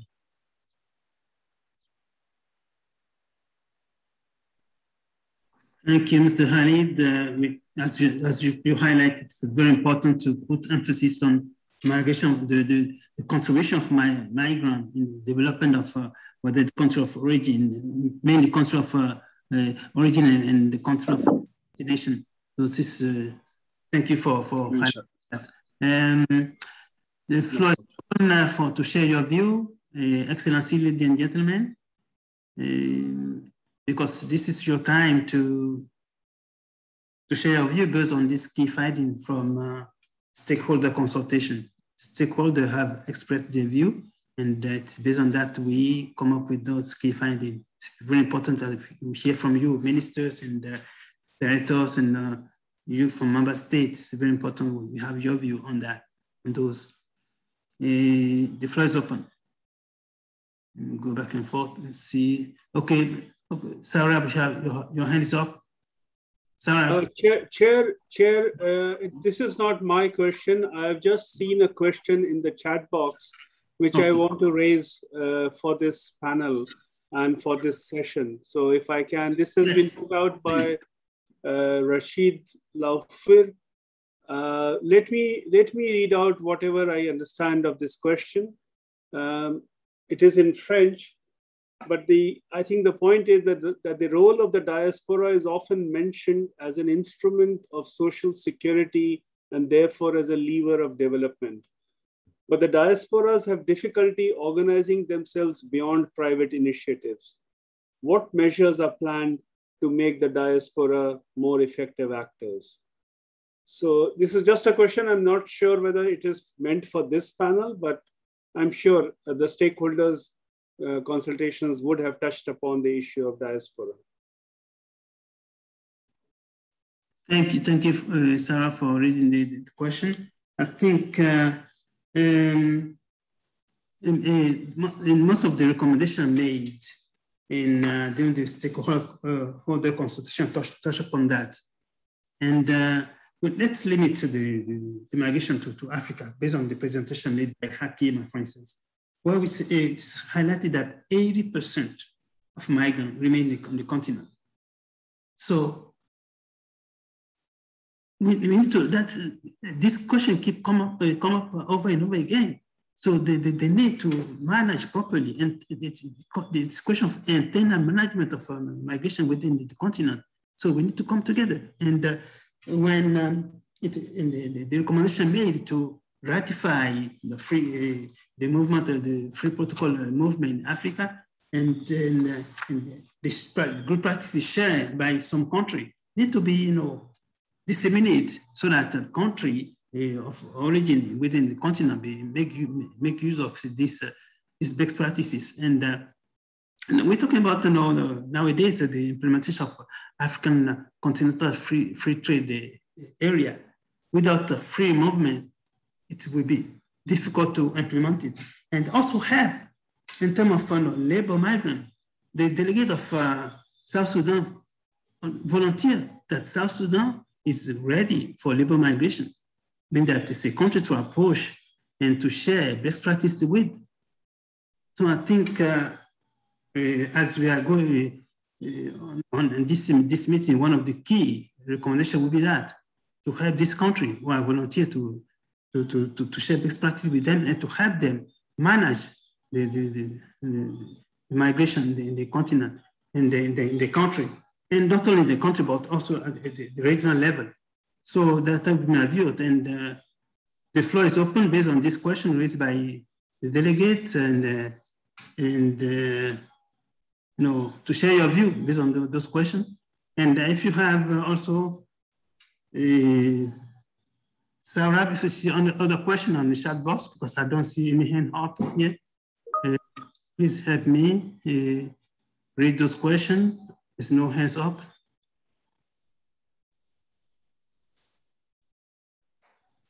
So what is in the chat box? Let me see. I don't know if it's the same question that was that you read earlier. It's the one in French that is in the chat box.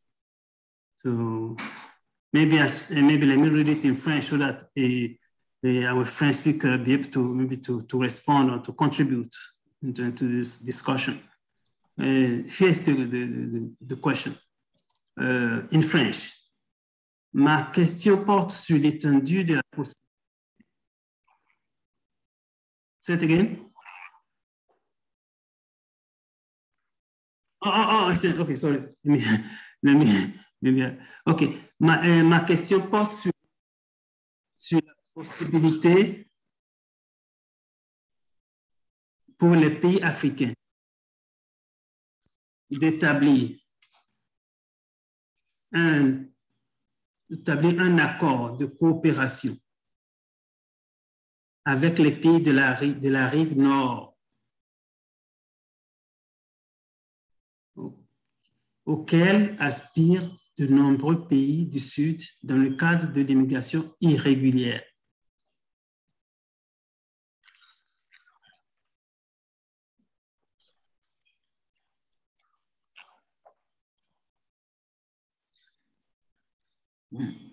Par l'amélioration de la structure à tout niveau, social, sanitaire, pour réduire l'afflux massif des migrants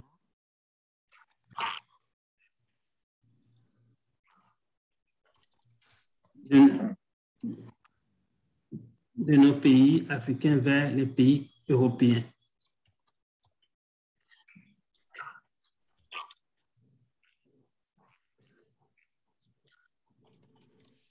OK. Donc, voilà la question pour les pays, les participants francophones. La question posée par le délégué, qui est une question vraiment pertinente. Donc, il y a lieu ça rejoint ce qu'on venait de dire tout à l'heure, que le 80% des migrants restent sur le continent.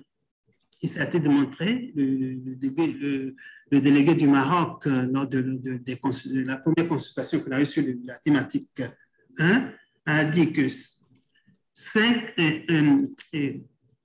4 sur 5 migrants restent en Afrique. Donc, c'est démontré. Donc, il est important que nos pays, que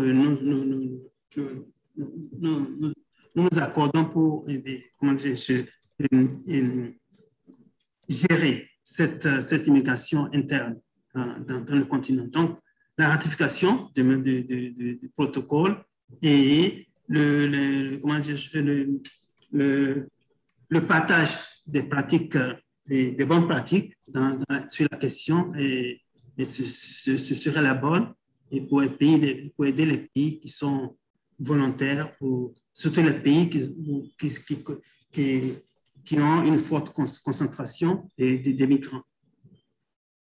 Okay, the floor is open for your views. And let me go to the chat box again and see what is in there.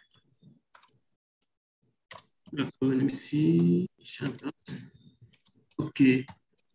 Second question, Arabic also need to create a work opportunity for youth in the country and encourage foreign investment and stop corruption, which many countries suffer from. This is a very important, contribution from okay. So that was translated by Kinani. Very important. Corruption. It's something we know to bear in mind. That's it's a gangrene. It's a cancer that ruin our country. And until we put that corruption to coma, we will have difficulty, in many ways to manage the migrant, because if most of the public funds are siphoned by some, I mean, how can the budget devoted to public good be utilized in a good way? For instance, we're talking about COVID-19, and you member state, most of you, all of member of African Union, you devoted in the Abuja Declaration 2001 to devote 15% of your budget to health in 2001. And the COVID-19 shed light on the fact that not many of you have met this commitment. Only 2 countries in Africa was able to devote the 15% of the budget to health. How come that this happened? We don't know. Would that be because a pandemic that is corruption itself? So maybe, so this question is also a good question. So mean that we need, for those who have not ratified the African Union Convention on Combating Corruption in Africa, it is very important to ratify that convention and implement it and all UN agency and also other international organizations will help you implement this convention. It's very important to manage your resources locally, and so that people be able to live a life of dignity and respect within the country and within the region.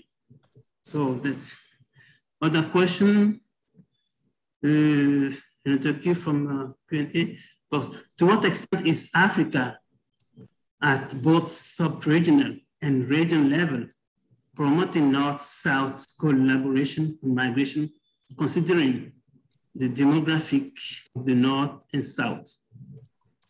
This is another question, please. And the floor is open to you too. Okay, James, your hand is up. James from South Sudan. Your Excellency, you have the floor.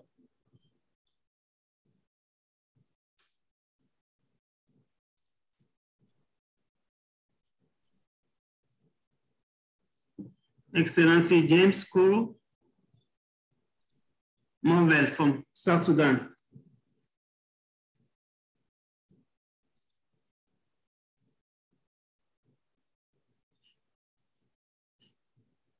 So why are we so maybe he's having difficulties.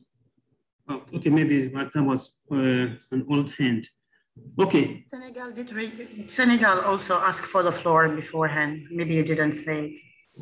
Who's that? Senegal. Senegal, okay. I didn't see it.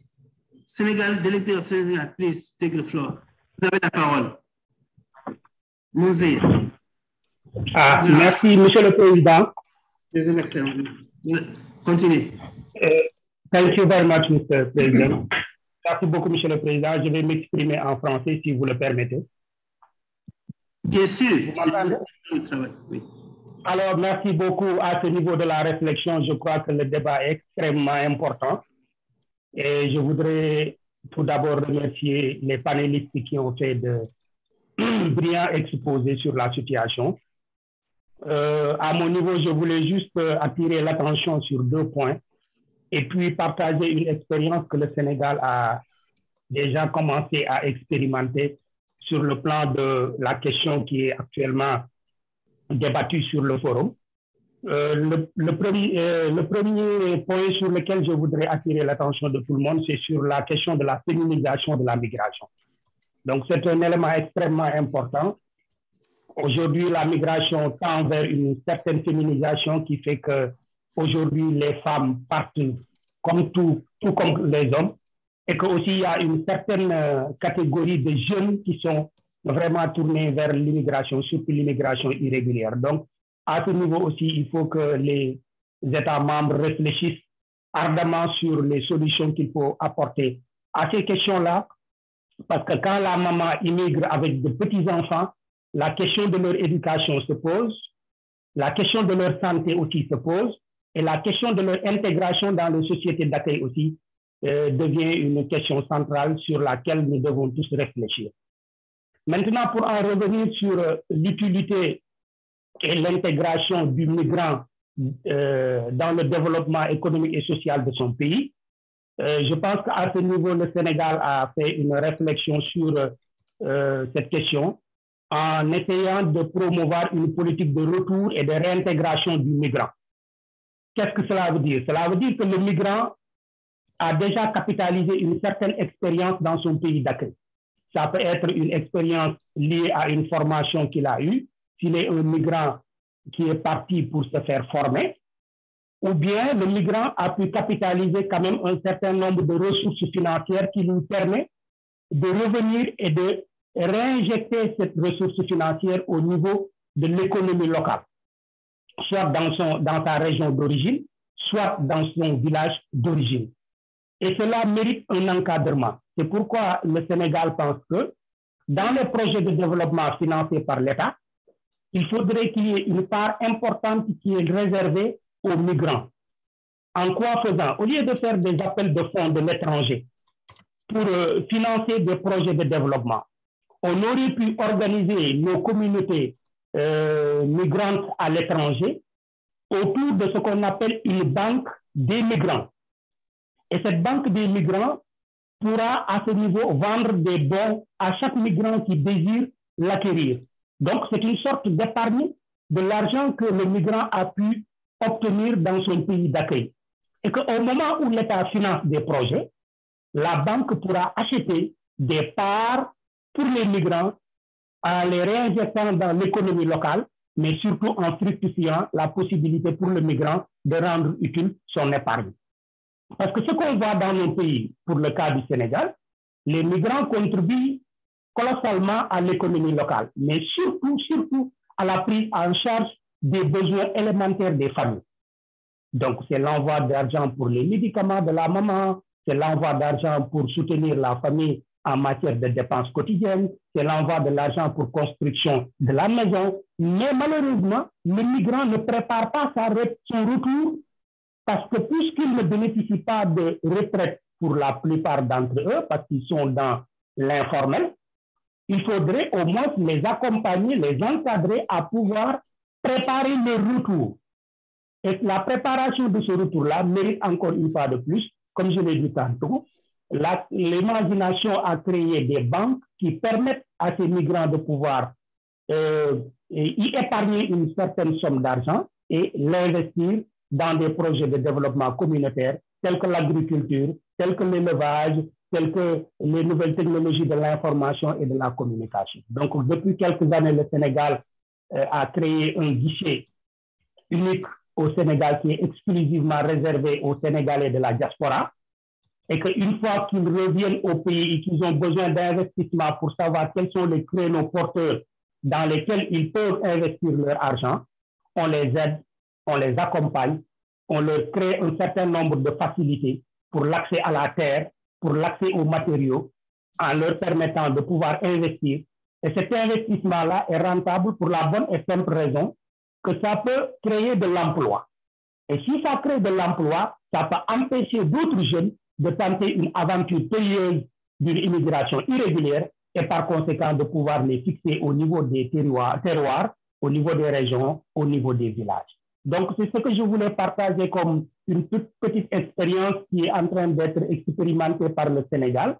Et cette initiative a été lancée par des Sénégalais de la diaspora qui vivent aux États-Unis et au Canada et qui ont créé une sorte de tontine internationale où chaque Sénégalais de la diaspora peut acheter des bons et ces bons peuvent leur permettre de garder une somme d'argent plus ou moins importante et que demain s'il y a des projets lancés par le gouvernement du Sénégal, on n'aura pas besoin d'avoir des investisseurs étrangers qui viennent injecter leur argent.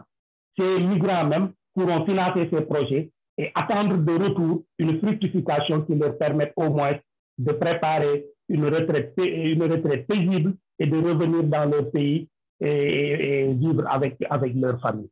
Donc, c'est ce que je voulais dire à ce niveau et que s'il y a des gens qui sont intéressés par cela, le ministère des Sénégalais de l'extérieur pourrait partager avec eux l'expérience. Je vous remercie, Monsieur le Président. Merci beaucoup encore une fois de plus pour les panélistes et pour la pertinence des débats. Je vous remercie. Grand merci, M. Ndiaye, pour ce partage d'expérience du Sénégal, qui est très, très, très important à mon avis. Et je pense que les pays, les représentants des pays nous écoutent ici, pourront vraiment faire usage de ça et puis approcher le Sénégal et pour se servir de cette expérience, parce que le Sénégal a donné ici l'expérience d'un pays d'origine des migrants, où les Sénégalais de l'extérieur contribuent au développement du Sénégal. Et puis cette expérience-ci, et ça va réussir, moi je suis certain que ça va réussir, et je vous conseille, M. Ndiaye, qu'une fois que si vous voyez que ça réussit, c'est de voir comment vous pouvez inclure. Assalamu alaikum. Okay, wa alaikum salam. Yeah, it's me again, Khalid Lord. Okay. From Sudan. Thank you for giving me the chance for the second time. شكرا. أنا سوف أتحدث بالعربية إن شاء الله. حقيقة الموضوع مهم، لذلك أنا وددت أن أتحدث مرة ثانية لأنه متشعب وهو فيه العديد من المواضيع المتقاطعة. حديث السيدة مقدمة الورقة عن اقتصاد الهجرة وتحويلات ومدخرات المهاجرين، هنالك أيضا نقطة مهمة يجب أن نستحضرها، أن واحدة من التحديات التي تجعل التحويلات من القارة إلى القارة الأفريقية صعبة ومعقدة هو ارتفاع تكلفة التحويلات. يعني البنك الدولي يقول إنه تكلفة تحويلات $200 إلى أفريقيا، تحديدا أفريقيا جنوب الصحراء، يكلف 8.6%، وهو يعني تعتبر نسبة عالية جدا مقارنة بالمتوسط حجم التحويلات ل $200 في العالم اللي يبلغ ما بين 5 إلى 5.5%. يعني تقريبا الزيادة تقارب 40% من التحويلات على مستوى العالم. هذا تحدي كبير جدا يجب أن نبحث عن أسبابه والحلول له. النقطة الثانية نقطة جوهرية جدا. كثيرا ما نتحدث في اقتصاد الهجرة عن التحويلات، عن الريميتنس. أنا شخصيا ولا أنا عميد معهد دراسات الهجرة واللجوء والتنمية بجامعة المفترضين، وأعمل في المجال لأكثر من عقدين من الزمان. أعتقد أن الدول النامية يجب أن تهتم أكثر بموضوع المدخرات، الاهتمام بالمدخرات أكثر من التحويلات، لأن التحويلات يحولها المهاجر إلى زويه، إلى أسرته، إلى أهله. هي قطعا تساهم في محاربة الفقر وفي رفع مستوى المعيشة وفي إتاحة الفرصة للتعليم للذكور والإناث، وفي مواجهة مصرفات الحياة اليومية، وفي مواجهة مصرفات الصحة وما إلى ذلك. بيد أن الاستثمارات السيفينغز هي موضوعة للاستثمار. استثمار يعني خلق وظائف جديدة، هذا يعني محاربة العطالة في قارة 50% إلى 60% من سكان هم من الشباب. العالم يقدر في خلال 4-5 سنوات أن نصف شباب العالم حيكون من أفريقيا، وتحديدا في أفريقيا جنوب الصحراء. هذه نسبة كبيرة يجب أن تهتم بها الدول. الاستثمار المدخرات في خلق وظائف، استثمار هذا يعني أيضا تقليل نسبة الوارد، وهذا يعني أيضا توفير عملة أجنبية للدولة. زيادة الصادر بمرور الوقت، يحصل اكتفاء ذاتي. ثم بجانب ذلك زيادة موارد الدولة من خلال الضرائب وما إلى ذلك. ثم التصدير أيضا من خلال التصدير. فالتحويلات أقل فائدة من المدخرات. لكن التحويلات لأنها سهلة، موضوع سهل، لأن المهاجر يحاول إلى زويه في كل الأوقات، في حين أنه الاستفادة من مدخرات المهاجرين تحتاج إلى جهد أكبر من الدول، تحتاج إلى توفير البيئة السياسية والاقتصادية الجاذبة، إلى توفير التشريعات. أنا أسأل نفسي كثيرا لماذا لا تعامل الدول، خاصة الدول في أفريقيا ونحن دول نامية وأقل نموءا، لماذا لا نعامل المهاجرين الذين يرغبوا في الاستثمار في بلادهم، بلاد المنشأ، ونمنحهم ذات المزايا التي نمنحها للمستثمرين الأجانب؟ لماذا لا نعاملهم كأنهم مستثمرون أجانب؟ المستثمر الأجنبي إذا ما وقع أي عدم استقرار في الدولة يأخذ فلوسه ويترك الدولة، ولكن هذا هو ابن البلد، يعني سيظل موجود في البلد ولن يحمل استثماره ويهرب إلى دولة أخرى. سوف يكون حريص على تنمية بلده، وهذا ليس يعني هذه فرصة يجب أن نستثمرها بجانب الاستثمار الأجنبي. وأيضا فيما يتصل الآن نحن وقعنا في منطقة الشرق وسط أفريقيا على بروتوكول حرية حركة الأفراد، وهذه خطوة جريئة جدا. يعني أنا كنت متابع هذا الموضوع منذ سنوات، وكان حلما يوما ما، وأنا سعيد جدا أن هذا الحلم تحقق، ولكن هذا الحلم ما زال يتطلب الكثير من الجهد. يعني شبابنا لماذا لا نوفر لهم التدريب المهني والتقني؟ أتساءل لماذا؟ يعني لماذا لا نتفق مع المنظمات الإقليمية والدولية ذات الصلة زي منظمة العمل الدولية والمنظمة الدولية للهجرة والUNDP والUCCR بإنشاء مراكز للتدريب المهني والتقني والفني حتى يعني نوظف طاقات هذه الشباب. كذلك تشجيع الدول على توقيع اتفاقيات ثنائية، الدول المنشأ مع الدول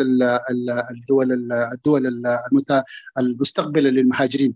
يجب أن تكون هناك اتفاقات ثنائية من خلال نعظم عائد الهجرة لشركاء الهجرة الثلاث، ومن خلال أيضا نستطيع أن نواجه التحديات التي تواجه المهاجرين في هذه الدول. هنالك أيضا موضوع البحوث والدراسات المتخصصة، وهذه مشكلة في أفريقيا بشكل عام وتحديدا في منطقتنا. يعني لا بد من سياسات تقوم على البحوث وتقوم على الحقائق والدراسات. وفي ذلك أنا سعيد جدا أنه قلت أنه أنا عميد معهد دراسات الهجرة واللجوء والتنمية بجامعة المغتربين بالخرطوم، وهو يونيك، يعني هو مركز متفرد الأول من نوعه في السودان واحتمال في المنطقة. نسأل الله أنه يوفقنا، ونتطلع أيضا إلى التعاون مع المنظمة الدولية للهجرة ومنظمة العمل الدولية والUNDP والUNCSR وغيرها من المنظمات، وكذلك مع الإيقاد والاتحاد الأفريقي. وسنسهم إن شاء الله نكون عون للدولة السودانية في تنفيذ بنود اتفاقيات الميثاق العالمي للهجرة، الذي أحسب أنه المستفيد الأكبر من هذا الميثاق هي الدول الأفريقية على وجه التحديد. شكرا جزيلا على إتاحة الفرصة وتمنياتي بالتوفيق.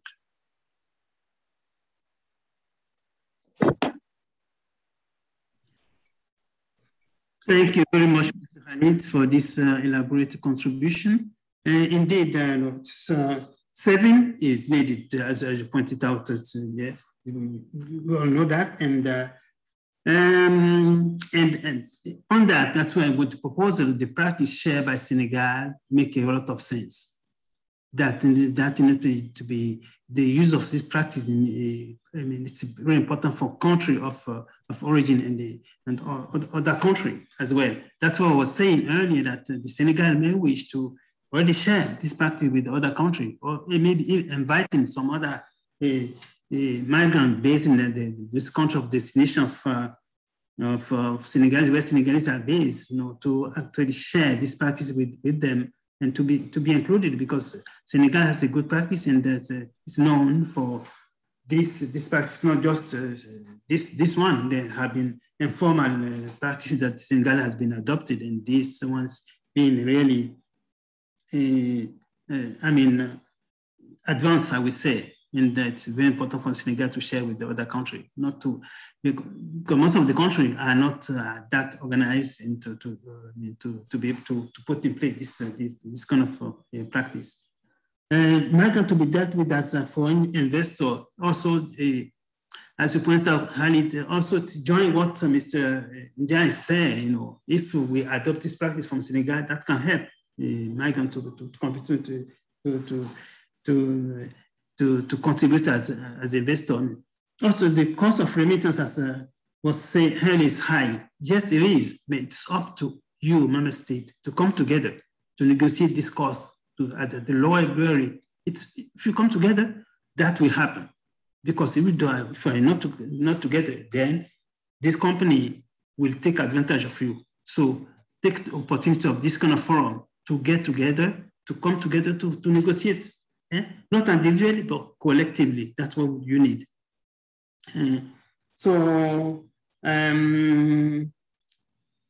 Protocol of free movement, of course, will be saying that all along, that country must ratify this protocol of movement. It's not just important for the migrant, but also important for the implementation of African Free Trade Area. It's which benefited to all of you.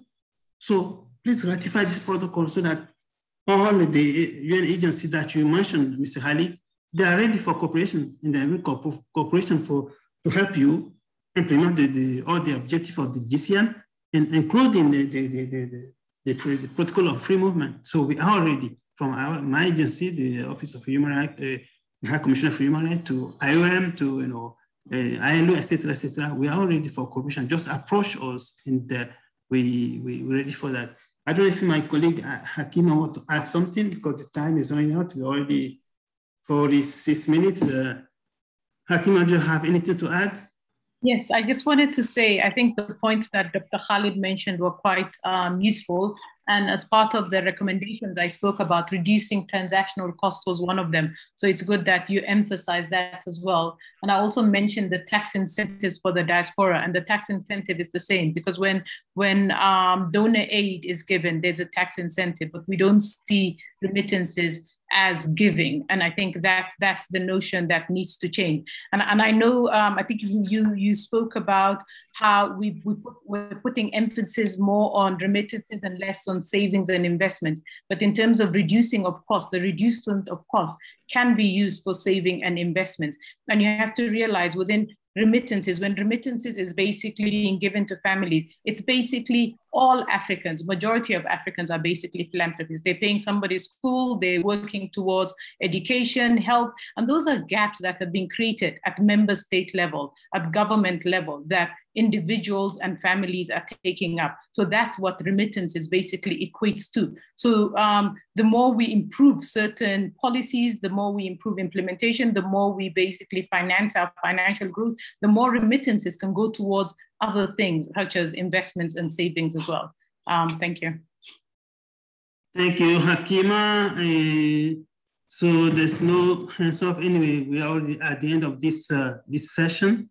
So I thank you very much, Hakima, for the presentation. And thank you, Member Excellency, for your contribution. I think the discussion will go on after this discussion. We're not going to be limited to this one. You can exchange by email and in the continued discussion.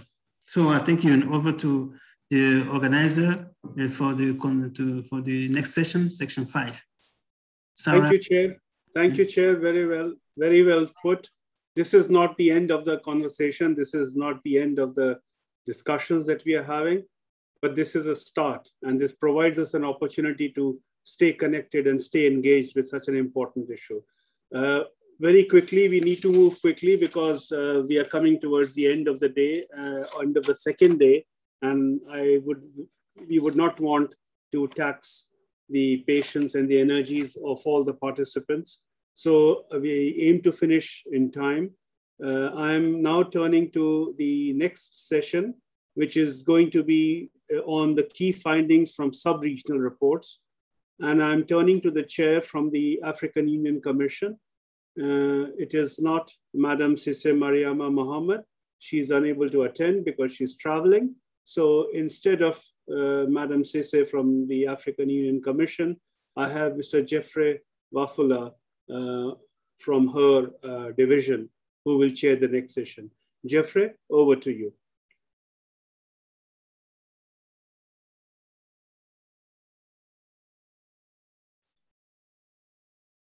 Jeffrey, are you there?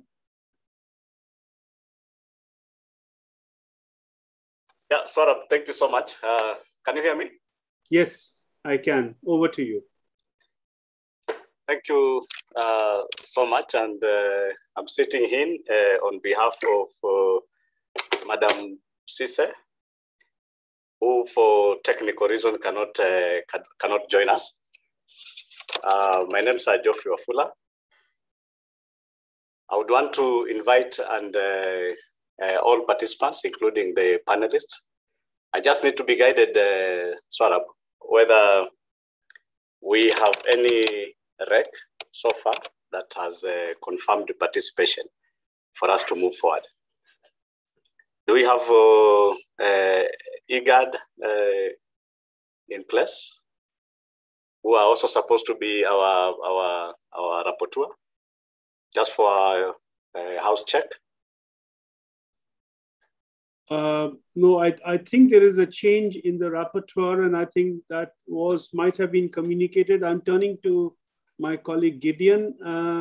There was an email on the change of the rapporteur, not Ms. Fatia Alwan, but there is somebody else from IGAD who will be there as a rapporteur.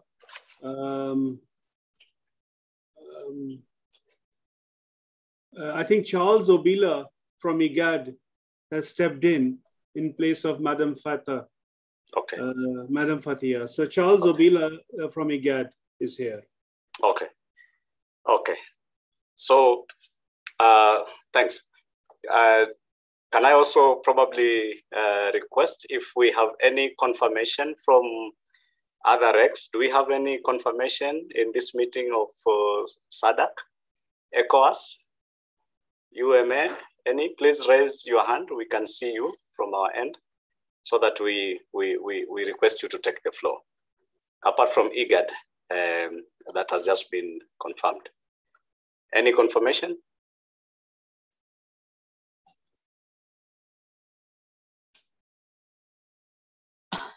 Charles has joined. Yeah, we are aware of Charles. Do we have any other colleagues from other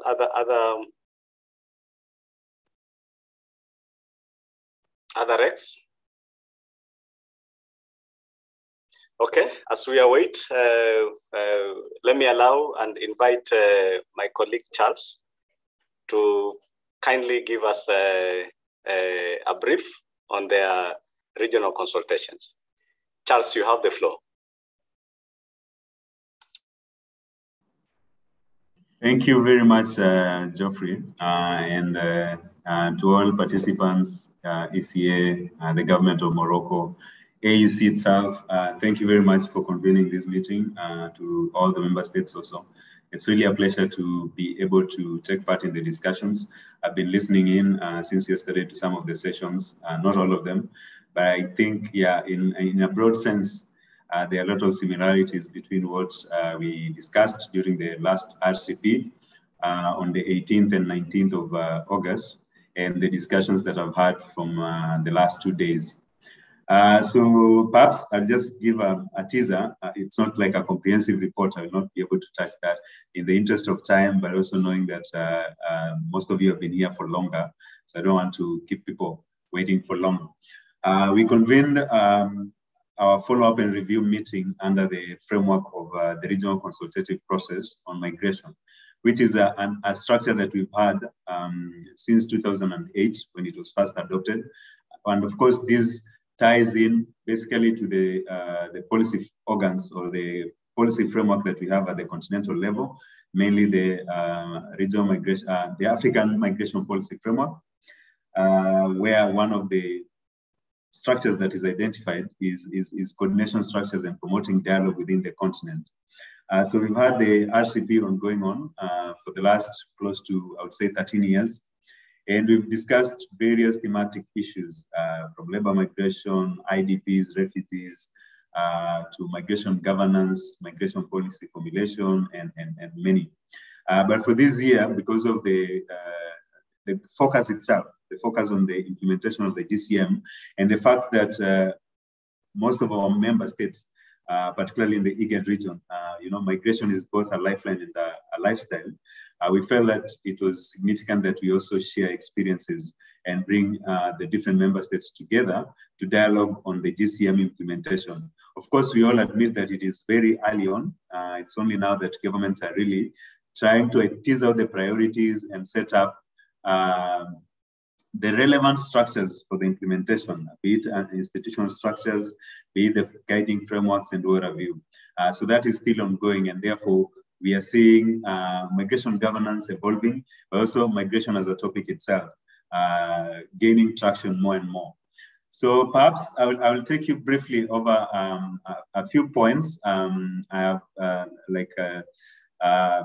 just a teaser on four main issues. One is on the key dynamics, especially in the IGAD region, the key stakeholders that we had during the last RCP, the main challenges that we see as a region, and also what we see as emerging opportunities and best practices that can be documented.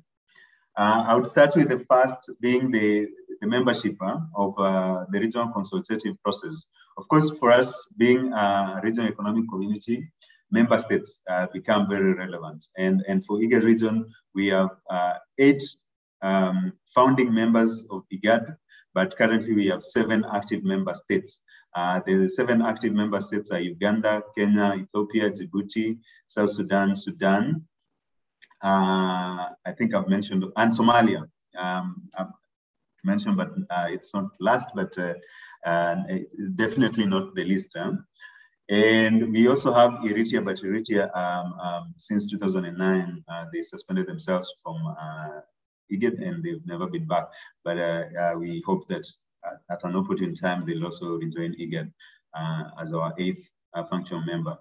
In the RCP also, we invited stakeholders from the national human rights institutions because they also provide checks and balances to the governments themselves, but they also advocate for particularly legislations that are likely to touch on inclusion and protection of migrants, both those who are working abroad and those who are working within our respective member states.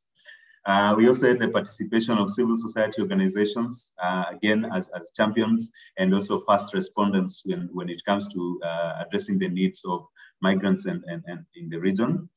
We also had the participation of local and local government authorities. So USLG was represented as an umbrella for local government authorities. We also had academia, and I'm very proud that Khalid Lord from Sudan, who's been a very active and vocal member, was actually part of the discussion. In terms of the main dynamics in the region, for us, migration you cannot take away migration because one, there are a lot of cultural ties in the cross-border areas. Migration for us has a long embedded history. Migration is both a lifestyle and a lifeline. When there are disasters, we run away by moving across the border. When there are opportunities, we also move and pursue those opportunities across the border. We also have a huge population of transhumans communities who, by their lifestyle, depend on mobility per se.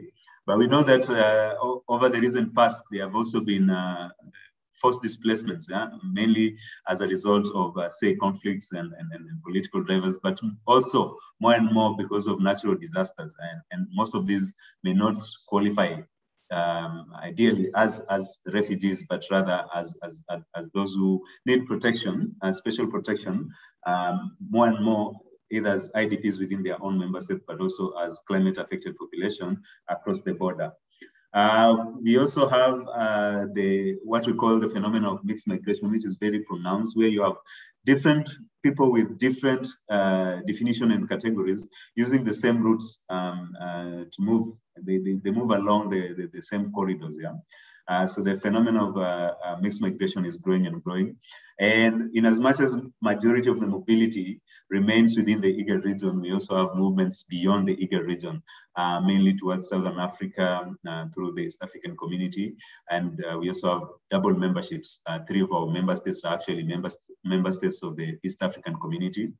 We also have mobility and movements across the Gulf into Yemen. And we also have a lot of bilateral and labor agreements with countries in the Gulf.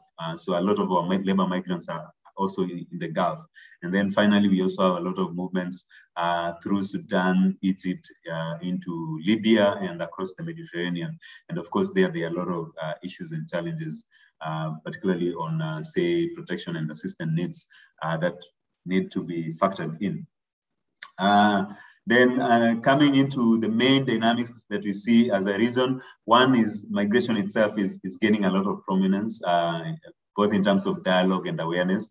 At least in a month's time, you definitely would hear about a discussion ongoing either at the national or regional level around the issue of migration. Migration governance is still evolving. I know that at the continental level, the discussions on migration started featuring around 2005, 2006 in Banjul with the adoption of the Continental Migration Policy Framework, but it's still new, relatively new. I think migration in the region gained a lot of traction around 2015 after the quote unquote, the global migration crisis in itself. And we've seen perhaps that has also increased a lot of actors who are working on migration in the region, perhaps additional resources as well. And that is also reflecting in terms of awareness and discussion and dialogue around migration issues. But still, a lot needs to be done. The institutionalization of migration, the formulation and adoption of migration policy frameworks are still at a very nascent stage, and they're still evolving. Governments are prioritizing migration more and more. Some of them are already factoring migration into national development plans.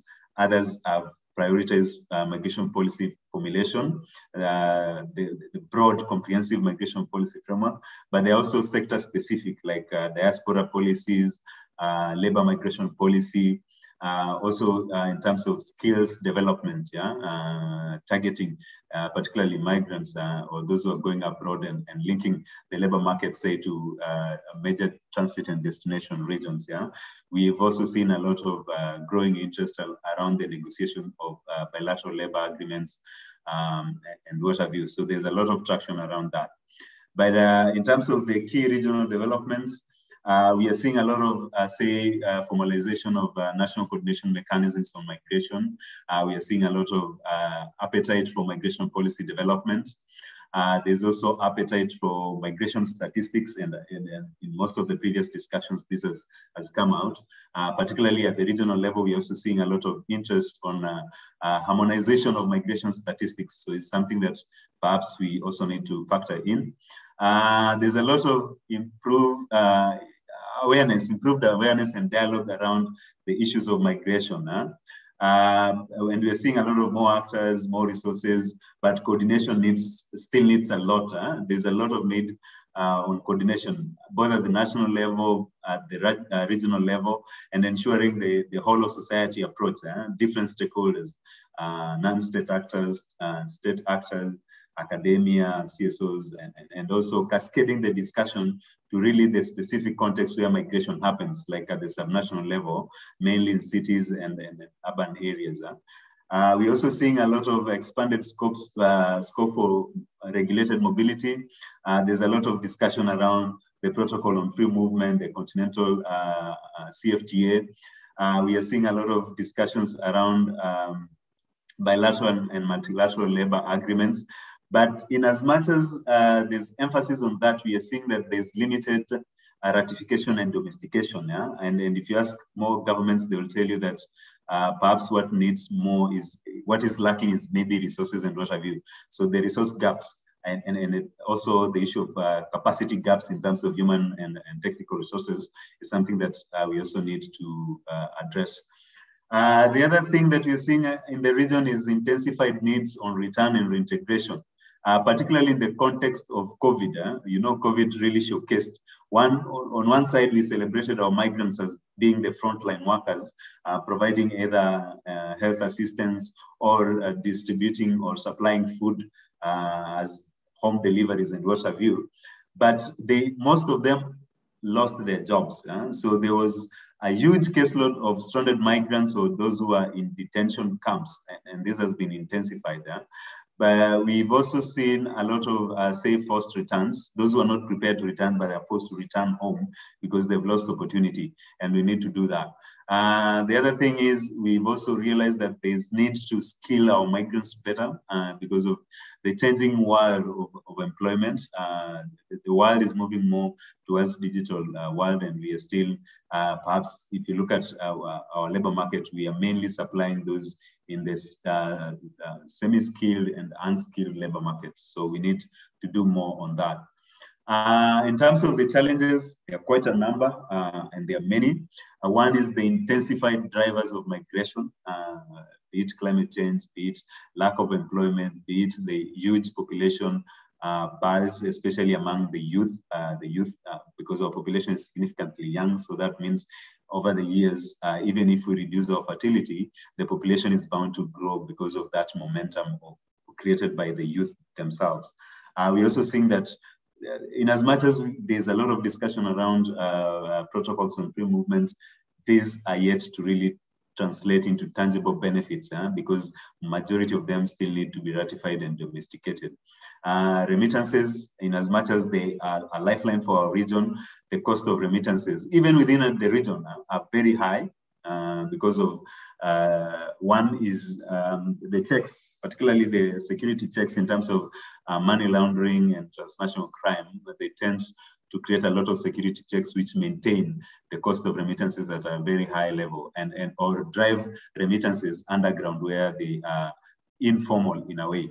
Then we also have a lot of protection and assistance challenges for migrants based abroad, largely because you'll find that majority of our countries do not have adequate presence. We've negotiated for bilateral labor agreements, say with countries in the Gulf, but we do not have embassies or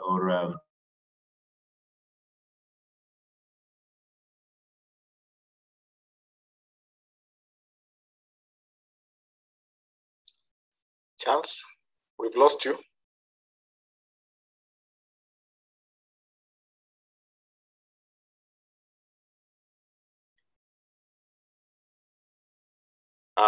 We've lost Charles. I'm not sure if it's out of technical issues or something else. Sarah, is there anything we can do to bring Charles back from our technical colleagues?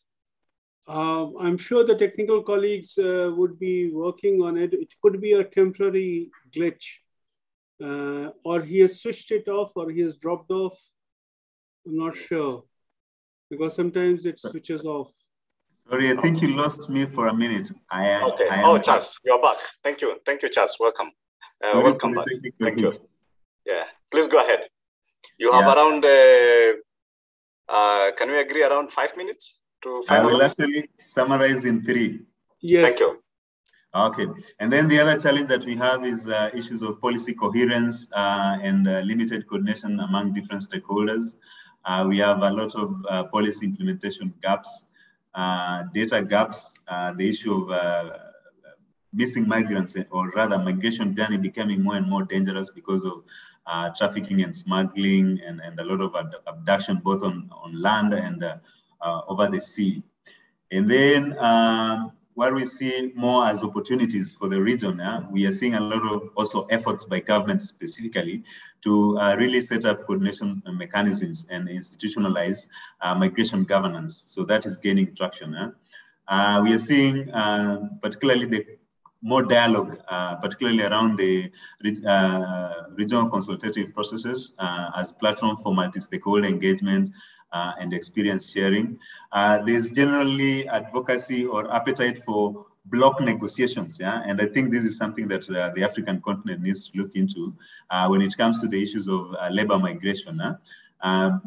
During the discussion, it clearly came out that perhaps block negotiations, either at a regional level or at the continental level, would hope provide better opportunities for protection of our migrants, especially those who are abroad, compared to bilateral labor agreements. Because in most cases, when we negotiate for bilateral labor agreements, we seem to be competing amongst ourselves. And then free movement of persons and the continental CFTA provides broader framework for regular mobility, but we need to champion for the ratification and adoption and domestication at the national level. That is still not happening at a speed that perhaps we need it to happen. The contribution of migration in development, yes, more and more governments are appreciating, but still a lot needs to be done on that. Diaspora mapping and diaspora engagement, a lot of governments have taken that up through diaspora bonds, generating compendiums of investment opportunities, targeting their migrant workers abroad. The issues of digital platforms, especially the mobile money transfers, is also gaining a lot of prominence, and we need to perhaps ensure that it gains more traction, and that has the potential to drive down the cost of remittances. Inclusion of migrants and regularization of their status is happening, though in very minute, very limited context, but it's something that we can build upon. And then we should harness the growing appetite for migration data and migration data harmonization, and ensure that there's more learning and experience sharings between the different member states to ensure that we replicate the best practices from countries to countries and regions to regions. Geoffrey, I would want to stop here, and perhaps I'll come back if there are questions or clarification. Thank you, and over to you. Thank you so much, Charles, for a very well elaborated and clear regional specificities and issues on migration governance in IGAD region. Again, we want to really thank you for that submission. I would guidance with Saurabh. I'm not sure still whether we have any colleague from other RECs that are available or they have joined. If not, will it be in order for me to probably now open the floor? Saurabh, if there are no colleagues from other RECs, we are aware probably most of the RECs had difficulties in hosting their regional consultations due to so many factors beyond the control. I know ECOWAS, for example, their regional meeting is in October, having been postponed from August. So we could have been having such kind of challenges where RECs could not have met. But I propose, Saurabh, if it's fine with you, we open the floor for any contribution, questions, and clarification from participants. Over to you, Saurabh, for guidance. Yes. Thank you, Geoffrey. We can open the floor for questions, but for a very short time. Okay. The window is getting narrower and narrower as we are coming to the end of the day. I'm sure everybody is would be getting tired, and also we don't wish to extend the time of the interpreters who have been doing an excellent job for this meeting. Absolutely. I think 10 minutes will be within the time, but 10 minutes will be fine. Yes, at the same time, we would like to have a participation. We would like to have inputs and hear different points of view. So let's open it up briefly, but for a very short time, for 10 minutes, for 10 very quick comments. Thank you. Thank you. Okay. Colleagues and participants, excellencies, we have 10 minutes for any contribution from other regions or any clarification questions based on IGAD submission. The floor is open. Please raise up your hand. We will see you, and then we will definitely ask you to take the floor. The floor is open.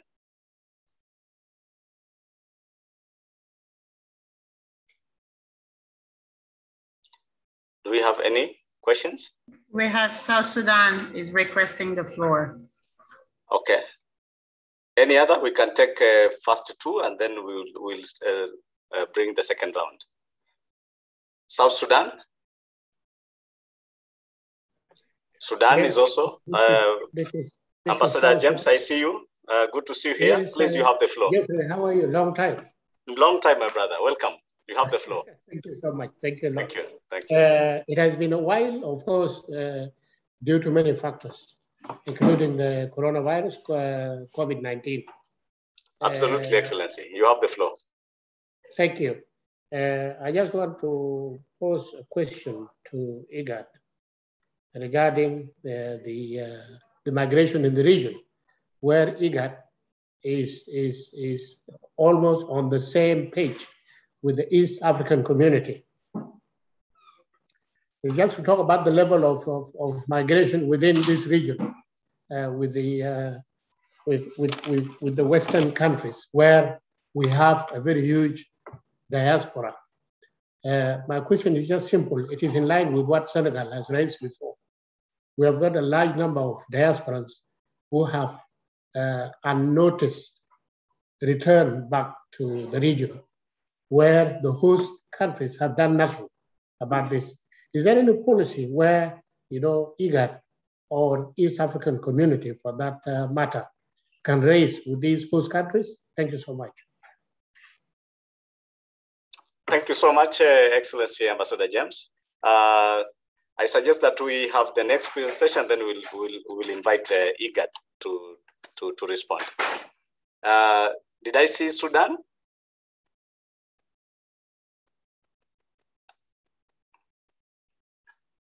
Sudan, please, you have the floor.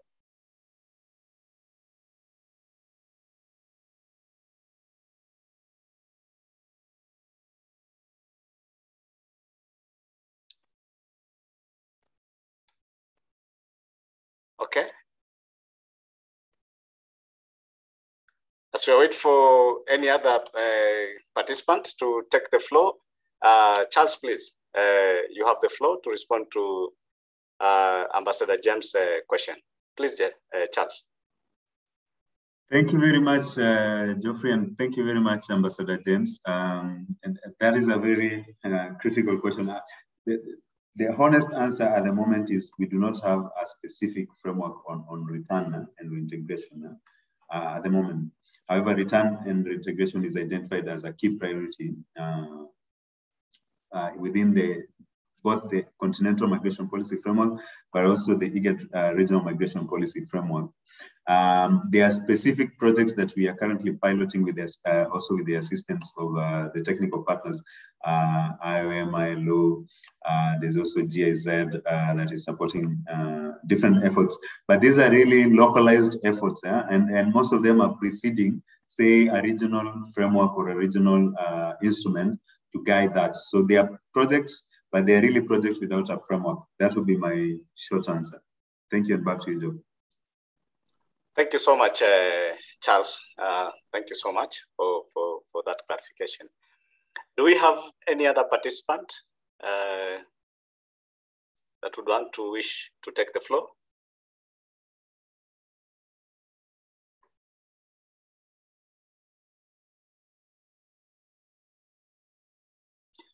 I see Amel. Do you want to take the floor? Please, technical colleagues, please unmute his or her microphone. Amil, please, you have the floor.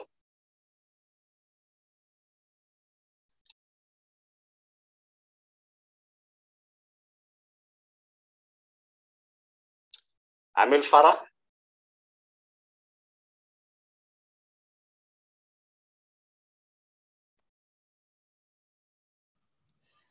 Can you hear me now? Yes, we can hear you, Amil. You have 2 minutes. Okay, thank you so much. My name is Amal Karar Ibrahim. I'm the director of international relationship at Secretariat of Abroad, Sudan. هل تسمعينني جيدا سيدتي؟ أوكي. أريد أن أضيف قليلا إضافة أو إضاءة في أن الدول المانحة والدعم الذي تقدمه في مشاريع التنمية يقلل كثيرا من الهجرة والهجرة غير النظامية تحديدا، لأن أي مساهمة في التنمية أيا كان شكلها فهي تقلل من الهجرة بالذات في المناطق الأقل حظا في التنمية. كما إن الدعم المقدم في قطاعات محددة مثل التعليم والصحة مهم جدا، لأن معظم المهاجرين غير النظاميين واحدة من الأسباب الرئيسية في الهجرة هي البحث عن فرص أفضل في التعليم والصحة، وبالتالي فرص أفضل في الحياة عموما. كما أن مساهمة الدول الأعضاء وتحديدا أعني هنا الدول الأفريقية في إرساء دعائم السلام وتقليل التوترات الأمنية بين حدود الدول المختلفة تقلل من الهجرة والنزوح واللجوء، وبالتالي تقلل الصرف على النواحي الأمنية، ويتم توجيه تلك الميزانية للتنمية التي تساعد في تقليل الهجرة. إن العمل على تقليل الهجرة غير النظامية يساهم في توجيه جهود المهاجرين النظاميين والشتات في المساهمة في التنمية في الدول المختلفة، وبدل العمل مثلا في التحويلات بدل العمل على الحل مشاكل الفردية يتم استقلال التحويلات المهاجرين والشتات. ولدينا تجربة هنا في السودان في الفترة الأخيرة بعد التغيير السياسي الذي حدث في السودان تحديد سعر الصرف وتقليل الفرق بين سعر الصرف للعملات الأجنبية في داخل القطاع المصرفي وفي الأسواق المياذية. كان هنا الأثر الكبير في موجات كبيرة من تحويلات المهاجرين السودانيين والشتات السوداني ساعدت في دعم الاقتصاد السوداني وبالتالي في التنمية. كما أن مشاركة الشتات السوداني ليست فقط في التحويلات، بل لدينا تجربة ثرة جدا في مكافحة الشتات السوداني في مشاركة الشتات السوداني في مكافحة الكوفيد 19، حيث كانوا هم الخط الدفاع الأول قبل رفع الحظر الاقتصادي على السودان بتحويلاتهم بطريقة غير مباشرة في دعم الحكومة السودانية الانتقالية في مكافحة جائحة كورونا عبر شرائهم للمعدات والأجهزة الطبية، بل ومساهمتهم هم بصورة شخصية في مكافحة كورونا كأطباء ومساهمتهم في القطاع الصحي.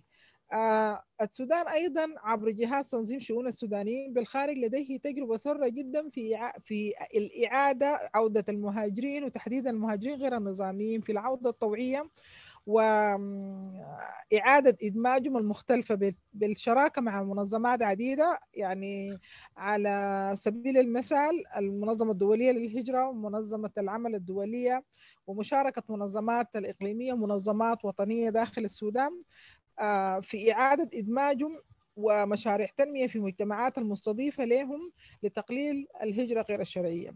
واحدة من الأشياء أنا أعتقد أنها مهمة جدا المشاركة في حوكمة الحدود.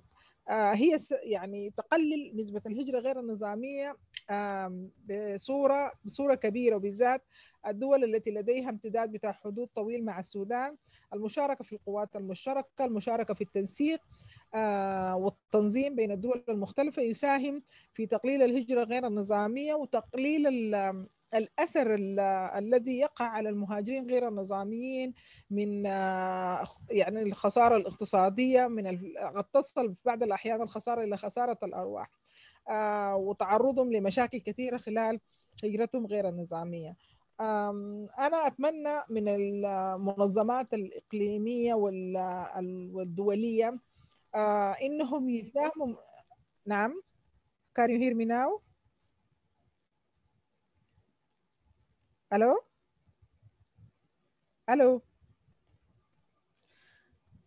هل أستمر سيدتي؟ شكرا جزيلا. أتمنى من المنظمات الدولية والإقليمية المساهمة في جهود التنمية خصوصا في السودان الذي يمر الآن بمرحلة انتقالية عقبت اقتلاع نظام ديكتاتوري لمدة 30 عاما، وشكلت المرحلة الآنية فترة انفتاح للسودان على المجتمع الدولي والمنظمات الدولية. والسودان يمد الأيدي لكل المنظمات الدولية للنهوض بكل المشاريع المتعلقة بأمر الهجرة ومساعدة المهاجرين النظاميين لتعظيم الفائدة الإيجابية من هجرتهم ومساعدة المهاجرين غير النظاميين للعودة الآمنة الكريمة الإنسانية لبلدهم. شكرا جزيلا سيدي الرئيس. Amil, sorry. Amil, you have 5 seconds. Sorry to cut you short. We have 5 seconds. Thank you so much. I am done. Thank you. Thank you. Thank you, Saeed Raeed. Thank you. Thank you. Thank you so much. And sorry to cut you short because of the time that we've been given. We have 2 more speakers. Thank you. I'm already finished. Thank you so much. Thank you, Amil. Thank you so much. We have 2 more. I see 2 more speakers. May I request that you only take, you be very brief. If possible, take just 1 minute and we close this session.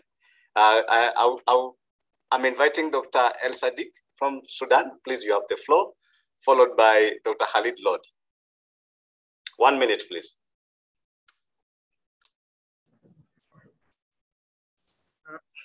Thank you, Mr. Chairman. I will speak in Arabic. شكرا مرة ثانية.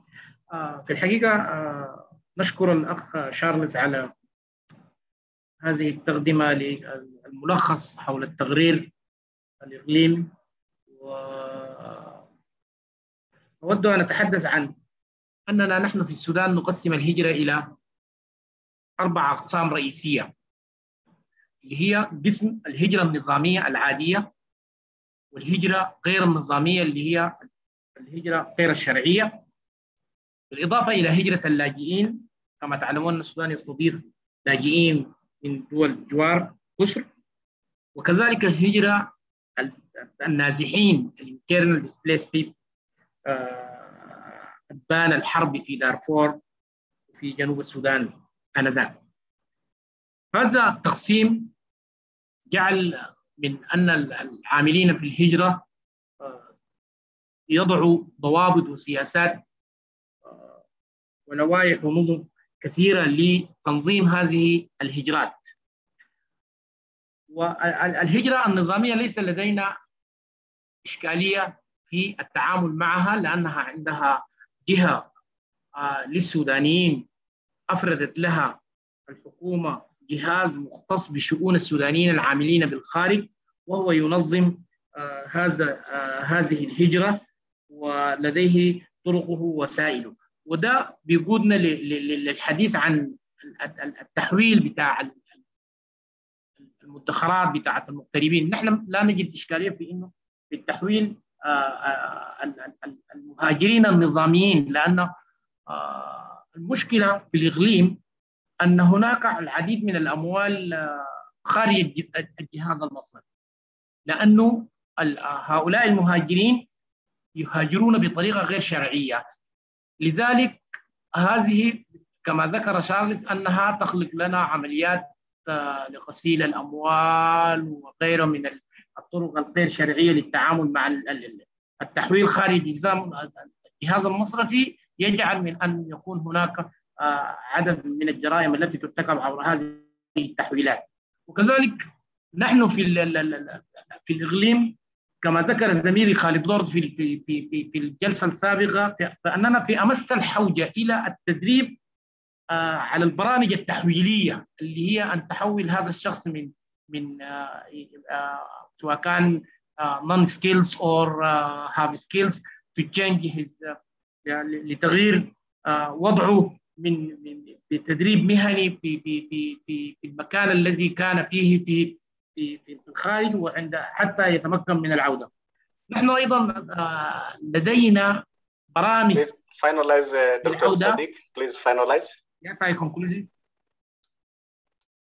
لدينا برامج للعودة وإعادة الدمج وإعادة القبول في المجتمع السوداني. كما ذكرت زميلتي أمل أن السودان الآن لديه خطوات كبيرة يسعى في ذلك، ومن من أولوياته في ذلك تحقيق السلام الشامل في القطر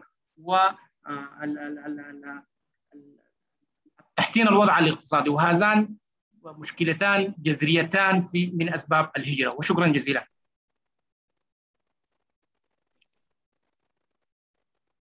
Thank you so much, Dr. Sadiq. Thank you for your comments. And now, distinguished participants, ladies and gentlemen, we have our last contribution from Dr. Khalid Lord. Please, you have 1 minute before we conclude the session. You have the floor, Dr. Khalid.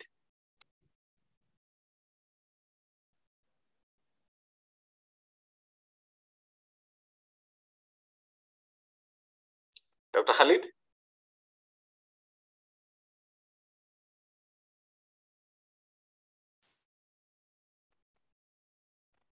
Okay. Dr. Khalid again? Okay. Distinguished participants, ladies and gentlemen, looks like Dr. Khalid is not available. May I take this opportunity to thank IGAD and of course all the participants that have contributed in this session, and wish to hand over the program back to Sarab. Thank you so much for this opportunity. Hello. Over to you, Sarab. Thank you, Jeffrey. Hello. Thank you for managing the session very well. Thank you very much, colleagues and participants, for your inputs. we are now coming towards the end of the last two short sessions before we come to the closing session. This one is on key findings from the Continental Report, which I had mentioned is the sits on top of all the other inputs. It draws on the inputs from the other national and sub-regional reports that have been prepared and the consultations that have taken place. This was put together by ECA, and I'm going to invite the lead author of that report, Mr. David Ndegwa of ECA, to make a presentation of that report. I also have as a rapporteur with me, Ms. Heba Abdel Latif, who's the program coordinator of the Africa Regional Migration Program at the IOM Liaison Office in Addis Ababa. So I have Ms. Heba as the rapporteur and Mr. David Ndegwa is the presenter. And after the presentation, the brief presentation, we are going to have a very short round of open discussion for participants to clarify and ask any questions. So without much further ado, David, over to you, please. Thank you, Saurabh. I will begin screen share.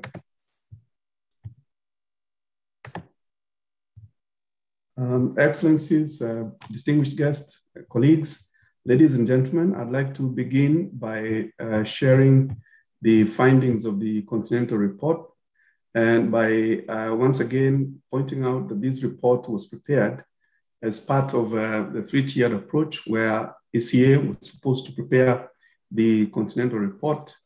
AUC was coordinating the work of the RECs, and IOM was helping with the national reports. Those national reports fed into this report. I think there was about 24 countries that submitted their reports. So this report therefore constitutes, it's actually based on the review of secondary data and literature analysis of national reports, which was submitted through the IOM national offices. So I will use the four thematic areas under the IMRF thematic clusters, which are ensuring voluntary, safe, and orderly migration, protecting migrants through rights-based border and governance measures, supporting the integration of migrants and their contribution to development, improving evidence-based policymaking, and enhancing— David, if I can quickly, my apologies, David, if I can come in. Could you click onto the full screen button so that it sort of becomes bigger and people can have a better look? Yes, this one. Okay. And if you can move closer to the mic so that you can be loud enough. So thank you. Thank you. All right, thank you. Okay, I'd just like to remind participants also about the GCM itself. It's composed of these 23 objectives, which are clustered under the IMRF thematic clusters. It also is composed of 10 cross-cutting and interdependent guiding principles and detailed actionable commitments. These guiding principles are people-centered, international cooperation, national sovereignty, rule of law and due process, sustainable development, human rights, gender responsiveness, child sensitivity, whole of government approach, and whole of society approach. I'd like to draw your attention to the actionable commitments, which I think we have not necessarily focused on them in the past 2 days, but it's important to remember that there is about 49 paragraphs in the GCM itself that begin with the phrase, "we commit ourselves to."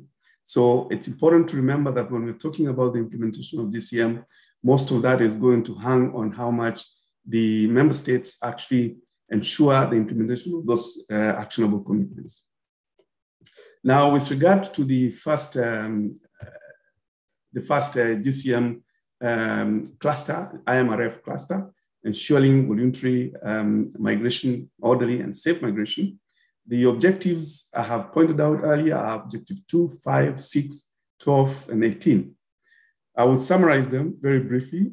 For objective 2, there are long-term existing and emerging drivers, which have been alluded to by previous presenters, which include food insecurity, disasters and conflict, limited income, uneven development, and limited pathways for regular migration.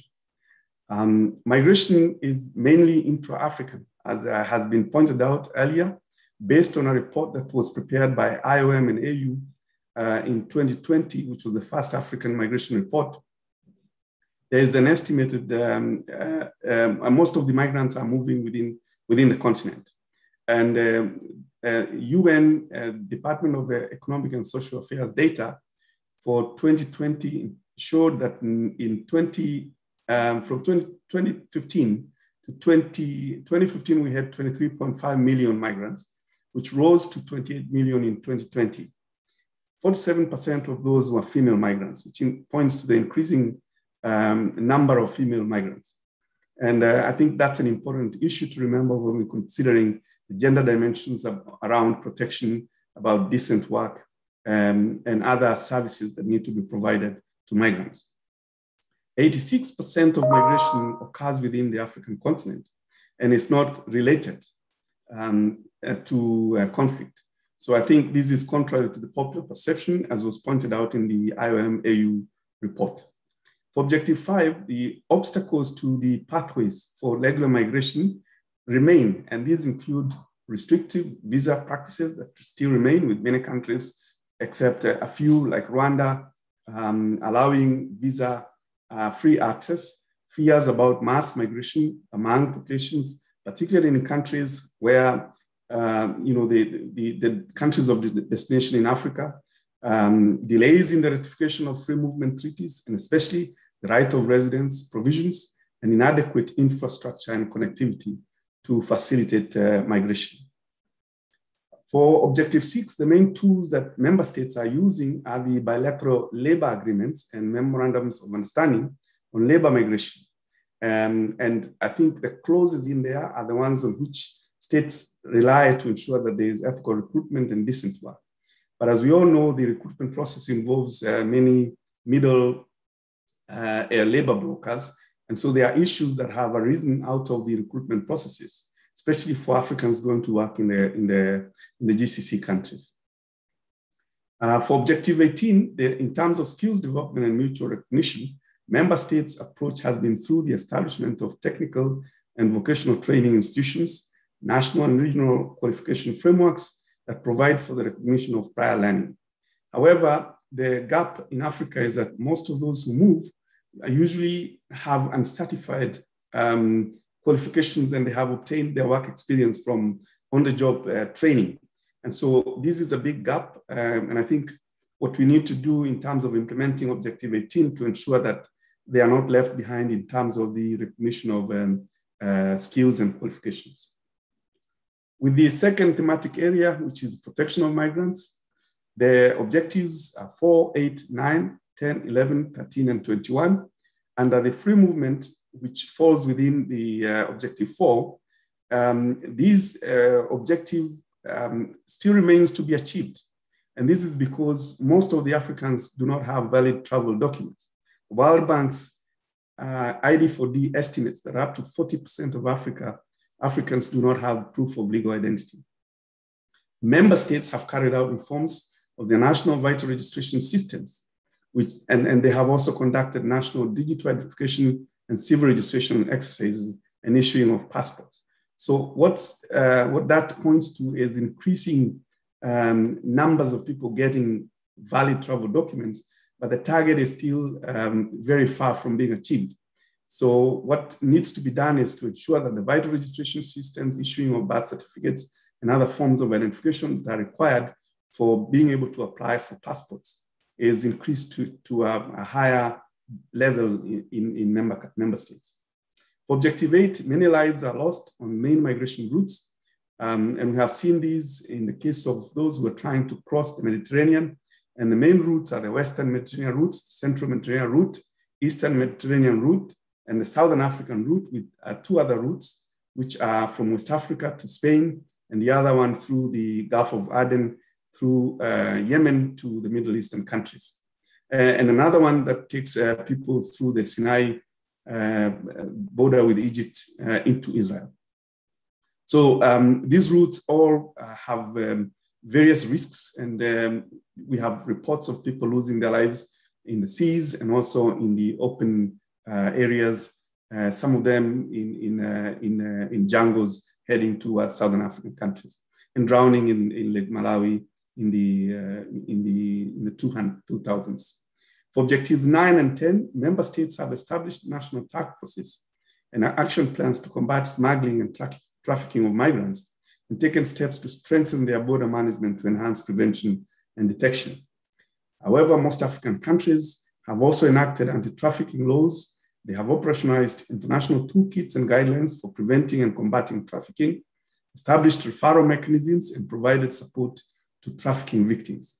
Some of member states have established assistance funds to provide additional assistance to trafficking victims, and have engaged with stakeholders to provide training and raise awareness of ways to combat the problem of trafficking and smuggling. For Objective 11, as documented in the AU-IOM migration report, which I have pointed out earlier, the main intra-African migration is across land borders. An example that was given in that report was the estimated 30,000 people who cross every day between the border towns of Rusizi and Goma in Rwanda and DRC. And most of these are female migrants and itinerant traders who move between the two countries, engaging in trade and other activities. Now, member states have established joint border monitoring mechanisms, and this is done across most of the regions, and have moved also to install systems and tools for better border management, including e-gates and biometric and facial recognition technology, with the assistance of international partners, notably the IOM. For Objective 21, some member states have struggled to cope with the return of large numbers of their nationals before and during the COVID-19 pandemic. Some of these countries include Ethiopia, which had a large number of its nationals returned from the Kingdom of Saudi Arabia, and also countries in Southern Africa, Mozambique, Zimbabwe, and Malawi, who had their nationals returned from South Africa. When it comes to David, if I can just quickly come, there are only 5 minutes more, please. Okay, Thank great. you. So I'll just stick to the main points. Thank you. So in terms of thematic area 3, Objective 14, consular assistance is provided and is critical, but there are still gaps in terms of the provision for evacuation and continued engagement with diaspora. Objective 15, the COVID-19 pandemic strengthened member states' willingness to extend basic services, but there are still room for improvement. In terms of the migrants being discriminated, this is still a problem through exclusion and xenophobia. And that's one of the issues that has been mentioned in this meeting and in the stakeholder consultations. In terms of Objective 19, creating conditions for diaspora, there are many things which have also been pointed out by the representatives from IGAD, including incentives and also member states, including incentives given to diasporas through issuing of bonds and also encouraging them to invest in real estate and other sectors. The Objective 20, I think much has been said about it, but just to reiterate, the resilience of remittances, which is demonstrated by the increase to a peak of, I think, 48 billion in 2019 and 42 billion in 2020, according to the latest report from the World Bank and K-Nomad. And the costs, although the costs remain high, there is a chance that these can be reduced with the new electronic and mobile-based platforms. The use of digital and mobile money transfer, such as M-Pesa, is therefore helping member states reduce transfer fees by an estimated an average of 7%. In terms of Objective 22, member states are approaching these by signing bilateral agreements with the countries of destinations to ensure portability of social security entitlements and benefits. With regard to evidence-based policymaking and information, the data one is, I think there's good progress with the establishment of Migration Observatory Center in Morocco.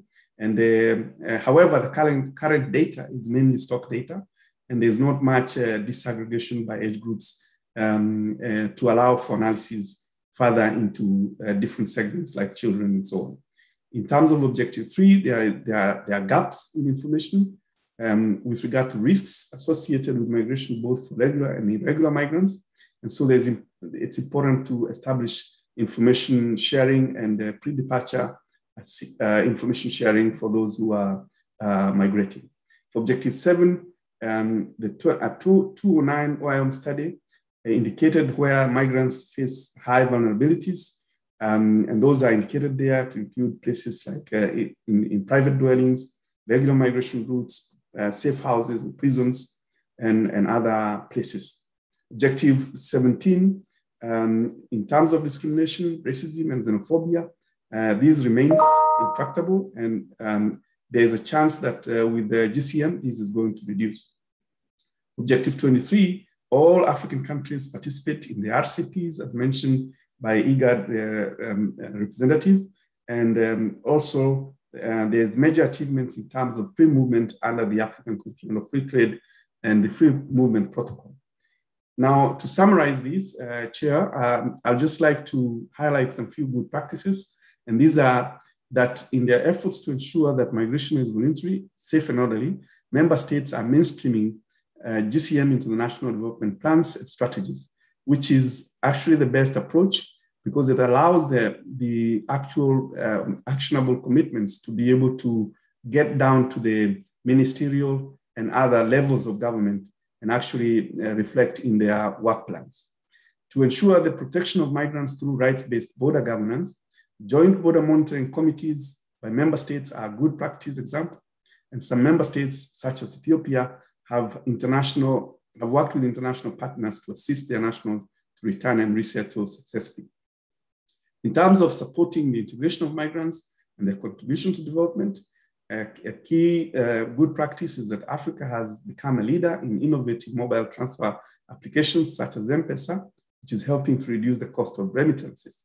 Provision of services to migrants during COVID-19 pandemic is a good best practice, although it was done to prevent the outbreak and protect the public health in destination countries. For the efforts to improve evidence-based policymaking and enhance cooperation on migration, the Migration Observatory Center in Morocco is a good start, and also the commencing of trading under the African Continental Free Trade Area are good steps. To conclude, some key conclusions: the ideal of ensuring that migration is voluntary, safe, and orderly is achievable, but we require member states to remove remaining restrictive visa rules, to ratify free movement protocols, including the right to establishment, and invest in infrastructure to improve better transport connectivity. Member states will also have to invest heavily in the harmonization of qualifications and creating national qualification frameworks and systems for verification of skills, qualifications, and competencies. They also need to put in place improvement programs that guarantee that the migrants, nationals have the access to enable them to have the skills to enable them to access decent work and good wages. To effectively protect migrants through right-based border governance, member states will have to rapidly improve access to valid travel documents and significantly enhance their capacity to save lives David, of migrants. I'm sorry, I'll have to push you. David, I'm really sorry that I'm having to push you. We need to wind up very soon. Okay, great. The last 2 points, Chair, that there are promising innovations in terms of supporting the integration of migrants and their contribution to development in Africa through the mobile apps. And also in order to ensure that there is improved evidence-based policymaking and enhanced cooperation in migration, what needs to be done is to improve the availability of migration data that is disaggregated appropriately, pre-departure training and raising awareness for migrants to enable them to have accurate information about their countries of transit, destination, and to be able to respond to discrimination, racism, and xenophobia. Thank you very much, Chair, for the opportunity. Thank you. Back to you. Thank you, David. Thank you, David. My real apologies for having pushed you because I know how much work has gone into this report and how much material it carries with it. I mean, there was so much of detailed analysis, which in fact, as most people have mentioned in the chat box, they would like to have access to this presentation. It has a lot of meat, and also the report on which it is based will also be put up and shared with everyone. So yes, I think it provided an indication of the extent of the analysis in this report. it's very difficult to digest all this information in this short time. So I don't expect many detailed questions, but if there are any quick questions, I'm happy to open the floor. But the presentation and the report will be made available to everyone as soon as it is ready. So that is very much there. Colleagues, any quick questions? Any clarifications? I see a hand by Khalid Lord. Is that a new one or is that an old one? It's a new one. Thank you, sir. Okay. شكرا سيد الرئيس مرة ثانية وشكرا للأستاذ ديفيد. I'm going to speak in Arabic, please. Yeah? Is that okay? Hello? Sorry, is there a question somewhere? Or is there yes, a clarification? Khalid Lord? Yes. Do you hear me? Hello? Yes, yeah. Do you hear me? Hello? Sia? Do you hear me? Khalid Barka, your hand, I think it's a new one. Please come in. Yes, it's me, Khalid Lord. Do you hear me? Hello? Assalamu alaikum. Sia? Do you hear me? Khalid Barka, if you want to ask any question, please. Yes, we can hear you. Okay, may I continue? If there are no questions, I am seeing the hands, but nobody is coming up. Maybe that's an old Mr. Khalid is asking for the floor. Exactly. Yeah. Sarab, it's your connection. Do I have a floor? Do I have the floor? You're not able to give him the floor? Is it okay now? Hello? Do you hear me? Okay, so if there are no, if you're not able to connect, I'm afraid we're not able to connect. Maybe you can put the question in the chat box and David will respond to that. Hello? I think we'll have to take that route because we are going to be running out of time very soon. Hello? So I'm going to close this session with the promise that the presentation and the report will be made available. And if there is any question, please put it in the chat box and David will respond to that. Thank you very much. So I'm going to move on to the next session now, which is the summary of discussions. These discussions took place yesterday. And so I'm going to turn to my colleague from the African Union Commission, Mr. Sabelo Mabokazi from the African Union Commission to chair the next session. But before that, we have a break of 15 minutes, but I'm going to cut that down with your permission to 5 minutes if possible, so that we can quickly come back to the last two sessions, which is the summary of discussions and then the closing. If that's okay with everyone, we'll just take a quick 5-minute break.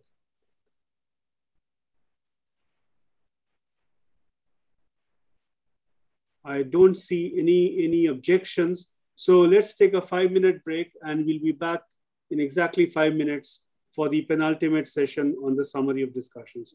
Colleagues, thank you very much.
Colleagues, good evening. Welcome back. We'll be starting the next session very soon.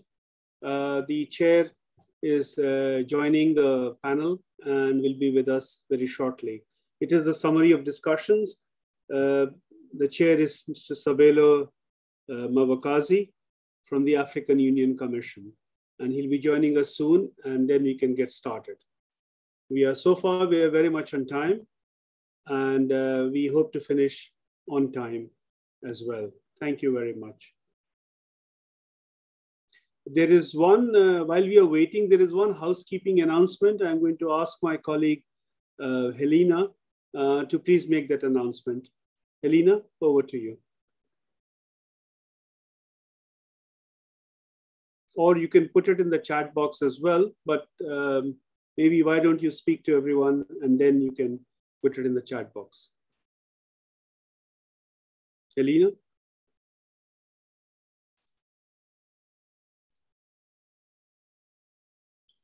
Okay, I did not answer.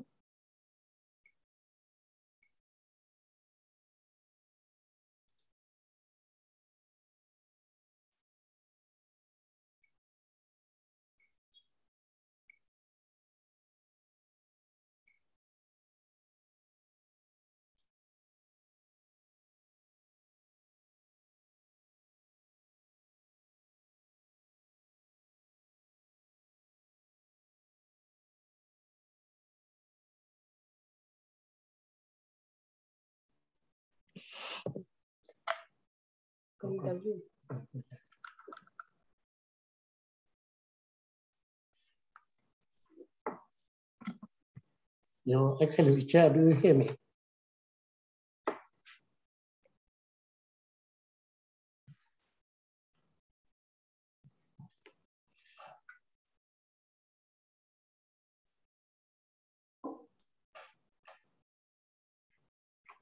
Helena, I could not hear you.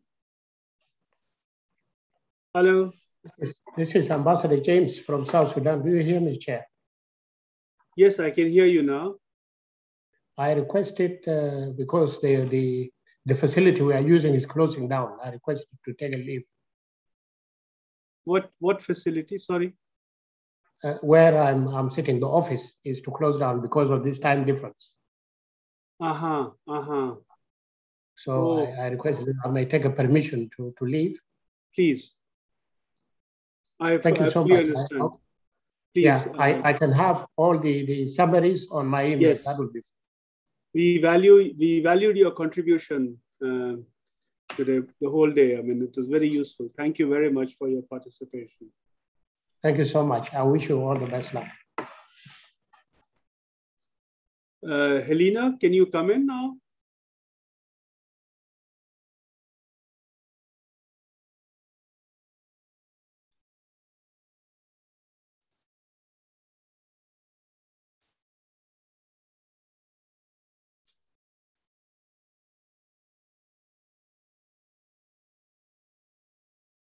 Helena, can you come in? She's facing technical glitches. She'll come back. Can you guys hear me now? Yes, yes. Okay, I'll be using Gideon's account. Mine won't unmute. Dear participants, I just wanted to announce that we have sent an evaluation sheet in French and in English. If you could take some time to fill it out at the completion of this meeting, we would really appreciate it. Thank you. Back to you, Saurabh. Thank you, Helena. I would also request to put that message in the chat box in case someone has missed it. Thank you. Also, I see there is a question for David. David, you made a presentation on the report. There's a question in the chat box for you. Please, can you take that? Thank you.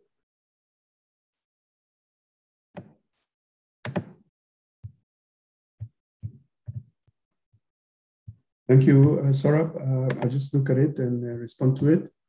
I think the question is with regard to it's from Dr. Ernst.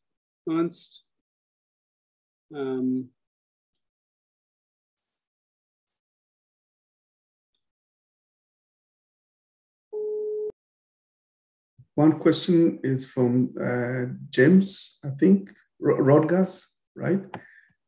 Talking about objective 2 and pointing out that we focus too much on the negative drivers. And my response is that we could focus on the demographic. Just put that in the chat box if you can. Oh, all right. I have already responded to it in the chat box. Yeah. So do you want me to proceed with the oral response or just leave it in the chat box? If any of them relate to your presentation or to the report of this meeting, just take those. All right. Okay. All right. I have responded to the one that was specific to the presentation. I hope that's fine. Is that fine, Chair? I have now been able to, as the chair of this session, I've been able to, as a panelist, so I'm able to communicate sort of.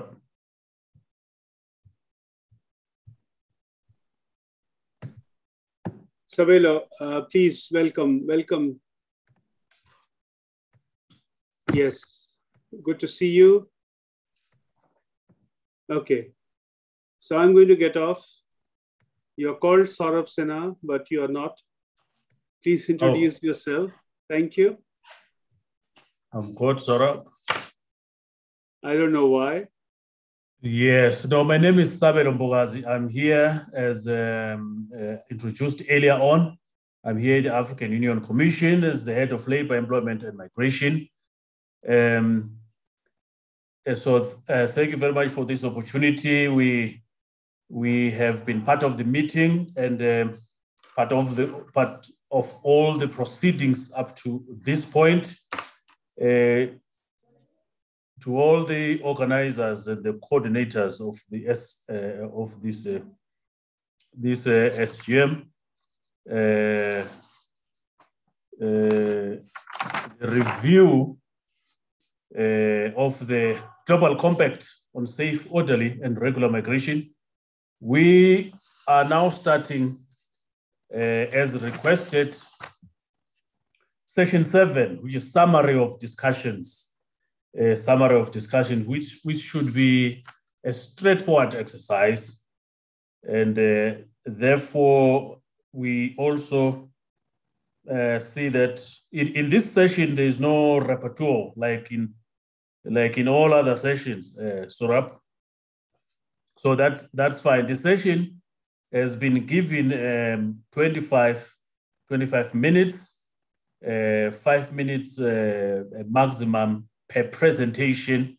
I just want to confirm that the presentations are lined up or the presenters are lined up. Let's confirm this so that we can give them the floor. Yes, please. Okay. So I'm going to invite the first presenter to kindly take the floor. This is a presentation of summaries from each round table, and then the rapporteur from all these round table to kindly take the floor. I think the first round table that we had today, I think, Saurabh, we are talking about starting from today, yes? It was yesterday. All these round tables were yesterday, Chair. Or starting from yesterday. Yes. So there were 4 round tables, and the summaries of those, the key points and the key messages, will be presented to this larger gathering. That was the idea behind it. And we have the 4 rapporteurs with us. We have Kumba Diop from the ILO. Yeah, I'm here. Okay, excellent. So you're the first one, and we have Sophie Nonenmacher from IOM, Gideon Rutaremba from ECA, and Christina Mayo from IOM. In that order. So thank you, Saurabh. So in that order, colleagues, distinguished ladies and gentlemen, we will be making our presentation. I will ask you to speak or to make your interventions and report within the period of 5 minutes. Over to you, distinguished representative Kumba Diop. Thank you very much, Mr. Chair. Thank you very much. Indeed, this is a privilege to kind of summarize the discussion. Allow me to keep my video off for access to internet, as you know, in this part of the world, calling from Abidjan. So would like just very quickly to talk about the discussion that came forward during the thematic roundtable that dealt with ensuring that migration is voluntary, orderly, and regular. That roundtable touched upon the objectives 2, 5, 6, 12, and 18 of the GCM. And we had the speakers from Kenya, speaker from Senegal. We have also the speaker from ILO and ITUC Africa. And we have had a very extensive discussion from the audience in terms of country experiences from Morocco, Tunisia, Sudan, etc.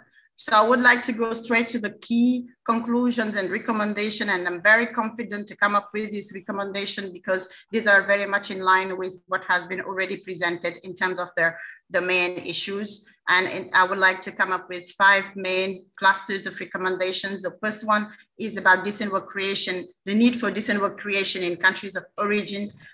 Some speakers highlighted their push factors that lead to irregular migration and exploitation of migrant workers within the continent, but in Europe. And one of the recommendations is really to also highlight the importance to promote decent work for youth in member states themselves. One speaker also reminded us of the Ouagadougou Declaration, Plan of Action on Employment and Poverty Alleviation, as a very important framework to guide the work of member states in that regards, meaning making sure that the labor markets in our countries are strong enough to create decent jobs for the job seekers. The other elements that came back and was discussed by many of our speakers is the promotion of skills development and recognition, ensuring that migrant workers' skills are recognized and utilized, and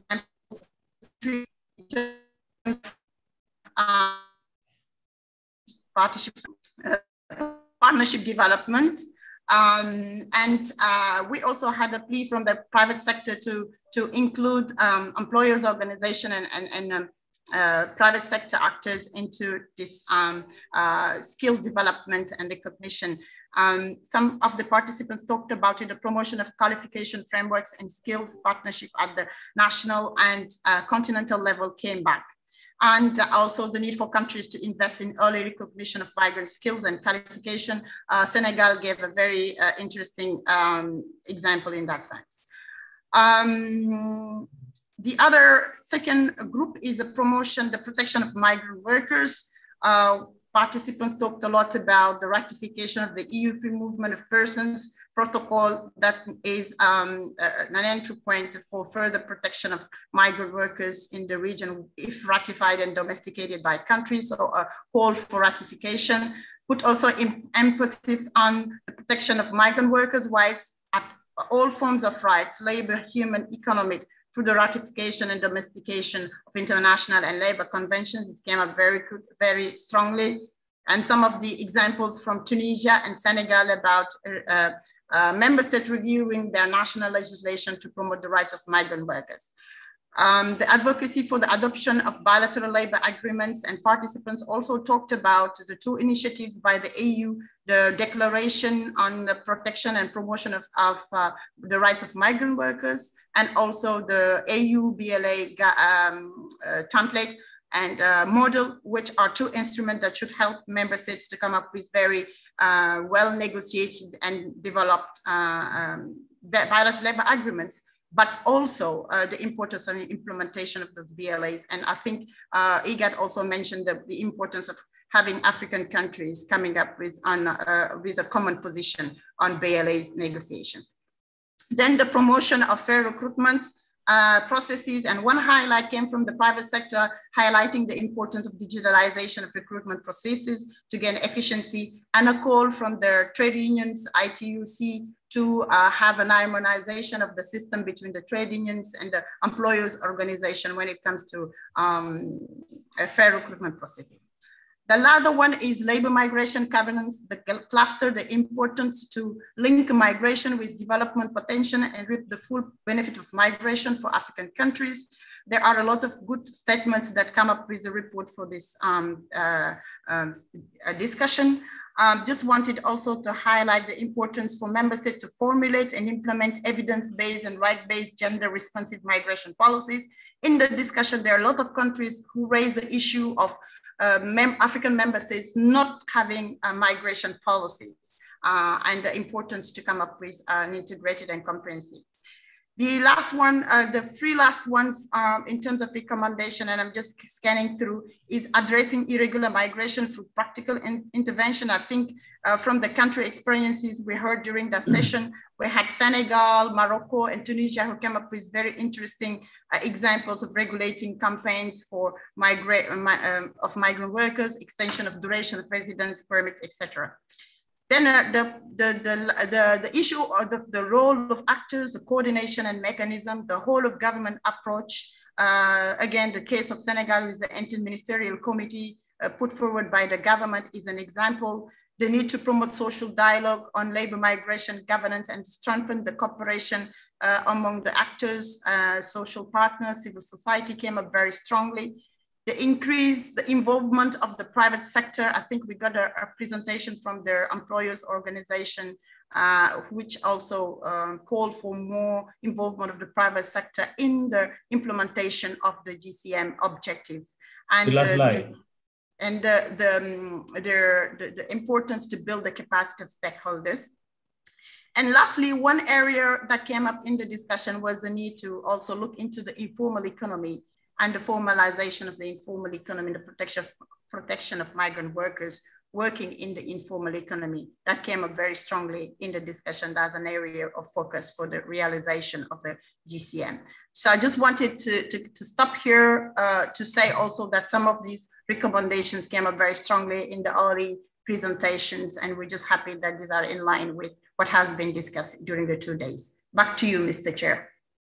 Thank you very much. My sister, Matiop, for that eloquent presentation and a very detailed report within a short space of time. And we are aware that this will then be compiled and would be shared with all the participants. But thank you very much for capturing all the key and pertinent policy propositions that came out of this session.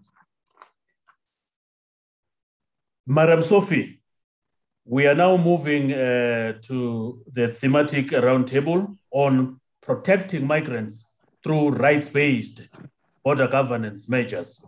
Sophie, you have the floor, sister. Thank you, Mr. Chair. The objective of this session was to explore opportunities and challenges for progressing GCM objective 4, 8, 9, 10, 11, 13, and 21. The key issue that was discussed was really how to ensure security and integrity of borders in line with international norms, but as well in line with the African instruments, including the African Union Convention on Cross-Border Cooperation. This included looking at how to ensure proper issuance of legal identity documents, how to strengthen cooperation for saving lives, how to prevent trafficking and smuggling and provide assistance to migrants in vulnerable situations, and how to facilitate dignified return and readmission of migrants and support their reintegration. We had the pleasure to have high-level speakers from Chad, Algeria, UNICEF, and ICRC during our session, which was followed by intervention from the floor by representatives from Algeria, Morocco, Tunisia, Sudan, Mozambique, and Zambia. So basically, this session was really an opportunity for states to share further experience in how they strengthen their legislative framework. This was really seen as a basic to ensure the protection of the basic human rights of migrants. There were references made to the adoption of new laws on asylums and refugees, as well as the protection of migrant workers and their family, for example, in Chad, on preventing and addressing trafficking, as well as on domestic work in Tunisia, or on facilitating access to citizenship, which is an ongoing process in the Gambia. Importance was seen in having a bilateral readmission agreement as an important tool to support cooperation and facilitate the reintegration of migrants. The importance of addressing the issue of children and youth in vulnerable situations in any policy framework was highlighted, in particular as they represent a quarter of international migrants and close to 60% of internally displaced persons in the African continent. We heard that several states have set up new committees and commission and other kind of coordination mechanism in order to support good governance on border management, and they see it really as a good practice. This kind of coordination mechanism can take different formats. Reference were made to multi-sectoral committee on trafficking, for instance, in Chad.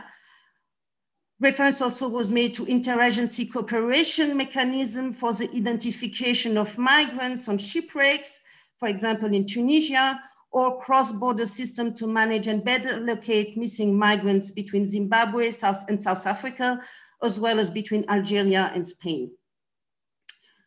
Good practices were shared during this session on supporting victims of trafficking, such as the creation of consultative committee, the setup of hotlines, or the creation of special mechanism to provide assistance to victims with access to health services, housing, and support to repatriation. The importance of evidence-based policy was also raised, and the example of a cooperation agreement secured between National Institute for Statistics and the Economic Studies and Demography and IOM was shared.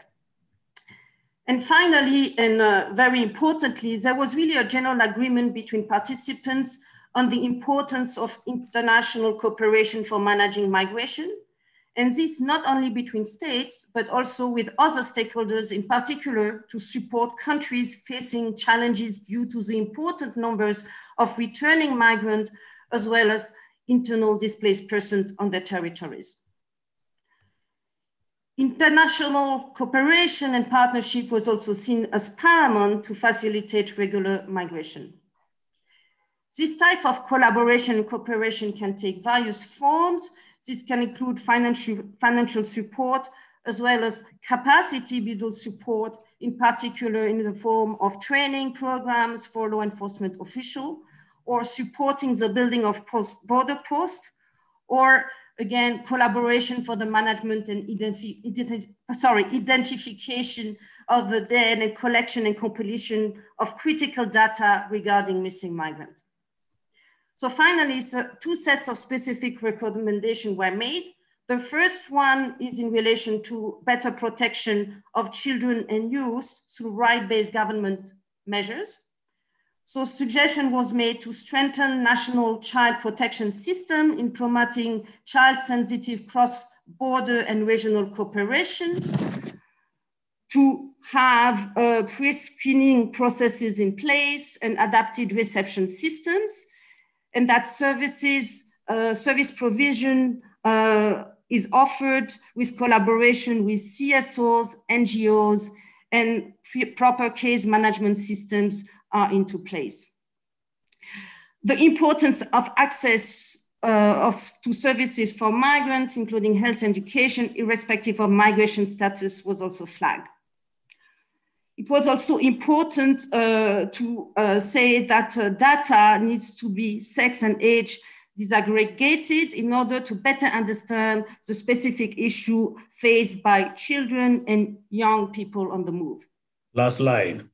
Okay, and the last line was about the missing migrants. So it was stressed that it's important to mainstream the issue in a governance framework to prevent the situation of missing migrants by enabling communication between migrants and their families along the way, strengthen medical, legal, and forensic capacity of states, standardized collection and data sharing on missing migrants. And finally, to conclude, it's important to say that all participants consider the GCM as really an important opportunity to protect migrants by fostering cooperation on border management and strengthening the assistance to returnees and victims of trafficking. And the new migration observatory set up in Morocco was particularly mentioned as a key tool to support better data collection and evidence on migration patterns and support to inform policy making. Thank you, Mr. Chair.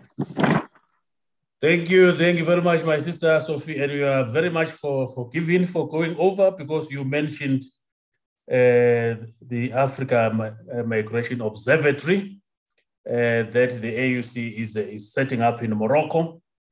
So thank you very much for putting all the policy areas and for capturing all the discussion that happened, that took place on roundtable 2, and for mentioning all the protection around the ITP, which is the issues to do with trafficking in persons. You mentioned the IDPs and also the readmission and reintegration, and the importance of data collection and the child-sensitive approaches for border governance and border management. And what is very important and very interesting is to see that all the reports are aligned.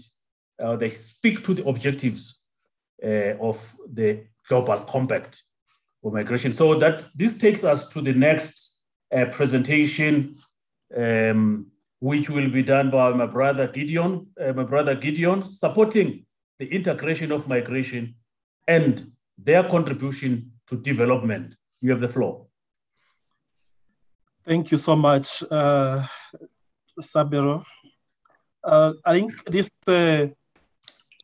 GCM objective, the objectives under this thematic roundtable, they emphasize inclusion of migrants in development and access to services, both at origin and destination countries. Now, some of the key international and legal instruments that underlie this objective, this thematic roundtable, they rest on the Universal Declaration of Human Rights and the African Charter on Human and People's Rights, the Banjul Charter. And this is really important to put us on a setting. Now, we must recognize, and it came up on the floor in our discussion, that migrant contributions in Africa remain the least. I think Ambassador James from South Sudan brought this out quite well. Now, in terms of the objectives, we have 14, 15, 16, 19, 20, and 22. Now, migrants and their contribution to development, I think this is essential for the safe, orderly, and regular migration. And the portability of their remittances and their social security benefits. These are very key considerations in the migration and development discourse. Regular migration has a considerable development potential by enabling the circulation of knowledge and ideas. I know these issues have been mentioned in my colleagues who presented the first and second round table, and by also encouraging trade and investment, and by promoting cultural exchange and mutual understanding. So the contributions of migrants and the diaspora to economic growth and development of the continent and countries of origin and destination should be recognized and promoted, and ensuring protection and support of migrants is one of the key potentials and the key really areas in order to achieve the Global Compact objectives. Now, we noted several challenges in this round table in our discussions. The challenges that impede migrant contribution to development in Africa. Notably, there is exclusion of migrants in both the countries of origin and even the host countries, the countries of destinations, as well as the denial of their social security benefits. This often happens. Their contributions are denied to them, and lack of adequate contingency plans, and especially when we talk of the access to consular services and when their rights are infringed on. Now, and this has come out very clearly, especially in the response to the COVID-19 pandemic. The impacts of COVID-19, we've talked about it, I think, almost through and through in the past 2 days. They've had very adverse effects on migrants, not only on the continent, but also even those of our brothers and sisters in the diaspora. Now, we came up with, I'll just highlight a few key recommendations that came out of this group, and I'll stop there.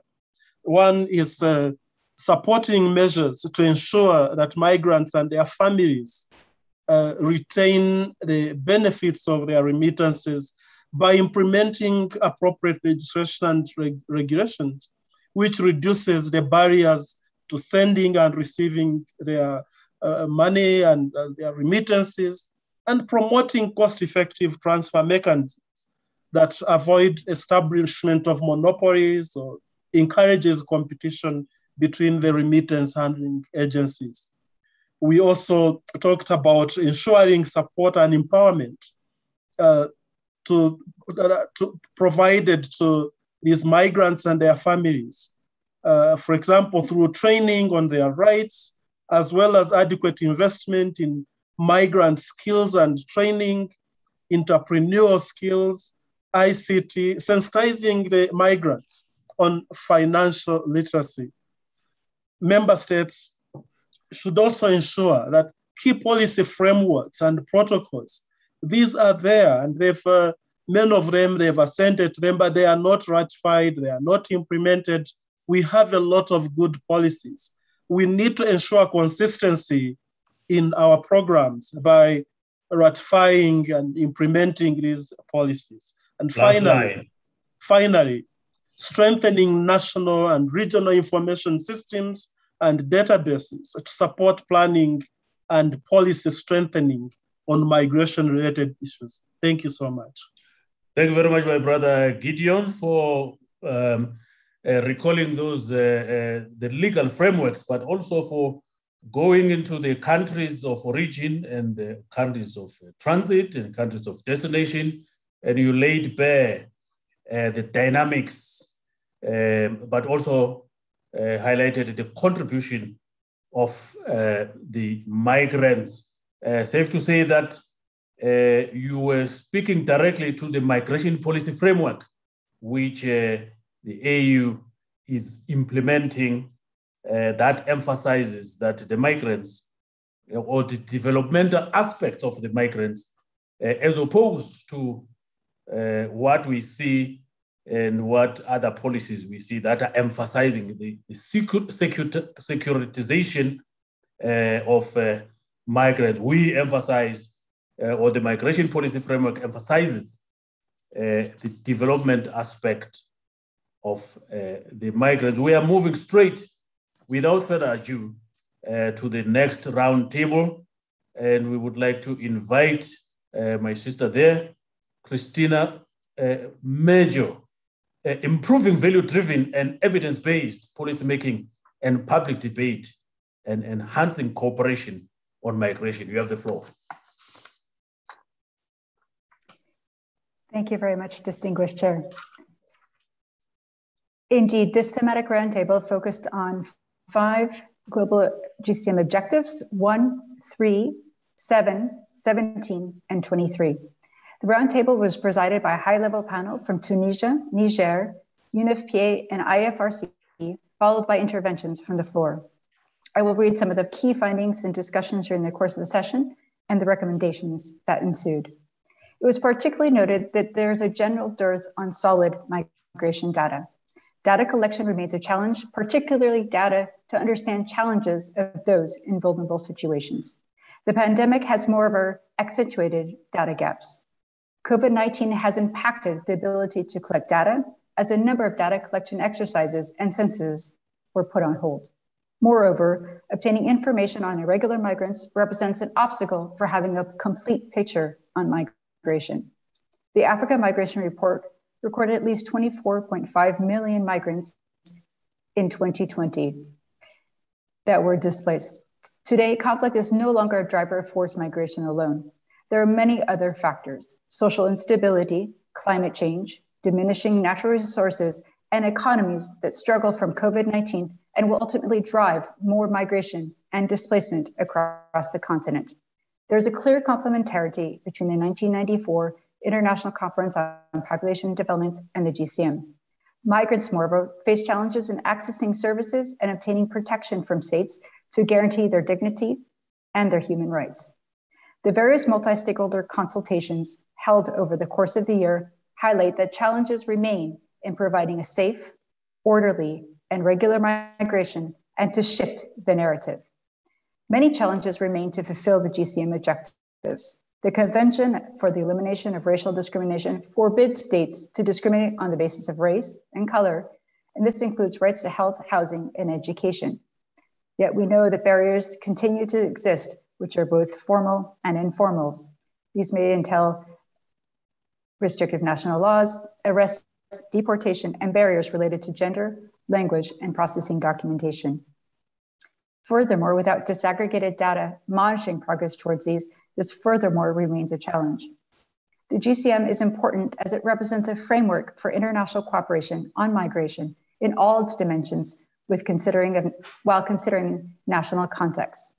Migration is considered a factor of economic, social, and societal development.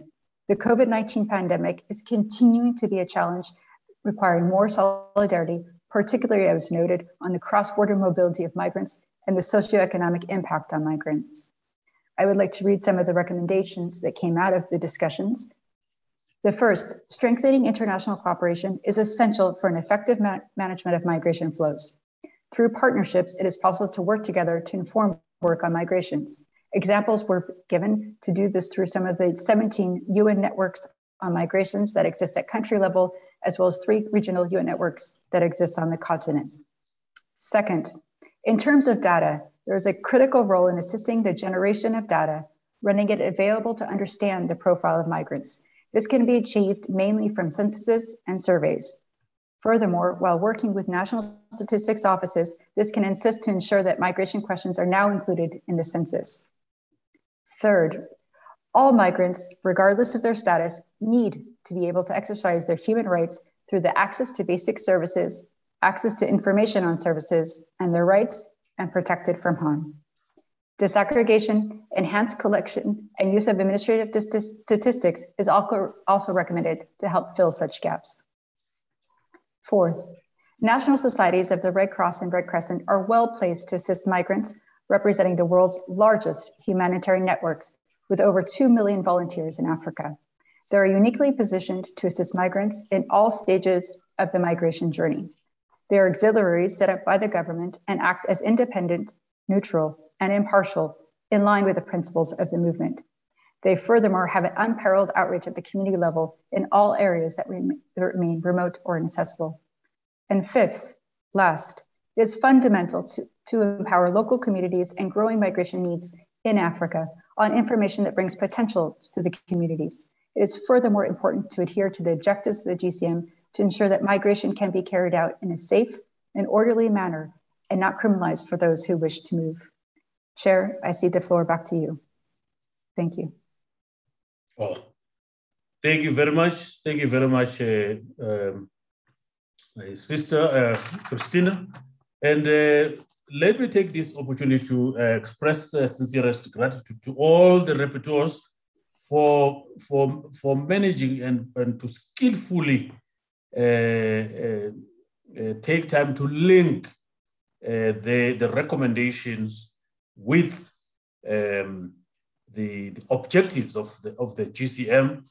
Thank you very much for that technical prowess that you demonstrated in linking these two, and we think we hope this will come out also nicely in the final report. So thank you very much, Christine. And Chair, this is the end of the presentation of summaries of the roundtables. We would like to also thank all the colleagues for also managing to juxtapose the presentation not only with the GCM objectives, but also with other legal and international strategic frameworks like the Agenda 2063. You could see the thread that is running through their presentation, but also with the SDGs. So thank you, colleagues. This brings us to the end of the presentation of the summaries. Over to you. Back to you, Mr. Moderator. Thank you, Chair. Thank you, Chair. Very, very helpful, and for very skillfully managing the penultimate or pretty much the substantive part of the discussion today. We are now coming to the end of our two-day meeting, and I would not want to extend it by taking any of your time. I would now like to move to the last session, which is the closing session. It's going to be chaired by Ambassador Lassell from the government of Morocco. And the three panelists are from the three different agencies which have been part of this meeting and have worked together for the success of this meeting. So I'm going to hand over to Ambassador Lassell to manage and to coordinate and to chair the last session. Ambassador Lassell. Thank you, Mr. Sohat. Thank you very much. I will make the concluding remarks on behalf of Minister Bourita. Excellences, Mesdames et Messieurs, le Royaume du Maroc est satisfait du succès notoire de notre réunion d'examen régional africain de la mise en œuvre du Pacte mondial pour l'immigration sûre, ordonnée et régulière, au vu de la qualité des participants et de leur contribution constructive au débat et aux résultats de notre réunion. Ce succès n'est que le prolongement du rôle actif et positif que l'Afrique a joué lors de la conférence intergouvernementale tenue à Marrakech le 10 décembre 2018 et l'adoption du Pacte mondial pour l'immigration sûre, ordonnée et régulière. Excellences, Mesdames et Messieurs, cette réunion d'examen régional africain de la mise en œuvre du Pacte mondial nous a permis de faire le point sur le progrès et les défis dans sa mise en œuvre en Afrique.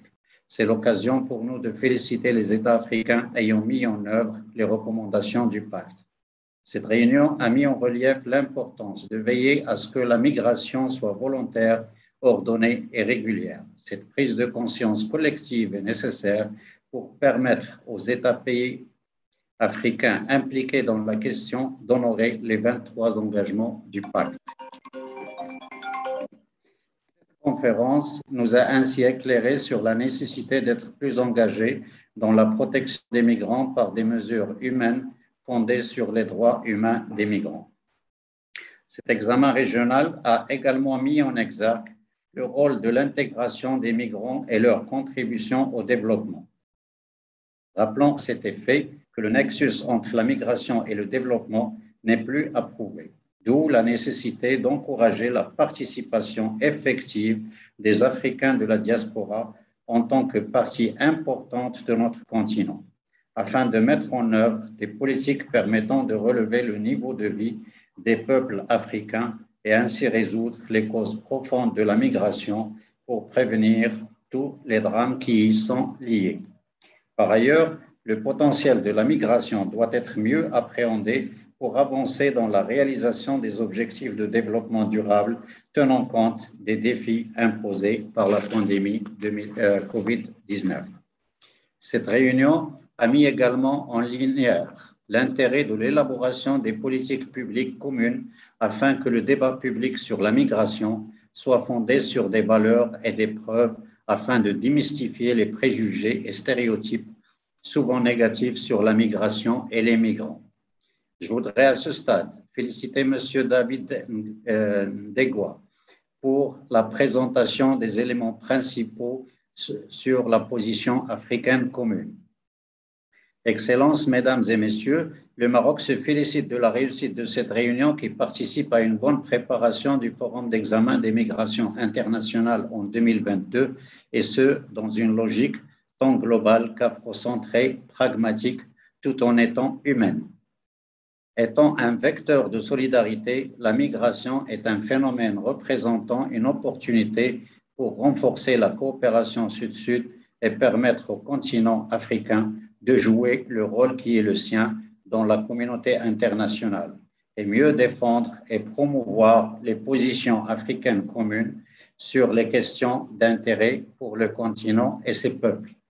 Ainsi prend fin les remarques de conclusion du ministre Bourita et à l'issue de mon discours, je voudrais proposer humblement a round of applause to Mrs. Toko for her tremendous career at the UNICA and also for the work she done preparing this meeting. Thank you very much.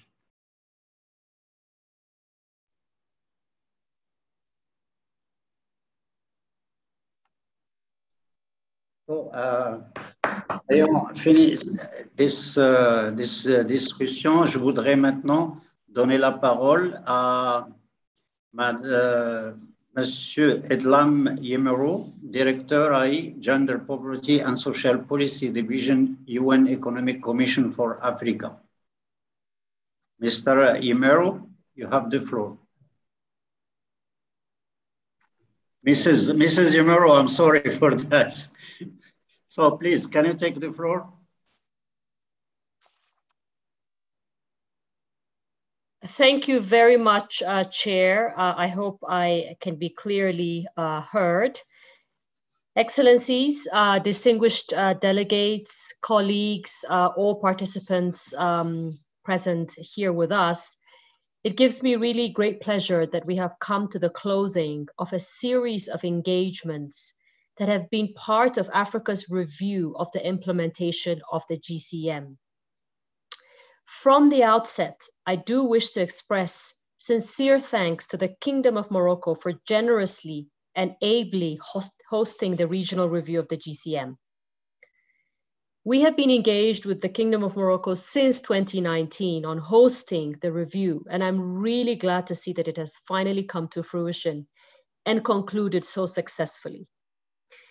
I would also want to commend the very vibrant and strategic engagement and contributions of all other member states and participants across all the sessions in the regional review process. We have been very busy. The review process included 3 main segments. We first had 8 side events, which were held on the 26th of August. Secondly, we had a continental multi-stakeholder consultation meeting on the 27th. And yesterday and today, we have held discussions on the technical review of the progress with the implementation of the 23 objectives of the GCM.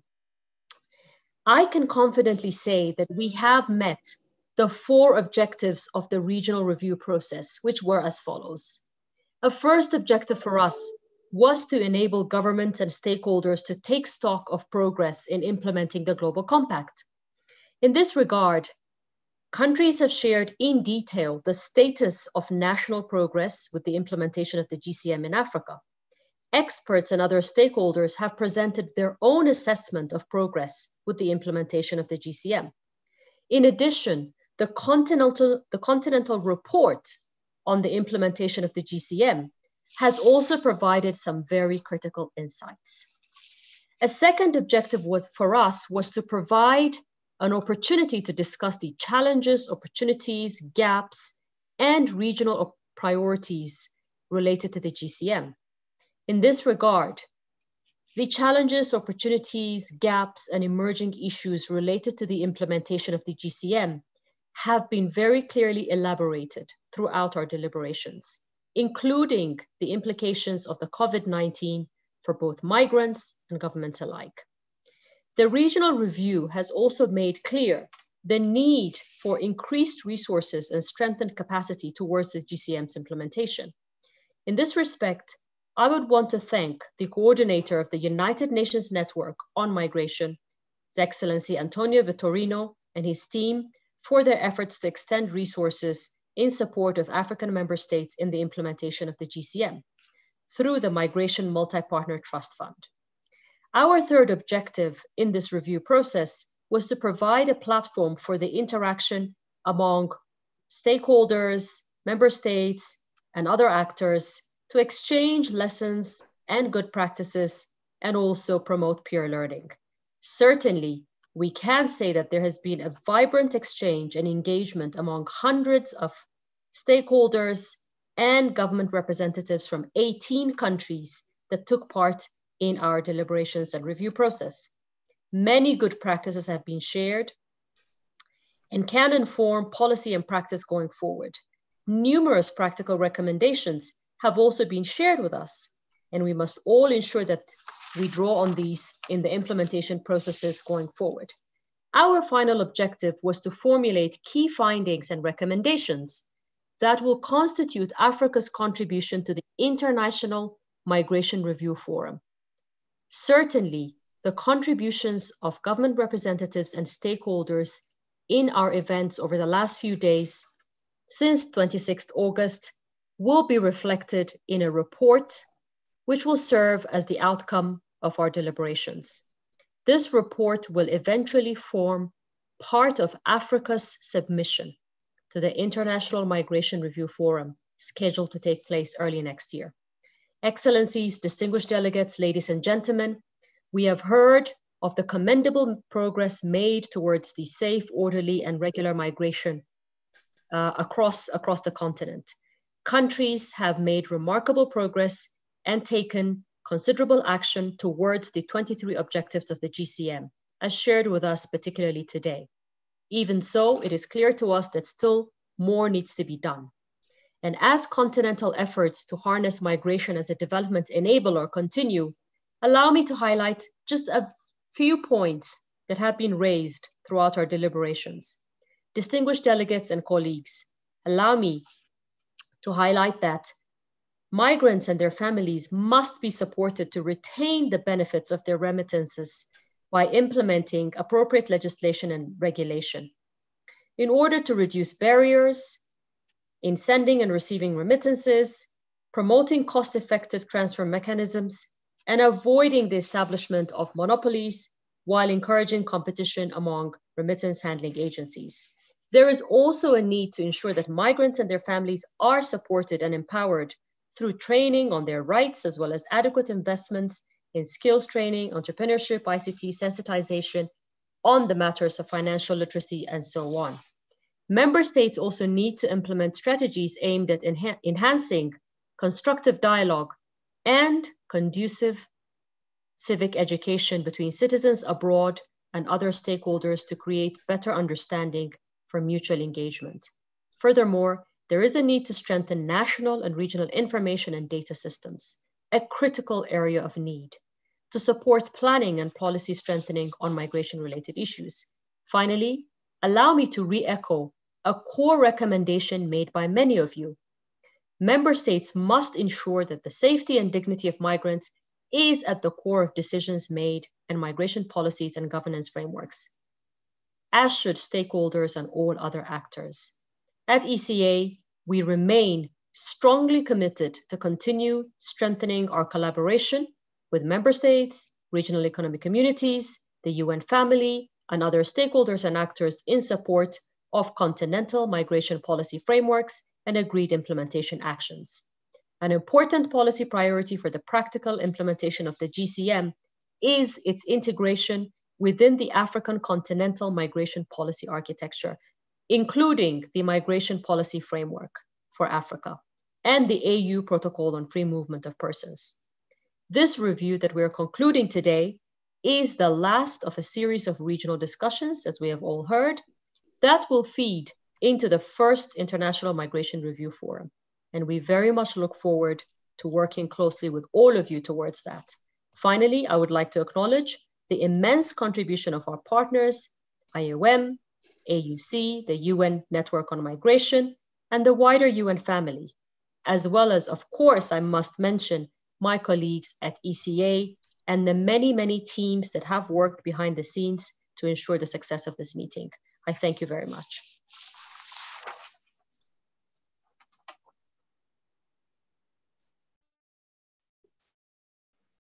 Thank you, Mrs. Zimero, for your insights on the discussion that was held these 2 days.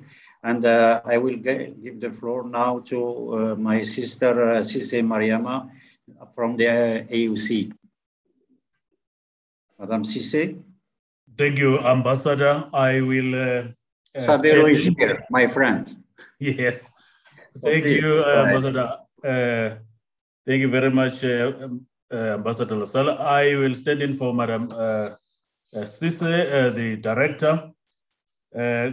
Distinguished colleagues, Your Excellencies, on behalf of the Commissioner for Health, Humanitarian and Social Development, Excellency Amira Al-Fadil, I would like to thank you all for your contribution and in these deliberations on the Africa review of the GCM. We particularly would like to hail the commitment of the Kingdom of Morocco. This was pronounced in the manner in which they excellently contributed to the successful hosting of this meeting. And we would like to thank you, and through you, Ambassador, thank the Kingdom of Morocco. We are elated, Your Excellencies, that despite the fact that we had this forum, or this forum was being held in 2 days, which evidently was being very under difficult circumstances, including the ongoing COVID-19 situation, but also the intermittent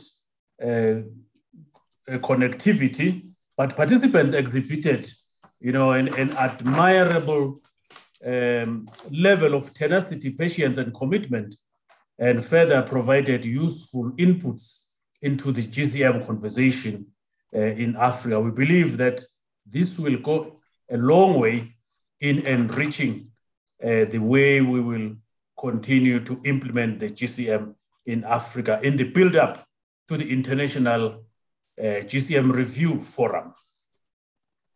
Your Excellencies, ladies and gentlemen, distinguished colleagues, as noted earlier on by the Commissioner, Excellency Amira Al-Fadil, the Commission is committed to follow up on the final outcome report of this meeting, which is going to inform our policy practice and policy implementation, in particular in the operational framework on the implementation of the GCM in the continent.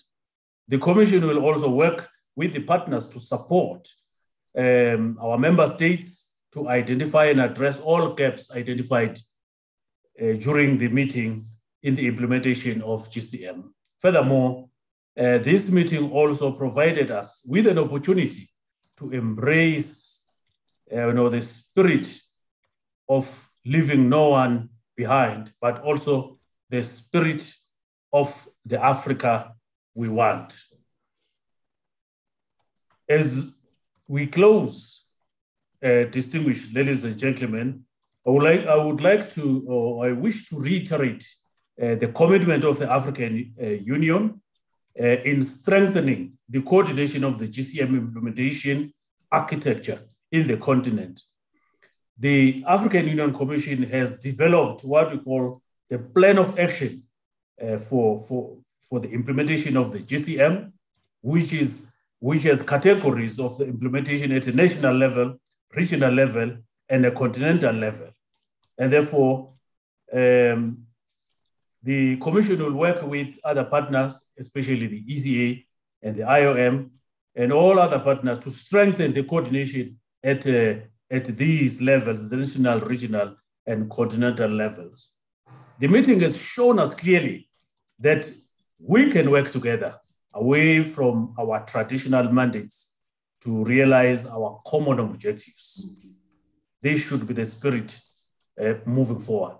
I also wish to thank all participants, especially the AU member states, as well as the RECs and UN agencies for attending in good numbers for this meeting. This shows the commitment our Africa member states have placed on the GCM or on the implementation of the GCM.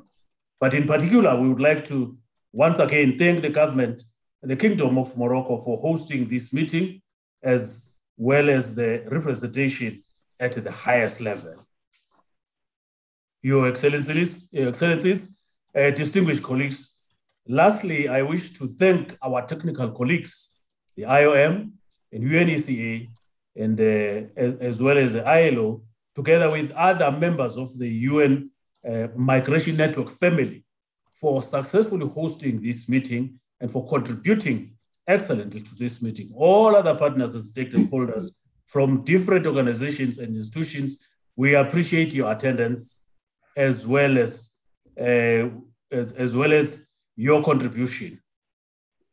I wish you the best as we prepare for the International Forum for the review of the GCM. We thank you. Over to you, Ambassador. Thank you, my brother Sabelo, for your words. And I will give the floor now to Mrs. Maureen Achin, Chief of Mission and Representative of the EU and UNECA. Mrs. Maureen, you have the floor. Excellency, Mr. Lassell of the Government of the Kingdom of Morocco, distinguished fellow panelists, ladies and gentlemen. First off, I would like to thank you all for successful deliberations at this, the first ever Africa Regional Review of the implementation of the Global Compact for Safe, Orderly, and Regular Migration. Preceding this Africa Regional Review meeting that took place yesterday and today were 8 interactive side events under multi-stakeholder consultations, as well as 4 roundtables bringing together academia, employers, and others, with the goal of ensuring a whole of government approach, as is very much in keeping with the Global Compact for Migration. As the saying goes, process protects content.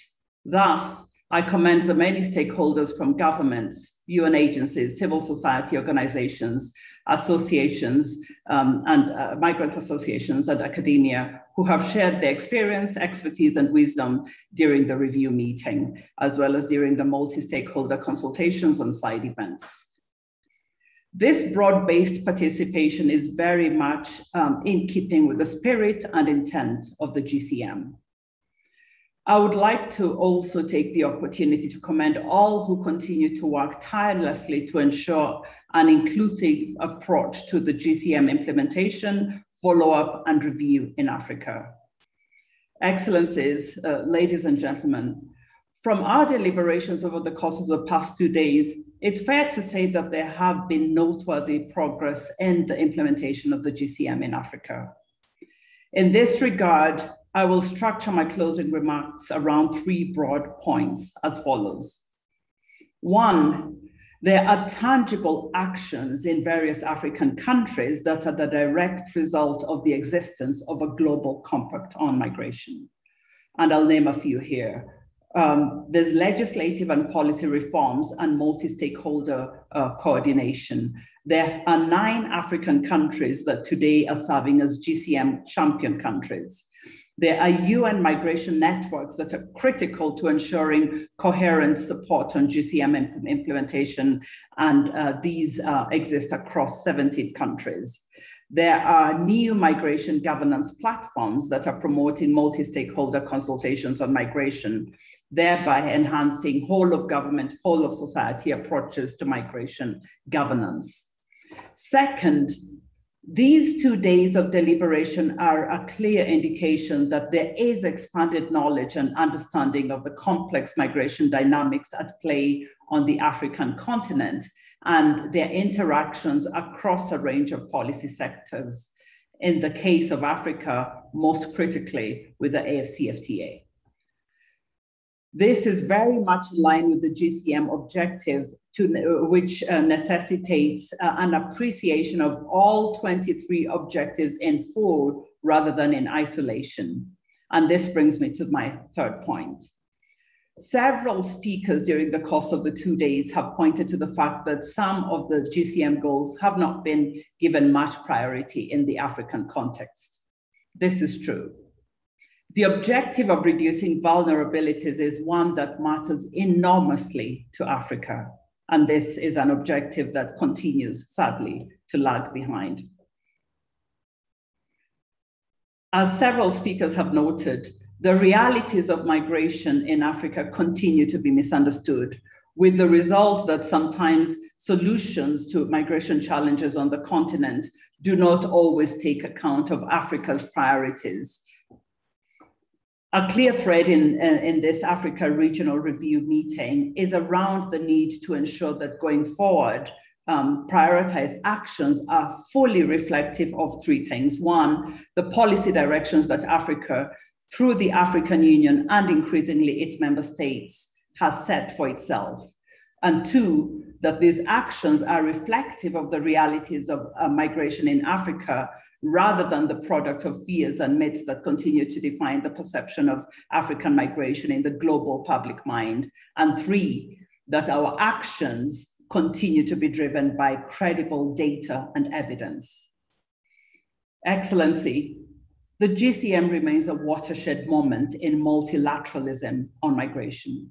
I am pledged to continue to work collaboratively with the African Union, its member states, with UNECA and all other stakeholders to sustain joint reflection and ultimately joint cogent action from the Africa continent ahead of the 2022 International Migration Review Forum, so as to ensure improvement in the lives of African migrants and ensure that migration in Africa becomes the driver for development and prosperity that it has the potential to be if well governed. Excellencies, please allow me to thank UNECA, the AU, and the UN Migration Network, and most importantly, our host, the government of the Kingdom of Morocco, for the excellent collaboration that has resulted in this, the first ever Africa Regional Review Conference. I thank you. Thank you, Mrs. Maureen. Your words bring us to the end of this ministerial meeting. And still that we need to thank very much the interpreters who made us understand each other. And of course, all the technical team that were behind to facilitate our work and our meeting. With these words, I would say goodbye to everyone and remind every one of us that the meeting is not the target in itself, but let's go to action and to implement the 23rd steps of the GCM. Thank you very much. Thank you all. And let's hope that we will meet in situ next time. Thank you.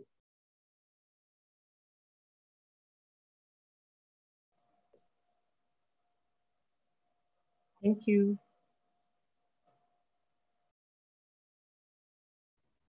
Thank you very much.